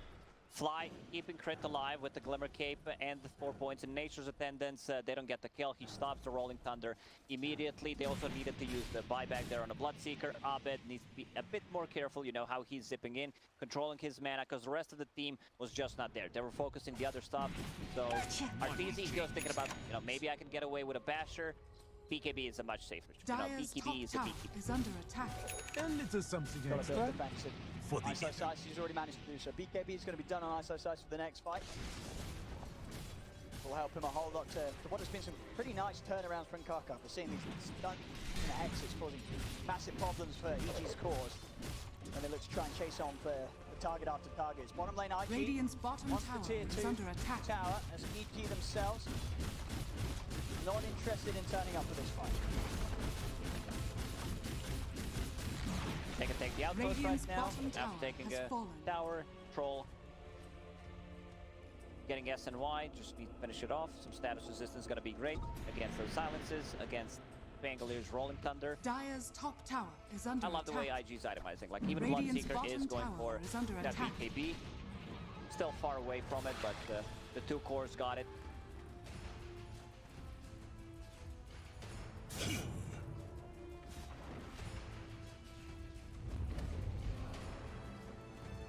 Marching. Good time to jump. Arteezy still up. Dire's 100 gold top away tower from the is under BKB. attack. Finding the PA now. Pretty huge for them as a lineup. Nature IG attend us. sweep back through their jungle. Flyfly's already got his hands on Fly. Fly going down. EG will be happy with Chantress tanking that movement. Emo's pretty big this game. Like he's staying 3k gold ahead of the Storm Spirit. BKB done. DD in a bottle. Like they want to take this kill. Also has the Grow Bow, so that's going to reduce their magic.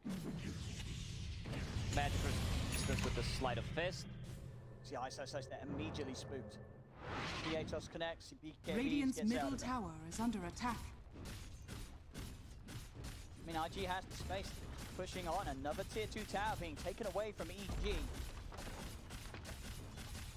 Radiant structures Not are feeling fortified. confident enough to try and charge headfirst into a fight quite yet. A Storm Spirit without a BKB does not feel comfortable.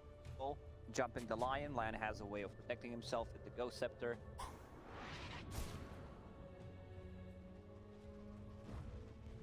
A lot of pings on the mid lane.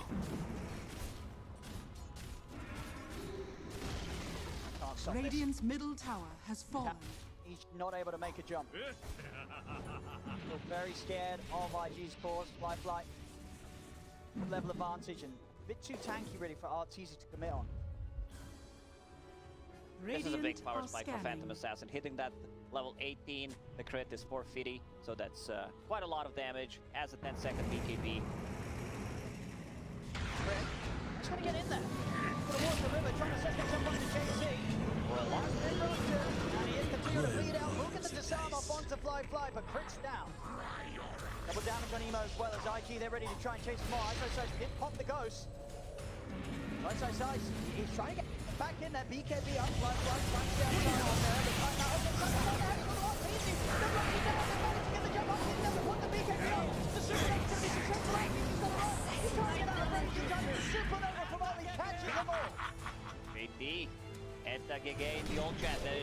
Like without Bangalore, they do not have enough team fight. They cannot Radiant's match middle tower is Supernova, under which attack. is level 2. That double damage on Ember Spirit, dealing a ton of damage, and now Flyfly, he feels very comfortable going for the high Radiant's ground. middle tower has fallen. And they're at least going to get this middle Radiant's set of middle rounds. barracks are under No attack. iceiceice, no Arteezy. Cannot defend here down the middle lane. Radiant's Top middle lane will be very barracks safe has still with fallen. tier 1s and tier 2 still up. IG able to take the big objective and get out without EG being able to punish them at all. It's very hard for Bangalore to play into Bloodseeker. Like, there's Bloodseeker, Beastmaster, Grimstroke, these are hard counters, especially Bloodseeker. Like, you can try to buy some time, he uses a roll-up. Also, you need to have a Yule Scepter to have that 2.5 extra seconds. Try to buy some time, extra duration. Other than that, like, you as a position 4 can't really, you know, itemize. You don't get that much farm to buy a Lotus Orb or the Lincoln Sphere. And I did not see anyone trying to go for the Lotus, that profit, trying to tank up a bit. Whoa, what'd I miss? But for the Solar Crest, they need this Storm BKB. They need him to be able to jump the Lion, possibly follow up with the Pangolier Rolling Thunder and just delete it before he can get any spells off.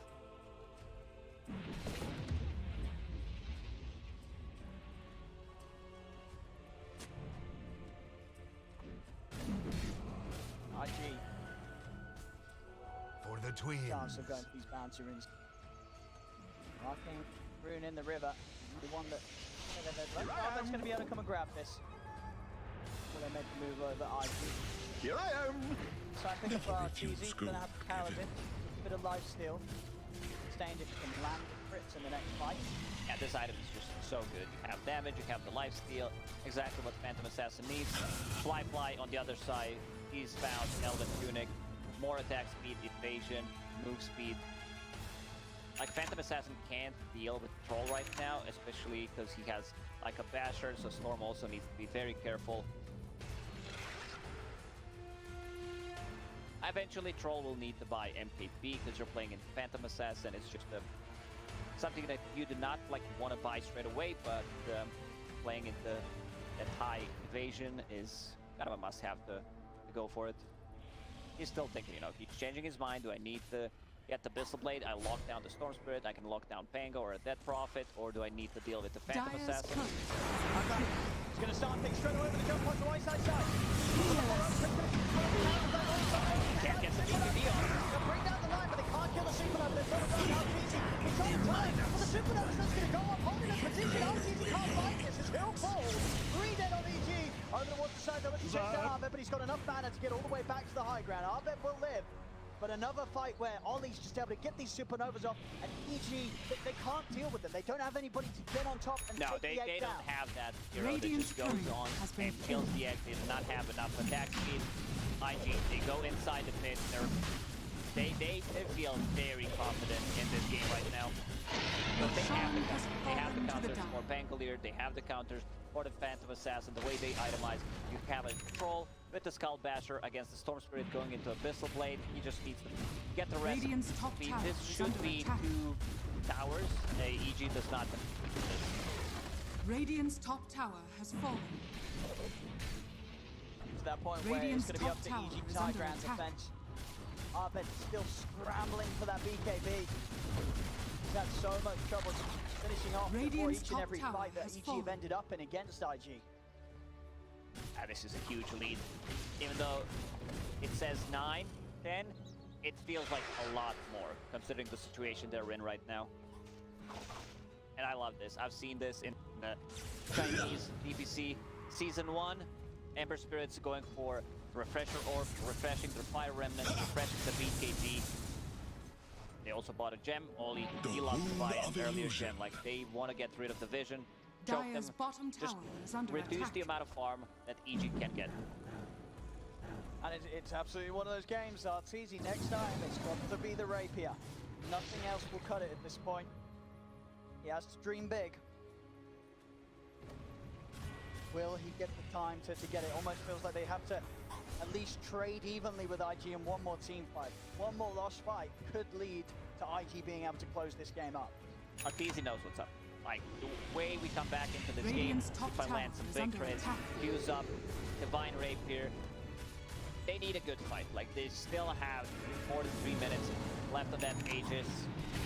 Full Abyssal Blade done. Flyfly can't get a really good jump. Fly. Held in the Blood Bright hit. Been glimmered. IG most Looking for me. Let the fun begin. More than the illusion. Fly will be able to take over. IG will back off for now.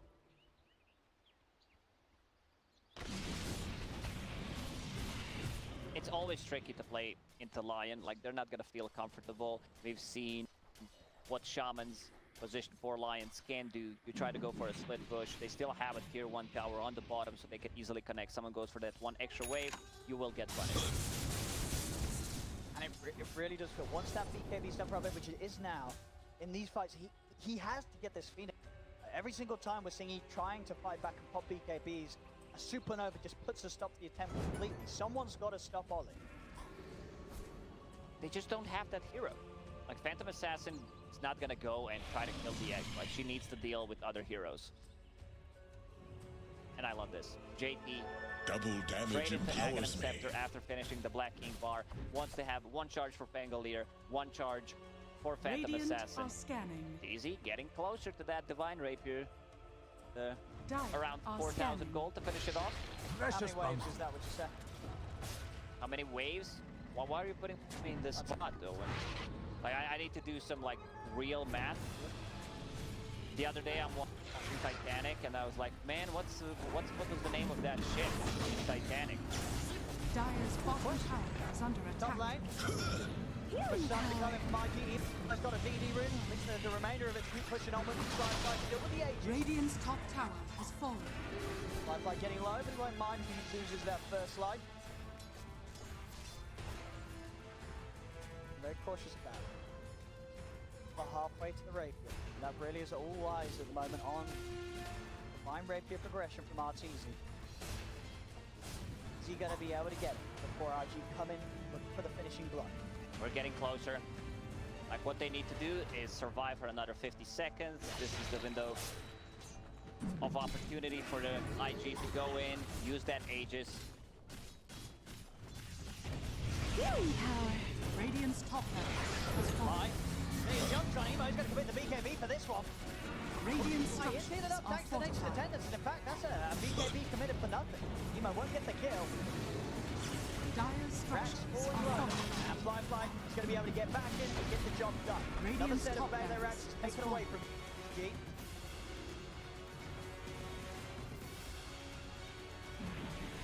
Like, Troll is just massive right now. He's completely bonkers. After he gets that MKB, like Phantom Assassin, if he sees Divine Rapier on Phantom Assassin, like, he just goes on her. No doubt about it. No, we're still in the game.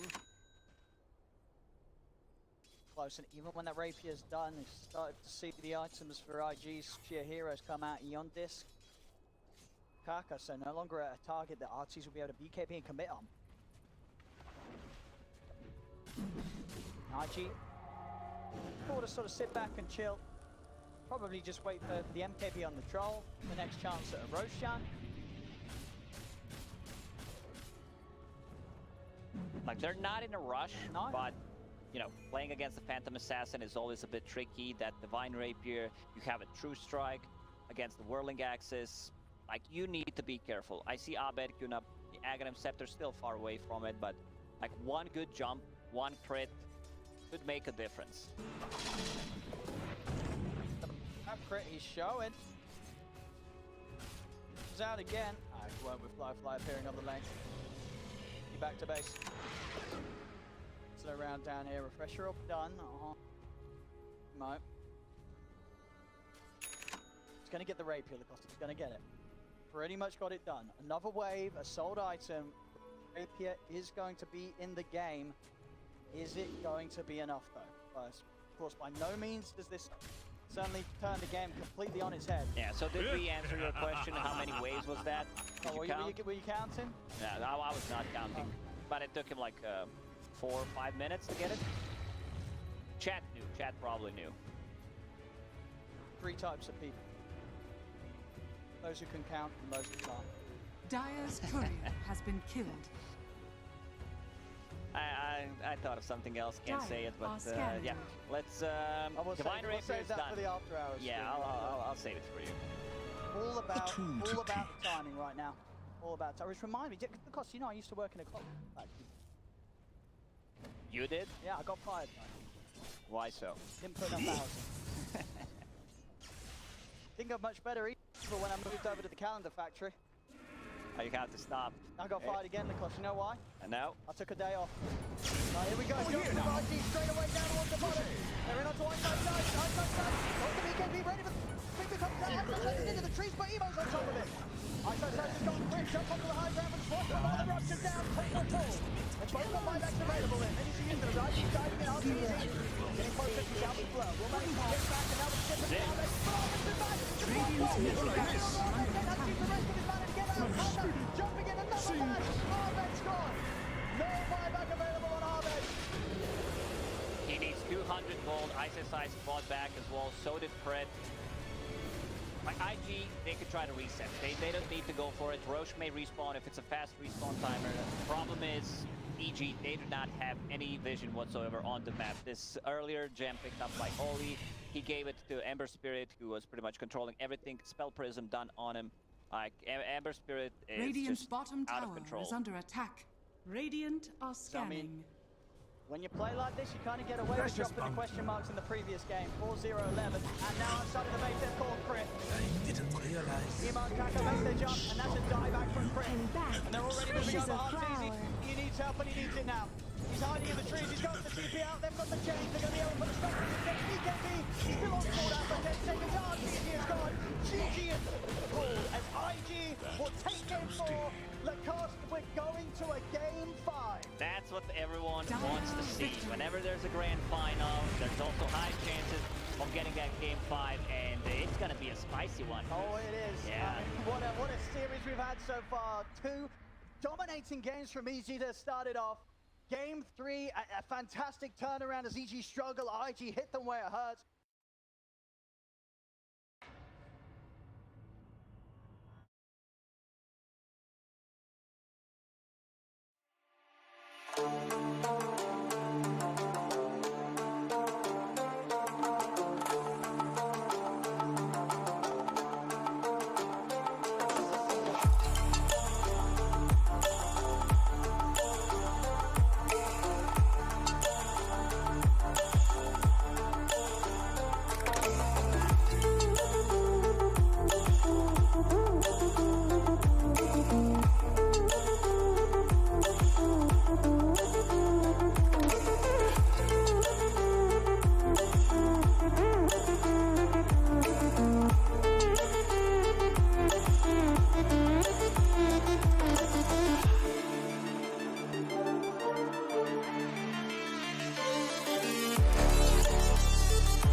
Over the edge, feel like I'm floating through the air.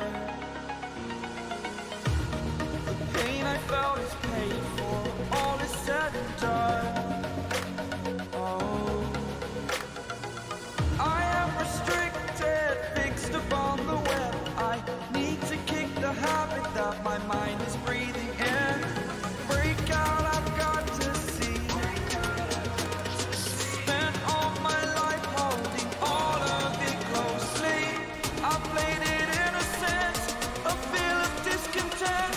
I'm finally facing it all, fearless.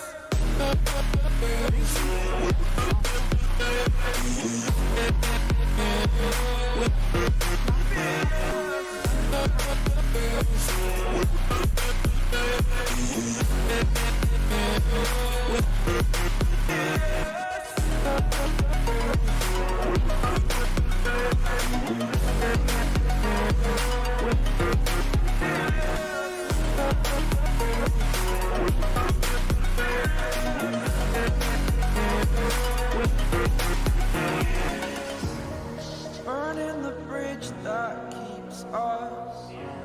I'm here and I'm feeling exaggerated, that's what you assume.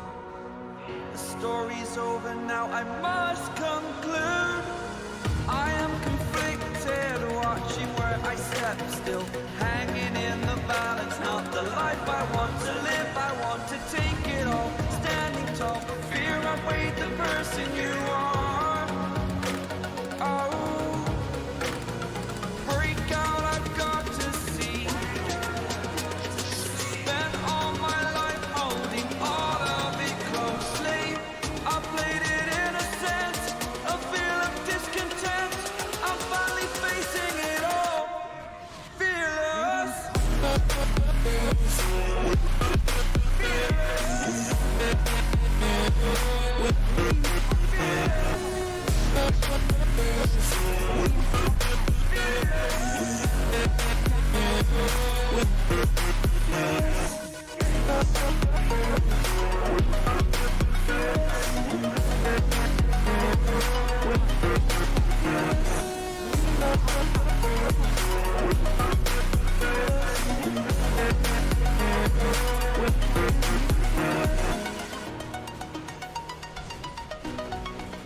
Radiant's top barracks are under attack. Radiant's top barracks has fallen. Dire's bottom tower is under attack.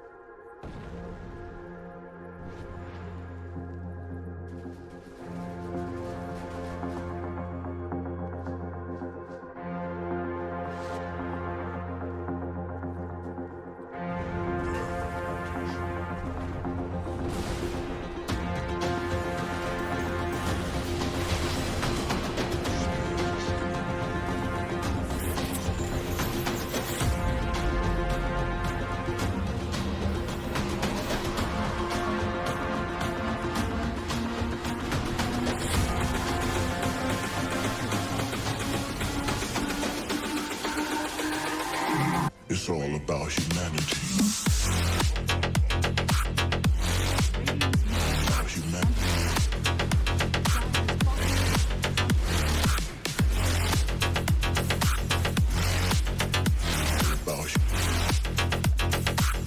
It's all about humanity.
It's all about humanity.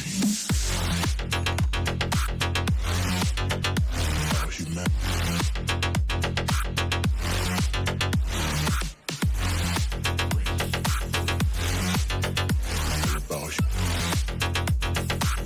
It's all about humanity.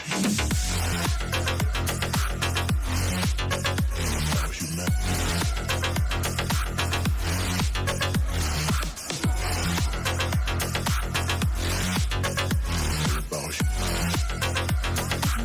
It's all about humanity.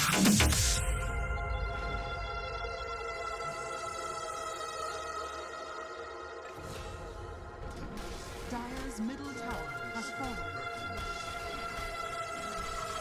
Dire's bottom tower is under attack.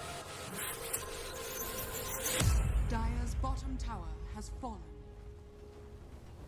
Dire's middle tower is under attack. Dire's structures are fortified. Dire's bottom tower is under attack.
Radiant's middle tower is under attack.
started playing better and showing tons of signs of life. And as far as the DotA development goes, do you feel we've seen a little bit of the, normally when two teams face each other, you get like the meta between the teams, especially when it gets to the final.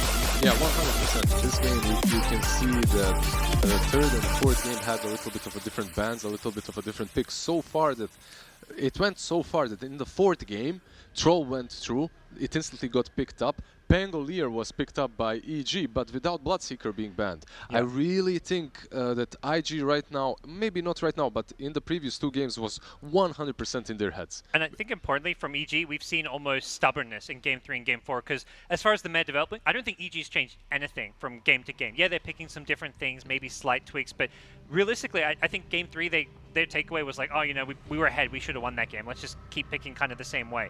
IG, we've seen massive growth, massive adaptation throughout this best of 5, and now going to Game 5, EG, they have to adapt. They have to do something different. They can't just keep doing trying to shovel the same thing in front of IG and expecting it to work. And when IG was forced to adapt, they still had some wiggle room to play with. They could still lose a game or two, and they did as well. Now that that EG needs to adapt, they have no room for mistakes. We've seen Abed storm 4 games in a row, and I love Abed storm, don't get me wrong. But maybe IG has figured it out, his play style, how to bait him out, how to work around it. Maybe it's time for something different. And we have seen Abed play different things, but do we really think he's going to get his hands on the puck? We see IO puck banned by the team that is not first pick every single game so far. I believe we shall see the same situation once again. I think that Storm Spirit usually is picked up by Evil Geniuses also because you aren't giving it away to IG. Puck needs to be banned. If it's banned, you take the Storm. If you do not, the other team will. That Prophet obviously not nearly as highly rated as we've seen her in the last series here. It's one pick. Besides that, not even touched, not banned. Yeah, it was banned at least in one of the earlier games. One of the games, but not it felt first, like a not first afterthought. phase. Yeah, it's like, okay, Abed, what hero do you not want to play against me? And he's like, ban a Death Prophet. You know, it didn't seem like it was like a last ban, if anything. So, very curious to see what comes out in this final game. As far as will we see another Abed Storm, or do EG feel like they need to head a different direction? And I imagine IG, it feels like they found a formula that works a lot better against EG with their bans, especially. Absolutely. We have in the drafter seats, we have Bulba versus Super, of course, with this matchup as well. And I hope that both of the guys had some great pep talks during the break, because the mental battle is, other than the drafting battle, I mean, that's just, it's so important. I feel like in this game 5, the draft is obviously super important, but it's a mental warfare. It's which one of these players breaks first. Emo, he was already broken. He came into the series seemingly broken, and I think that he has found himself. He has collected the pieces and made himself into a new mid laner with Yember and with the Void Spirit, with the question mark. He glued himself back up. Can Evil Geniuses, after falling now 0-2, can they do the same thing? He has ruined Twitch chat for the rest of this series forever. Every time a mid dies, it will be question marks regardless who it and is. we see very similar bans. Beastmaster on IG, Earth Spirit as well, we could have called it. Meanwhile, Io and what else from EG? Will it be the Puck? To be Puck. That being said, maybe that would be a little bit of cockiness, because yes, Emo's Puck is very good, but is it as good as Abed Puck? Yeah. They still drafted it before. They also have the first pick, if I'm correct. And because of that, they do. I think you're banning it, because if you give away the Puck, Storm becomes a little bit harder to draft into your lineup. But they would be able to. They still. It looks like they were literally just waiting for it to hit 0. I think they're just trying to max their time. Yeah, so maximize their break between games so they can have. You know, obviously there's a time limit, so they're going to use their draft now to have a bit more time to compose themselves. And is this the Phoenix now once again from IG? That's the question. It is. Ollie, we gave him MVP in that previous game for his performance, and rightfully so. His positioning was on point. But we also talked about how EG previous game did not have a direct answer. When they played Phoenix in the first game of the series, EG answered instantly by picking a Mirana. We'll see if they go back to that strategy or if they pick something different once again, because they picked Pango in the first phase of the last game. It's a great pick, but you need an answer to the Phoenix. This isn't it. This isn't the answer to the Phoenix, but it's giving crit and a different hero that can't nearly be countered as much as Pango. And it's very much the laning stage heroes. Often EG have picked this and then gone and saying really greedy. We've seen a few of their games, Tusk Alchemist as an own predator. That could be what they're setting up for. When you pick a hero like Tusk, EG like to have that greedy carry. But that was the game that they lost. It was, but it's very much their comfort zone in many ways, I feel like. But not sure if they want to do it here. I feel like if they want the Alchemist, it's probably going to get banned next phase. We've seen so many bans onto the carry role specifically. Every single game, it feels like, you know, the 2 carries, Arteezy, has to go for some like very bizarre off-meta pick. We've seen it as well for IG. Yeah, not as bizarre as Void. Void Sven. Faceless Void, by the way, guys, not Void Spirit. Faceless Void, not Void Spirit. Ooh, iceiceice getting in the zone here. I mean, flyfly playing Void, Sven, PA coming out for Arteezy. It's been very much an off-meta series for the carry players. Definitely, because they pick the carries a little bit later. Will they pick Storm again? EG. Will Abed play 5 games of Storm Spirit in the grand finals of Singapore 1 Major? And if they wouldn't go for Storm, and that's what they're thinking about right now, which hero would they pick up? Would they go for an Abed hero still? We've seen him play a lot of Void Spirit as well, and he is not really deviated from those heroes. He's played Storm, Void Spirit, Puck. Period. That's it. We've not seen him on anything else. We know he can play other heroes, though. We have kind of an answer. It's not going to be Storm Spirit, it will be the Death Prophet. But what lane, what position, we do not know. Yeah. If the Storm is still in the pool later on and it's looking like a good Storm game, it's open for Abed. But if they decide they just need to run the Death Prophet meta hero who does not have bad matchups in the mid lane, they sure can. And you talked about Arteezy, how he's always targeted. This time around, they need to target perhaps Abed as well, because his hero is left in the second stage. Have to think about that. Meanwhile, nothing new here in the ban. Juggernaut again versus the Phoenix. This is pretty much every single time they pick Phoenix, they ban out the Jug instantly after. Yeah, this time EG will not make the mistake of leaving that troll in the pool. That was definitely the comfort zone of IG, also of course showing up in the previous game. The Troll, the Monkey King, these kind of heroes that we have seen banned out in every series, Terrorblade as well. And for IG, you mentioned now they have to consider both, Abed and Arteezy. Do they want to ban the Alchemist, the Storm? Maybe there's a few more heroes they have to consider when it comes to these bans. Yeah, some decent control for Invictus Gaming would be coming from that offlane, and most likely is what they're going to go for on JT, right? Like your Mars is still in the pool, perhaps something that EG will look forward to banning. But all these tanky heroes on the offlane fall under tag team. Tusk is a specialist at eliminating them. The other scary thing I always feel like with EG and this Tusk is they're always happy to run tri-lane. They've done these aggressive tri-lanes. If they find themselves with a good 1v1 matchup, particularly for iceiceice, they'll play aggressive, use that tag team in a tri-lane, secure Arteezy's farm, and put pressure on IG's carry. Talking about iceiceice, together, talking about JT, both of these guys, they love their Timbersaw, and it's still in the pool. I think it might be a little bit better pick for EG right now. I don't like it that much versus that Prophet, but Invictus Gaming have been the ones that have drafted it more often. They really like it. It doesn't bring a lot of control for the Phoenix, but it does bring chaos to the fights. And the Phantom Lancer, right, this is, we've seen the PL band, I believe, in the first game of the series too. Yeah, one of the games for sure. And our carry pool is getting a little smaller every time. It's going to be very curious to see what flyfly and Arteezy are playing. It looks like Invictus Gaming is keeping their bans the same. They banned the exact 3 heroes in the previous game. With the Tidehunter ban, Lycan is a possibility for either one of these two teams. Evil Geniuses could draft some crazy SEA-esque style of Lycan Dead Prophet +1 hero that just goes ham all in very early aggression. End the game by 20 minutes. They could try. They did manage 2 times now. Once it didn't really work out. EG definitely using quite a bit of their bonus times on these bans. Previously, it was very easy for them to think about what they were going to ban because they always just tried to secure Abed a good lane by banning out a lot of the Storm counters. This time around, they have other things to have to think about. Storm is still in the pool, Void Spirit as well. Mars, however, they won against, but do you think they'll let it go through? I think they're okay playing against it. I feel like playing against Mars Phoenix, it just seems like EG's bread and butter. They've done it multiple times and not too worried about it. They don't have the Beastmaster, but I could see it going either way. They ban out the monkey. Just carries all day long getting banned out.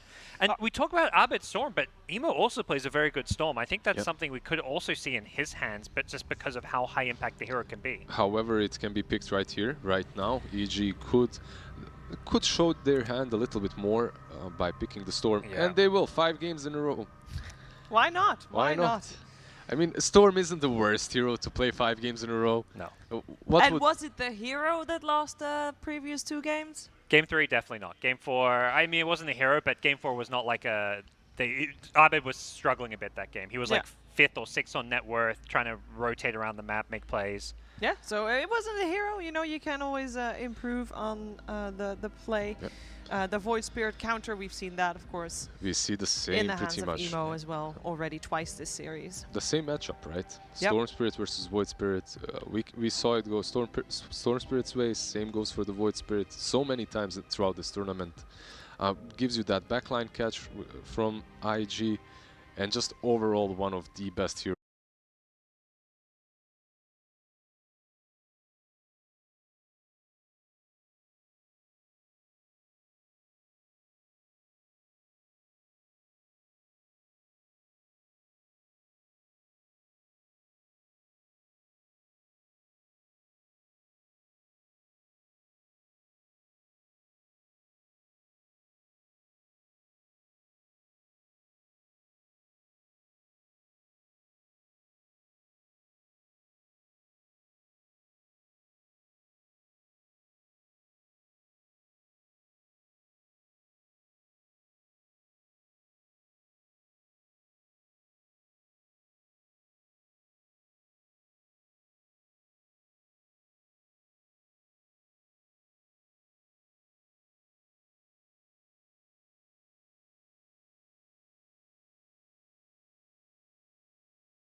many things to get excited about in this deciding game 5. I mean, Lacoste, you said it, one of them for sure, the iceiceice Enigma coming in. What else are you looking forward to seeing here in this deciding game 5 of the major?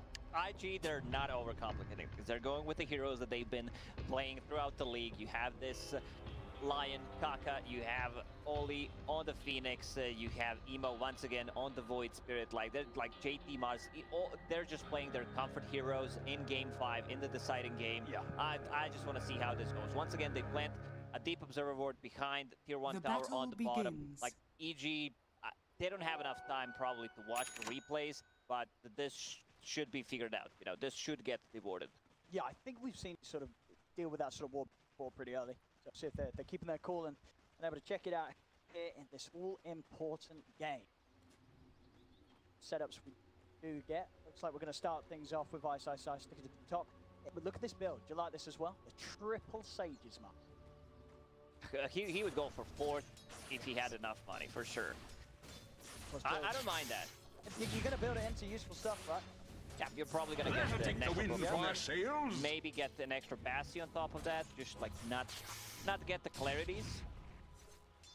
Crit already starting to put some pressure on Ollie. They gave him Tusk. This is his probably best hero after Earth Spirit. He's just been amazing on it throughout this whole major. Yeah, and in terms of the save potential this game, it's pretty good, right? There's not going to be too much that will stop Crit from getting in and getting those snowballs saves off this game.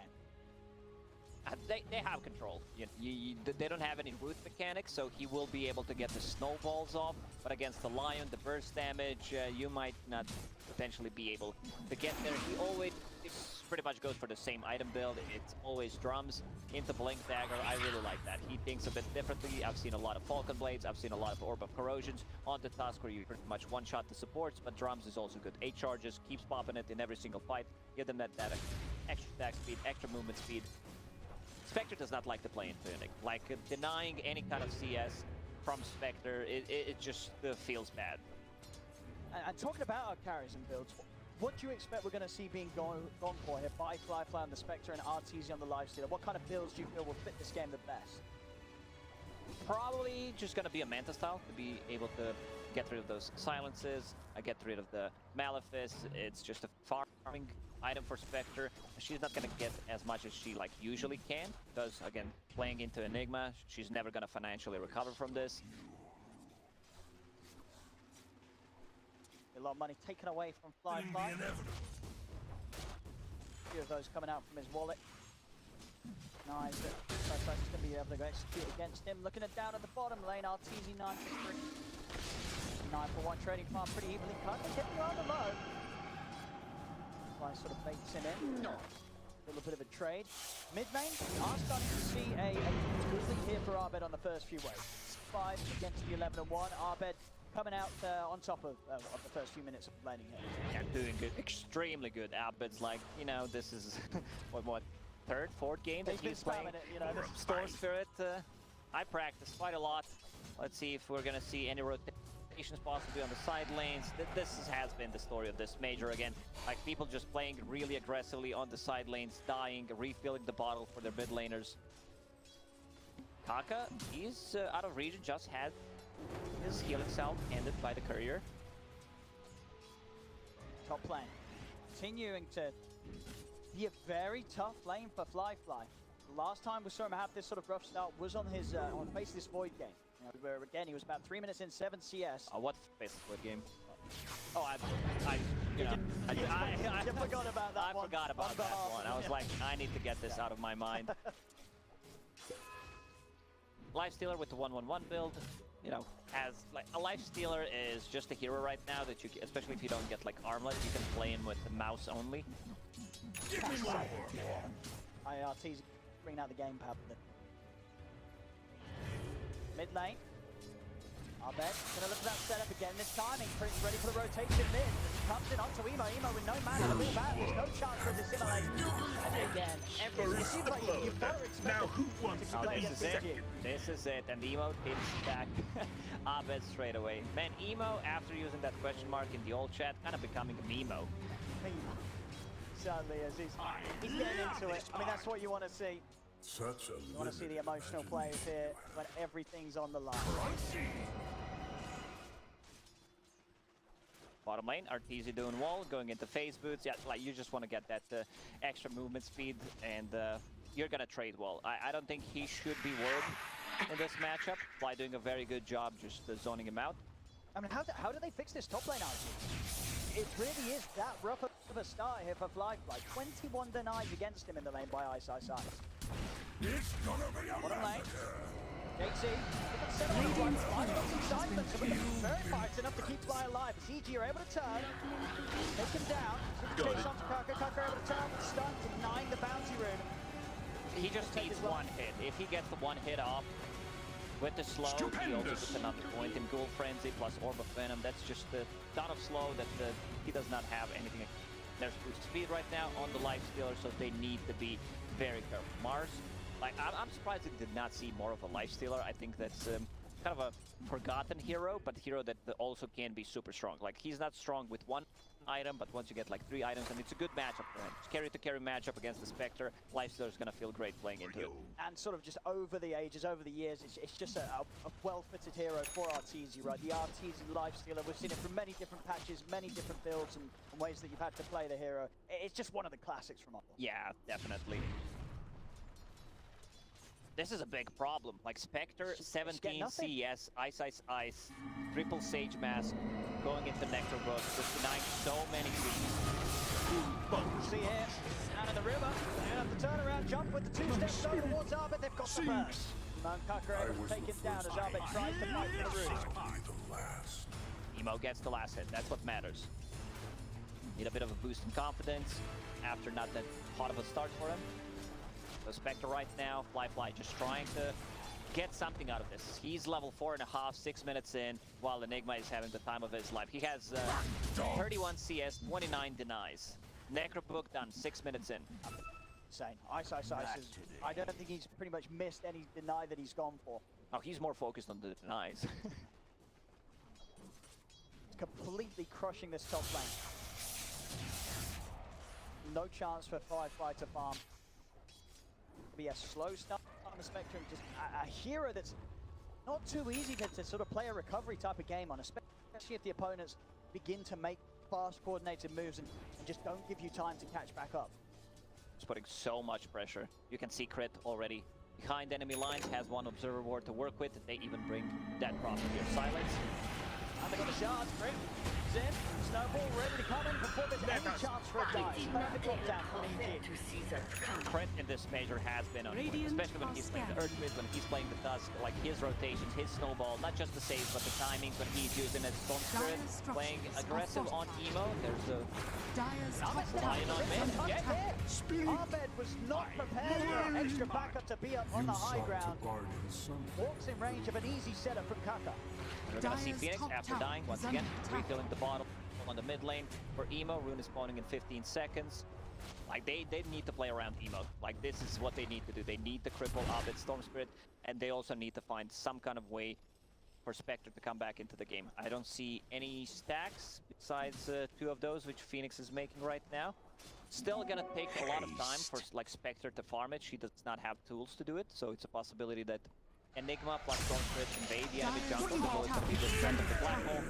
Now bottom. JP will be able to hold back Abed momentarily with the spear, but Abed's still got plenty of mana to play with. Arteezy's granted the kill. Top lane IG making the rotation. Crit's going to be the target.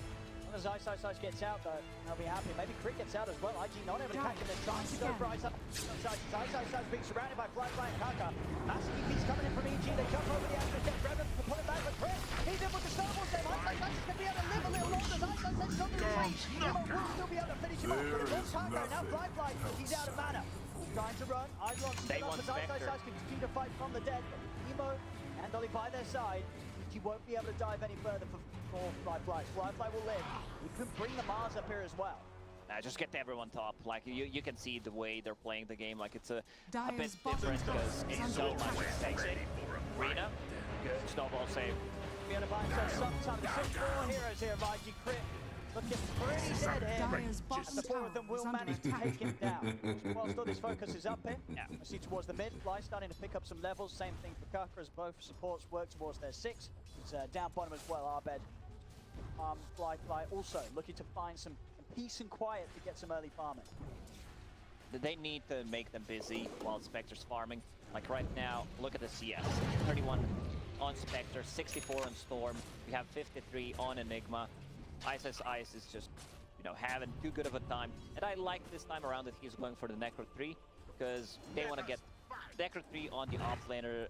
Always going to feel good. If it's a Beastmaster, if it's Lycan, you want to get rid of those Observer Boards, get rid of those sentries, which means that your support, your position 5 most of the time, can get a bit more farm. You know, you can get the items instead of investing in sentries. Got it. Emo, you'll be off the mark there with the Remnant.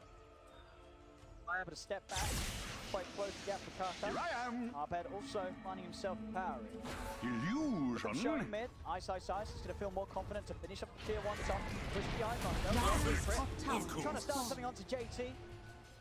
Spear holds back crit. Arteezy also turning up to get involved. Not quite having the armlet done, but very close to. Well, Tusk is allergic to creeps in this game. He has 0 CS. He actually is 0-0. Your time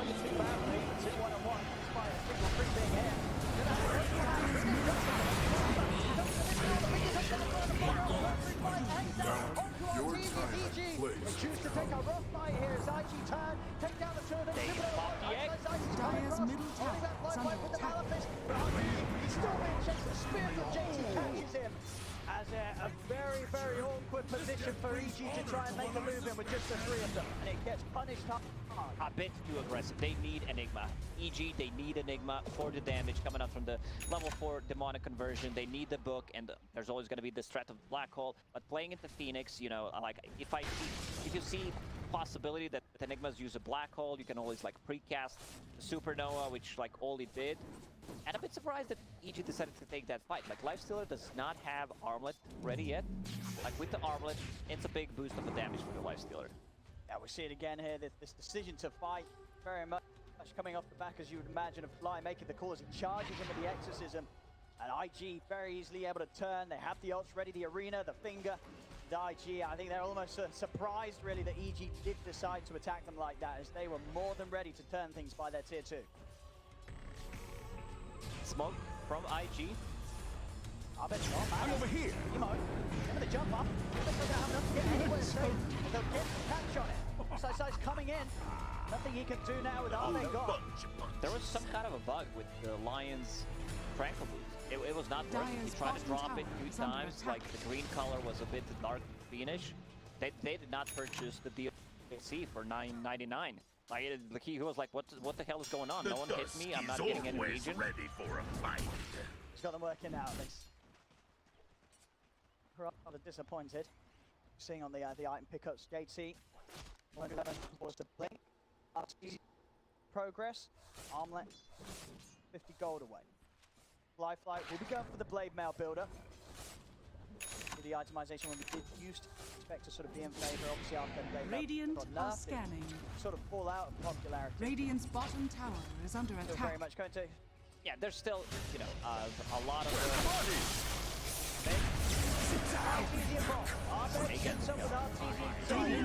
I think Blade Mail is the correct choice. Playing into this uncontrollable damage, Midnight Pulse, you're inside of that, also against the Exorcism, gonna be good. Carry is dealing right-click damage pretty much, so you need some extra armor, extra 4 armor coming up from the Blade Mail.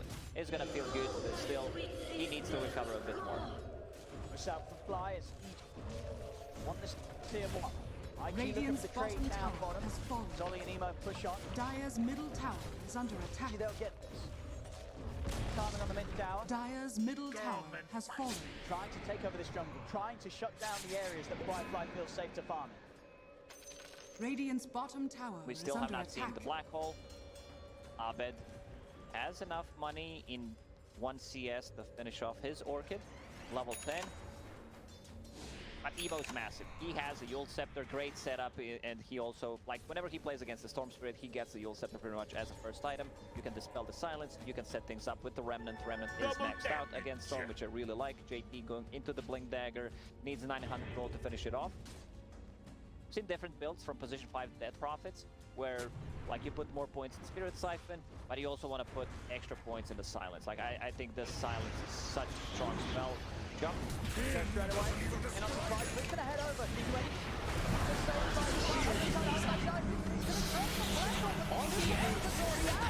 The supernova, it's going to pop. Radiant's going to be able to turn over towards iceiceice. Arena's down.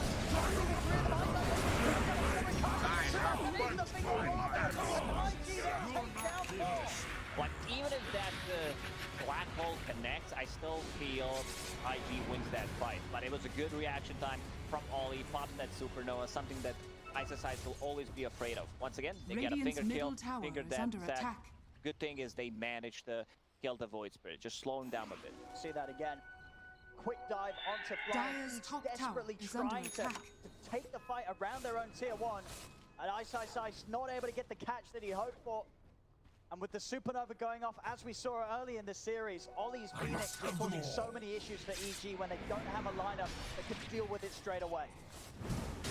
Abed is going to struggle until he gets a BKB. Playing into Lion is always going to be tricky, but he finds a season. He goes for a solo kill. If he's isolated with the Orchid, like that's going to be his target. He needs to take out the Lion. He wants to hit back.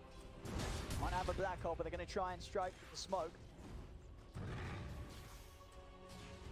JT's prepared though. Backing right off to Abed to get the initiation. Showing they know that he's over the tree. Goes emo. With the blink, JT can be quick to dodge.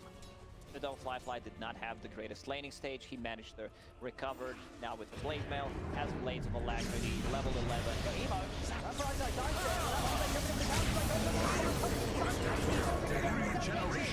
What's Emo they turn? Mouth is holding it inside. He's got pulse. Emo trying to get on to iceiceice burns down one.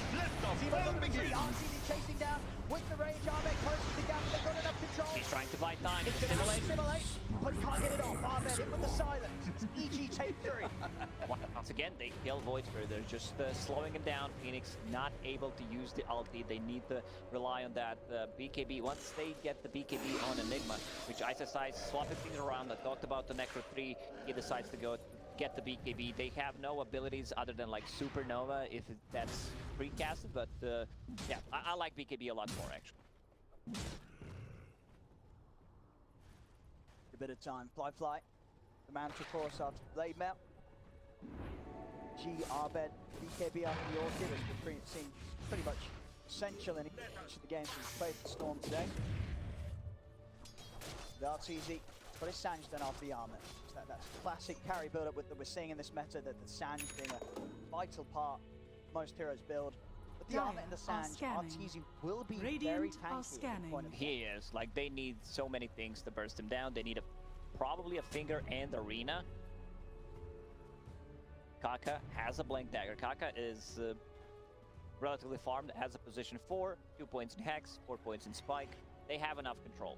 But that Sanj, that's just too good of an item. We see a casual Sanj multiple times. Strength, status resistance, HP reach, just a super good item on the Lifestealer.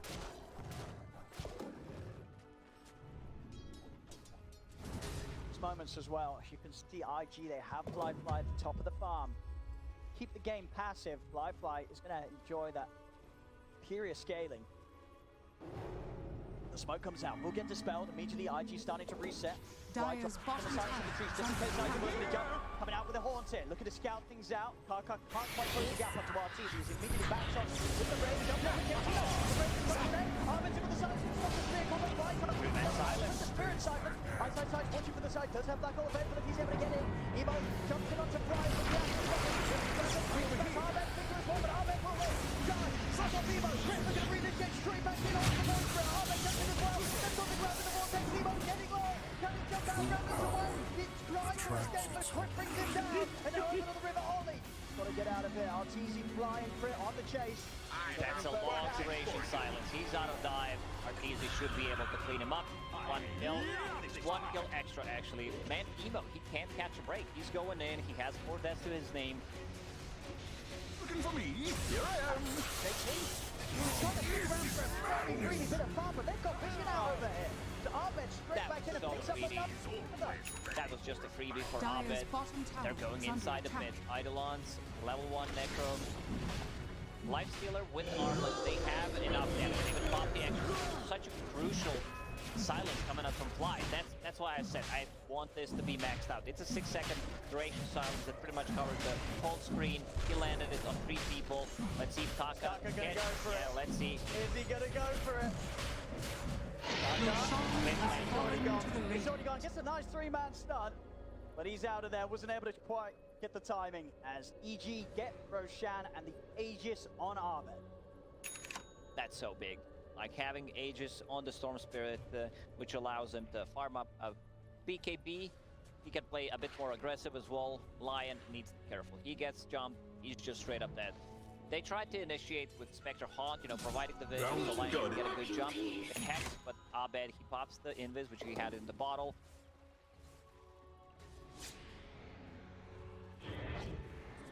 Spectre, now top of network. Needs another 500 gold for Manta style. He's super tanky. Regeneration. Still definitely going to be a hero that EG will struggle to get on and kill. Especially sort of throughout the duration of Arteezy's raid. Bottom, Emo, big zip coming in from Abed, he's on the hunt. Found Emo onto the side, can Abed catch him again? Remnant holds back Abed, Emo. He's got no TP for 5 seconds.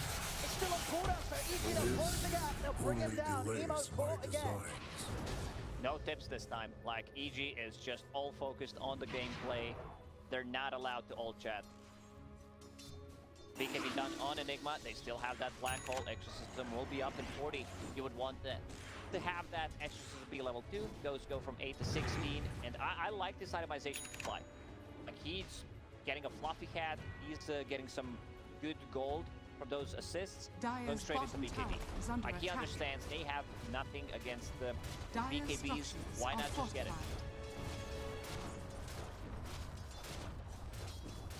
Still not ready to turn up for these outer tower defenses. IG focused on using these moments where they know where EG is. Keep flyfly safe. Dire's bottom tower has fallen. Dire are scanning. Said with the Manta jump, flyfly can look to get more involved with the haunts. And they're going to try and enable that. IG smoke up with the 4 of them, and they'll look to try and get some action going. Was spotted out by EG, though. They'll be prepared for this. Dire's bottom tower is under attack. EG will respect it. They will go back. They're like, maybe we need a bit more damage. Lifestealer getting very close to his Desolator. That's going to be a big power spike for Lifestealer. Are scanning. Essence Ring drop. Dire's bottom tower is under attack. That's a big item for the Storm Spirit. What's he holding right now? Fairy's Trinket. They still have not seen the combo. Lifestealer plus the Storm Spirit jumping in, just deleting one hero. They're trying to find something that defensive goal. He's going to be able to get the jump straight away onto Oz. Taking out the Phoenix, a big push. On the pedal, all side of it, they're getting it all back in. Gets the drag back on towards the Mars. Going to burst down JT Mountain. Control the share. Arteezy goes in. They're going to have to wrestling the bring JT down. The arena's down. Arteezy doesn't care. Poppy's away. He gets out of it. Abed still a man to play with. As he gets in, he gets on top of Kaka. Kaka will be able to turn 2-man stun, but he's so low. He's going to be able to manage time he is. Over towards the neutral camp. Is he They away? have vision. Oh! He does not have enough range. Storm Spirit, 480 attack range. If that was 600, I think he gets in there. But this constant threat of a black hole, like they're not committing. Under attack. They can't, like they burst that Prophet, which is a lot of damage in the team fight. They're afraid of that silence. Still, rest of the team can easily clean them up. Crit gets a good, nice jump. He jumps in first, deletes Phoenix straight away. I talked about how he needs something. He needs a defensive tool. He needs that dual scepter to remove the silence. Just buy some more time when they get the first jump. Dire's structures are fortified. More towers to be taken. Arteezy now with Deso. Bring up a lot with the siege, going straight for the AC afterwards. EG would gladly like to take one extra fight while they have Aegis on the Storm Spirit. Radiant's it's top tower is on under in 40 seconds. They have enough tower damage. Could potentially collapse on the mid lane with Exorcism, with the Deso.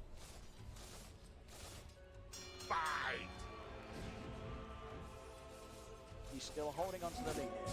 Radiant's top tower is under attack. Zaba's going to go for this Kaka. He's prepared for the turret up, but Abed tries to get for the turret, but Kaka brings him with the hex. Look at the hex. The follow-up stun feed is popped by him, but they don't want to fully commit onto Abed once he still has the agent for 20 seconds. Back away. The rest of EG starting to sweep over. Crit with Arteezy set up inside him. Crit's going to look for the blink. I have punching for you. Silence online, gets out. Flyfly. I like the way EG's itemizing. They're just going for the Whoa, BKBs. what'd I miss? Like, they're gonna have 4 BKBs. They don't care about Mars Arena. They do not care about Lion. They will be always able to, like, pop those BKBs, potentially focus the Supernova. Supernova is only level 1. It's a huge difference between level 1 and level 2. So that sort of in the last few Dyer's fights, courier EG has have been been able to killed. take down Ollie so he doesn't get any of the XP. My Gets the jump straight away on the JC. JC's out of fight. Working for me. No Mars, and Abed's already hunting for more. See if he can get a catch onto Kaka. Kaka, you'll see him, but Kaka's able to get the turn to the head. Running around the stun of the finger, they're going to look to try and burn through Abed. Remnant gets it. I push the future. As the backup wasn't quite able to be there in time for the rest of EG. IG getting a good trade after losing their Mars. As Abed just goes a little too far forward on his own, and now Fly might pay the price as well. Kaka comes back into the setup, into the remnant. IG, they'll get a couple of them as Flyfly's beginning to get fed these kills. Flyfly still did not die a single time this game. Level 18. Haunt is 140 seconds cooldown. Going into Basher to be able to initiate, possibly get the jump on Enigma, have a bit more extra lockdown for the Storm Spirit. Just a natural progression of the items on Radiant's Flyfly. middle tower is under attack. Radiant structures are fortified. And now, as strong as Flyfly is, they're ready to start going for objectives with him at the front, knowing that if there is a jump to be made from EG, they'll always have the chance to get in Dyer's and top turn things tower around is under before attack. EG bring him down 100-0. We've Very seen strong. one black hole, right, so far. One on the super. Try and get another one out. Blink Not on BKB. the Supernova. That will be the plan. Radiant are scanning. Caught a glimpse of Kaka. Radiant's bottom tower is under attack. Prepare for this, though. Right behind their tier 2. They know that EG is on the hunt. Radiant's Positioning from bottom IG, they're tower all is under hiding. attack. All inside the, like the top trees. They don't have Dyer's any middle like tower is anti-tinker under wards to attack. potentially like place one just to see. Oh, the board. Radiant's bottom Right by the tower wall, is they've under got attack. clear vision to move in on Kaka. The rest of the team is in the trees. Kaka, like he should be the one as a lion, you know, just try to stay hidden. BKB almost done on Fly. BKB almost done on Abed. Task just 5 more minutes to finishes. Mid. Mo and JT looking towards Arteezy, but he's such a hard jump to go on. And also, once you get those BKBs up, you don't care about the AoE silences coming out from the Void Spirit. Chances are you will have heroes in position to target the Supernova during the KB and take it down without the threat of being lowered by the Fire Spirits.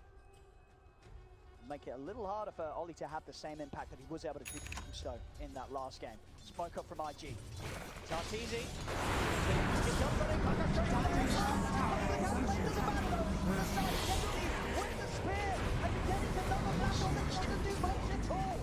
Radiant's middle tower is under attack.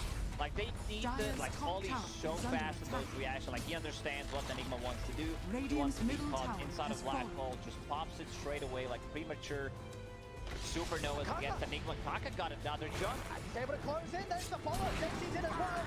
And, ooh, he's up to the high ground. Apparently Radiant's that's not a middle clip. tower is under attack. I think it's, yeah, just getting the Radiant ankle to slide him structures right are up to the base. fortified. Fly Dyer's avoiding top what would tower have been is sudden under death attack. there. This could have been a question mark in the old chat. But it's just both times we're seeing that IG's positioning making it very hard for iceiceice to be able to find a good black hole opportunity. 2 times now where he's trying to get Ollie, trying to stop that ult, but the Supernova, Radiant's it's middle always out tower is before under him. attack. so quick on the reactions. Now Mars has a BKB, but we've seen that EG, they want to take out Mars if they can as soon as possible. They have BKB piercing abilities, like you have Enigma's Black Hole, you have this Walrus Punch, which will probably be used at him. DD for Void Spirit, getting closer to that level 20 talent.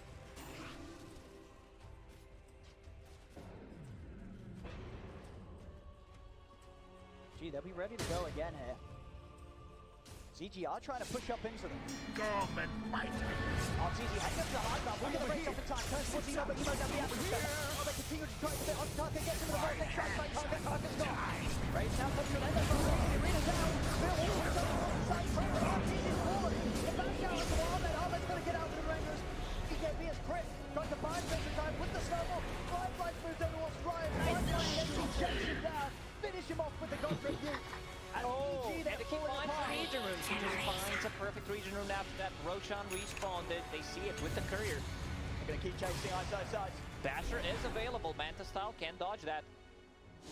He needs Blink ready again. A bit of a time wasted there. They still have 30-second window until Arteezy and Crit are up. See if they decide to go inside the pit.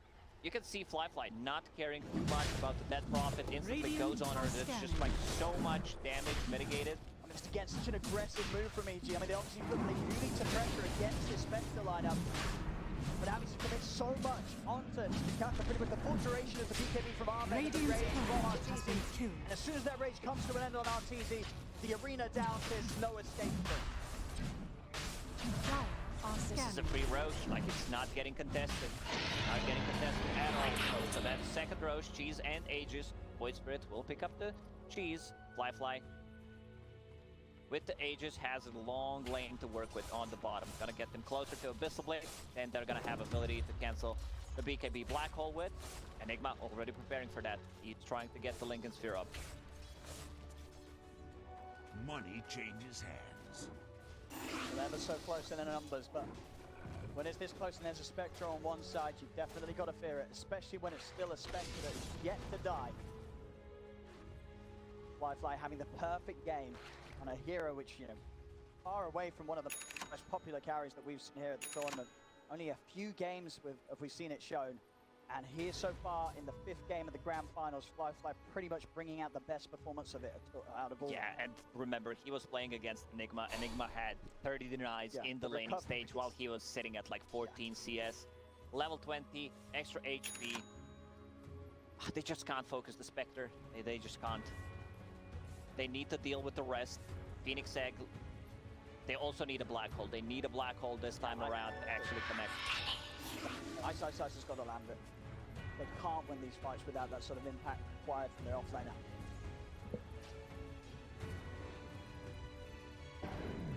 Rise there. Turnaround's just going to be too easy for Flyfly, especially as you said, that Abyssal. Life has just become so much harder for the cause of EG. Arteezy really struggling to just get that AC done. Make sure that he has that finish for the next fight. Has fallen. Void Spirit also going for more of a right-click oriented build. He wants to be able to scale, just finish the Deso, has the Aghanim Scepter. He's extremely far on Void Spirit. Also, I would not mind seeing another Abyssal Blade, Radiant's especially if Enigma manages to get a Lincoln Sphere, just to have an extra tool to deal with that BKB Black Hole. Are fortified. Ollie once again buying a gem. He just loves an early gem, you know. He gets the gold back by killing the Observer Dire's wards. middle tower is under attack. Radiant's top tower is under attack. And he sends it back. Like, he checks things out, and there's a courier flying back to base. Like, he does not want to lose the gem. Radiant's top tower has they're fallen. going to start pushing at the high ground here, just chill. The Aegis still up for 2.5 minutes. Radiant's top tower is under attack. They know how hard it's going to be for EG to try and put a stop to this season. IG poking back, just trying to get the reaction to come out from EG. Decide to play it safe. Ward down on the high ground and move over to the other lane. Still 2 more tier 2s to take away, so the easy objectives will be the more appealing here for IG right now. The thing that people forget, because you don't see too much of a Spectre, is that she can be on the other side of the map and still join a team fight. Like, cancel those Blink Daggers. They have 2 Blink Daggers. Cancel one on Enigma. Probably get a jump on her. Like, cancel the Blink Dagger on the dust so he can get himself in a position to save people with the Snowball. Abed is going again for that Aghanim Scepter. He loves to get it as a 3rd/4th item. So he can go in, set things up, use this kind of a budget black hole to set things up for Radiant's a top big tower black hole. is under attack.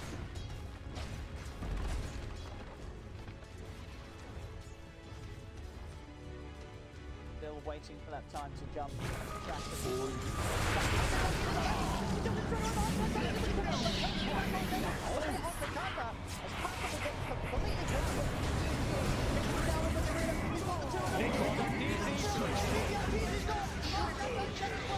Triple kill of flyfly as Kaka just starts off the aggression, Radiant's top throwing tower himself is into under the attack. base. They commit the black hole onto Kaka, but They were Radiant's so top tower afraid of is this falling. Lion. While the rest of the team connects, 40 seconds left on that Aegis with the Deso. They have enough.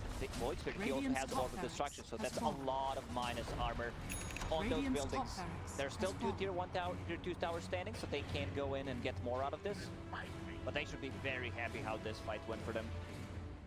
a huge win there for them in the top lane. A full set of racks taken away from EG. They set up the vision in the base. That's gonna get the devoted instantly. Easy. He invested all of his gold and put all the money that he had into this AC. See it again here, that bait from Kaka. Starts things off just at the same time that they were about to deward that vision. Kaka immediately makes the most of that move. And again, iceiceice just struggling to find a chance to really use the black hole for his best ability there. Feels the pressure to go in onto Kaka to stop any follow-up.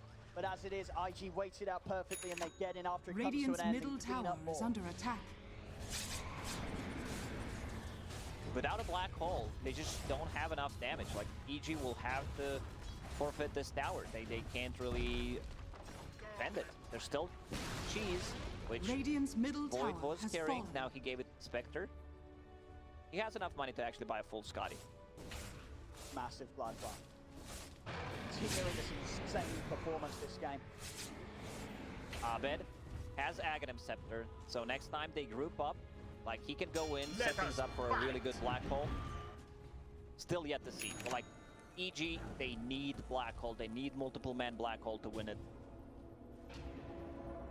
Sort of crazy high ground defense. Every passing moment just slipping further behind. EG is ready to jump out and look to make a move. 25 seconds until black hole.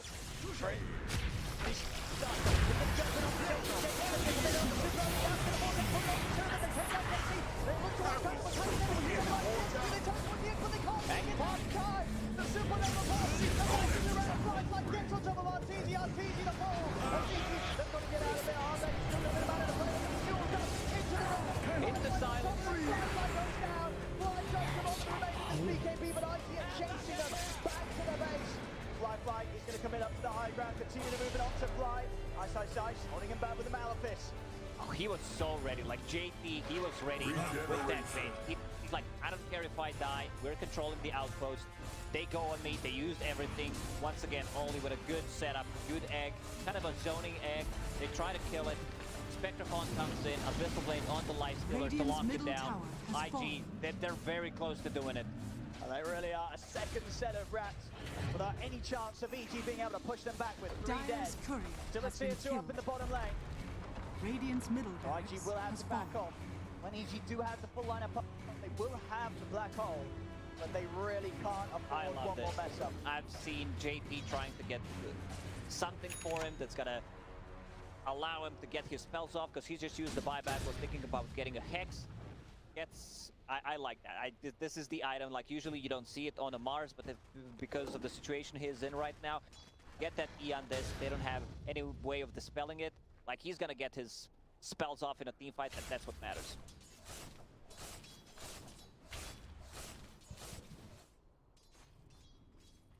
G running out of options here in this game. Every single move so far that they've tried to make to rectify the rough mid-game has only pushed them further behind. You see on the network to start things off, EG did have a good hold coming out of the lane. They did a very good lead. These team fights and counter plays from IG have just stopped EG in their tracks every single time. EG also does not have vision. This gem really paying off. Another Eon disc picked up by Lion. Maybe I'll have a nap. Flyfly, which feels unkillable, especially the illusion escape as well. Flyfly's going to step up, but they really want to go on him. They don't. Crit continue to hide in the trees. Of course. Going to try and get over the back. Gets the jump on the Tony. Can he take him down? He can. Only takes him down 100 to 0, but buyback immediately for the Phoenix is up.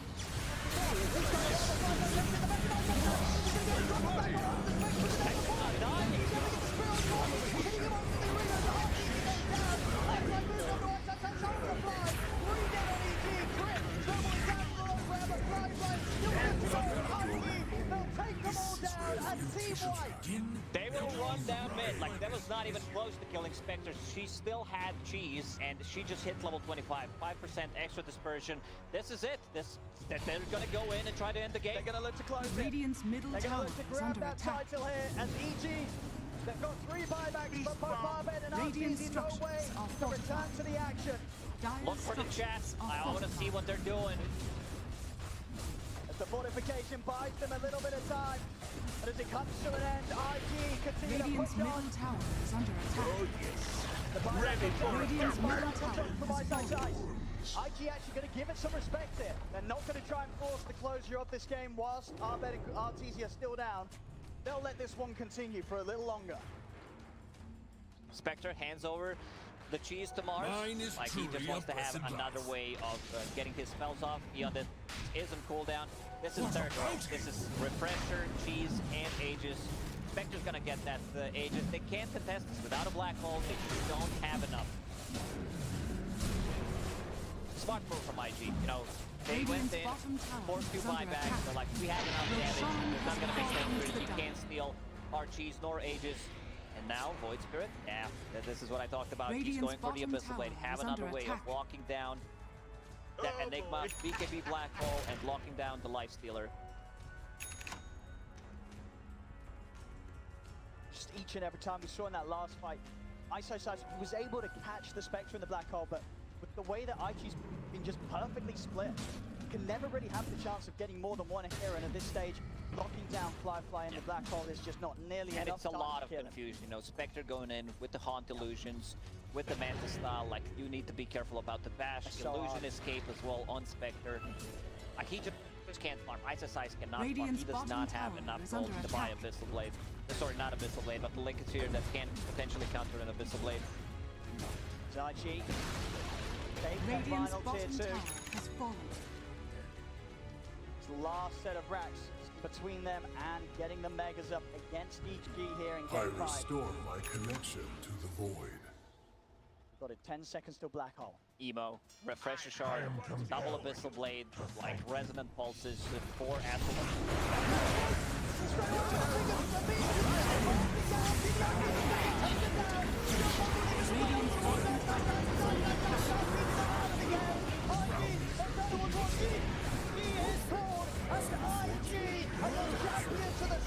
Radiant's ancient is under attack. Dire victory. I can't believe they've actually done it. They've done it. They went 2-0 in the best of 5 and managed to make a comeback. Here comes the hugs. I mean, it was just brilliant stuff. After 2 incredibly tough games against EG to open the series, they bring it back, the swing round.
over the edge.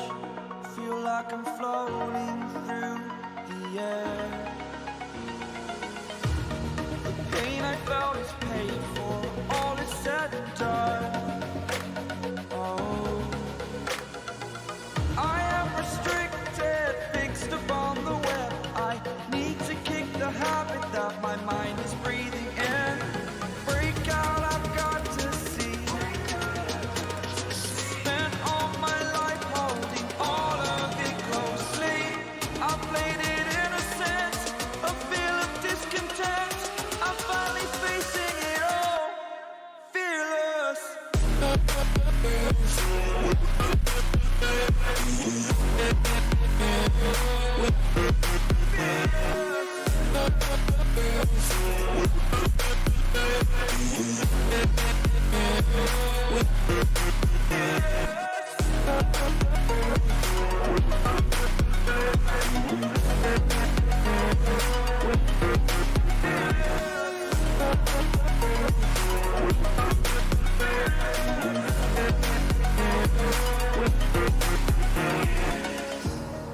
Burning the bridge that keeps us. I'm here and I'm feeling fearless. Exaggerated, that's what you assume. The story's over now, I must conclude.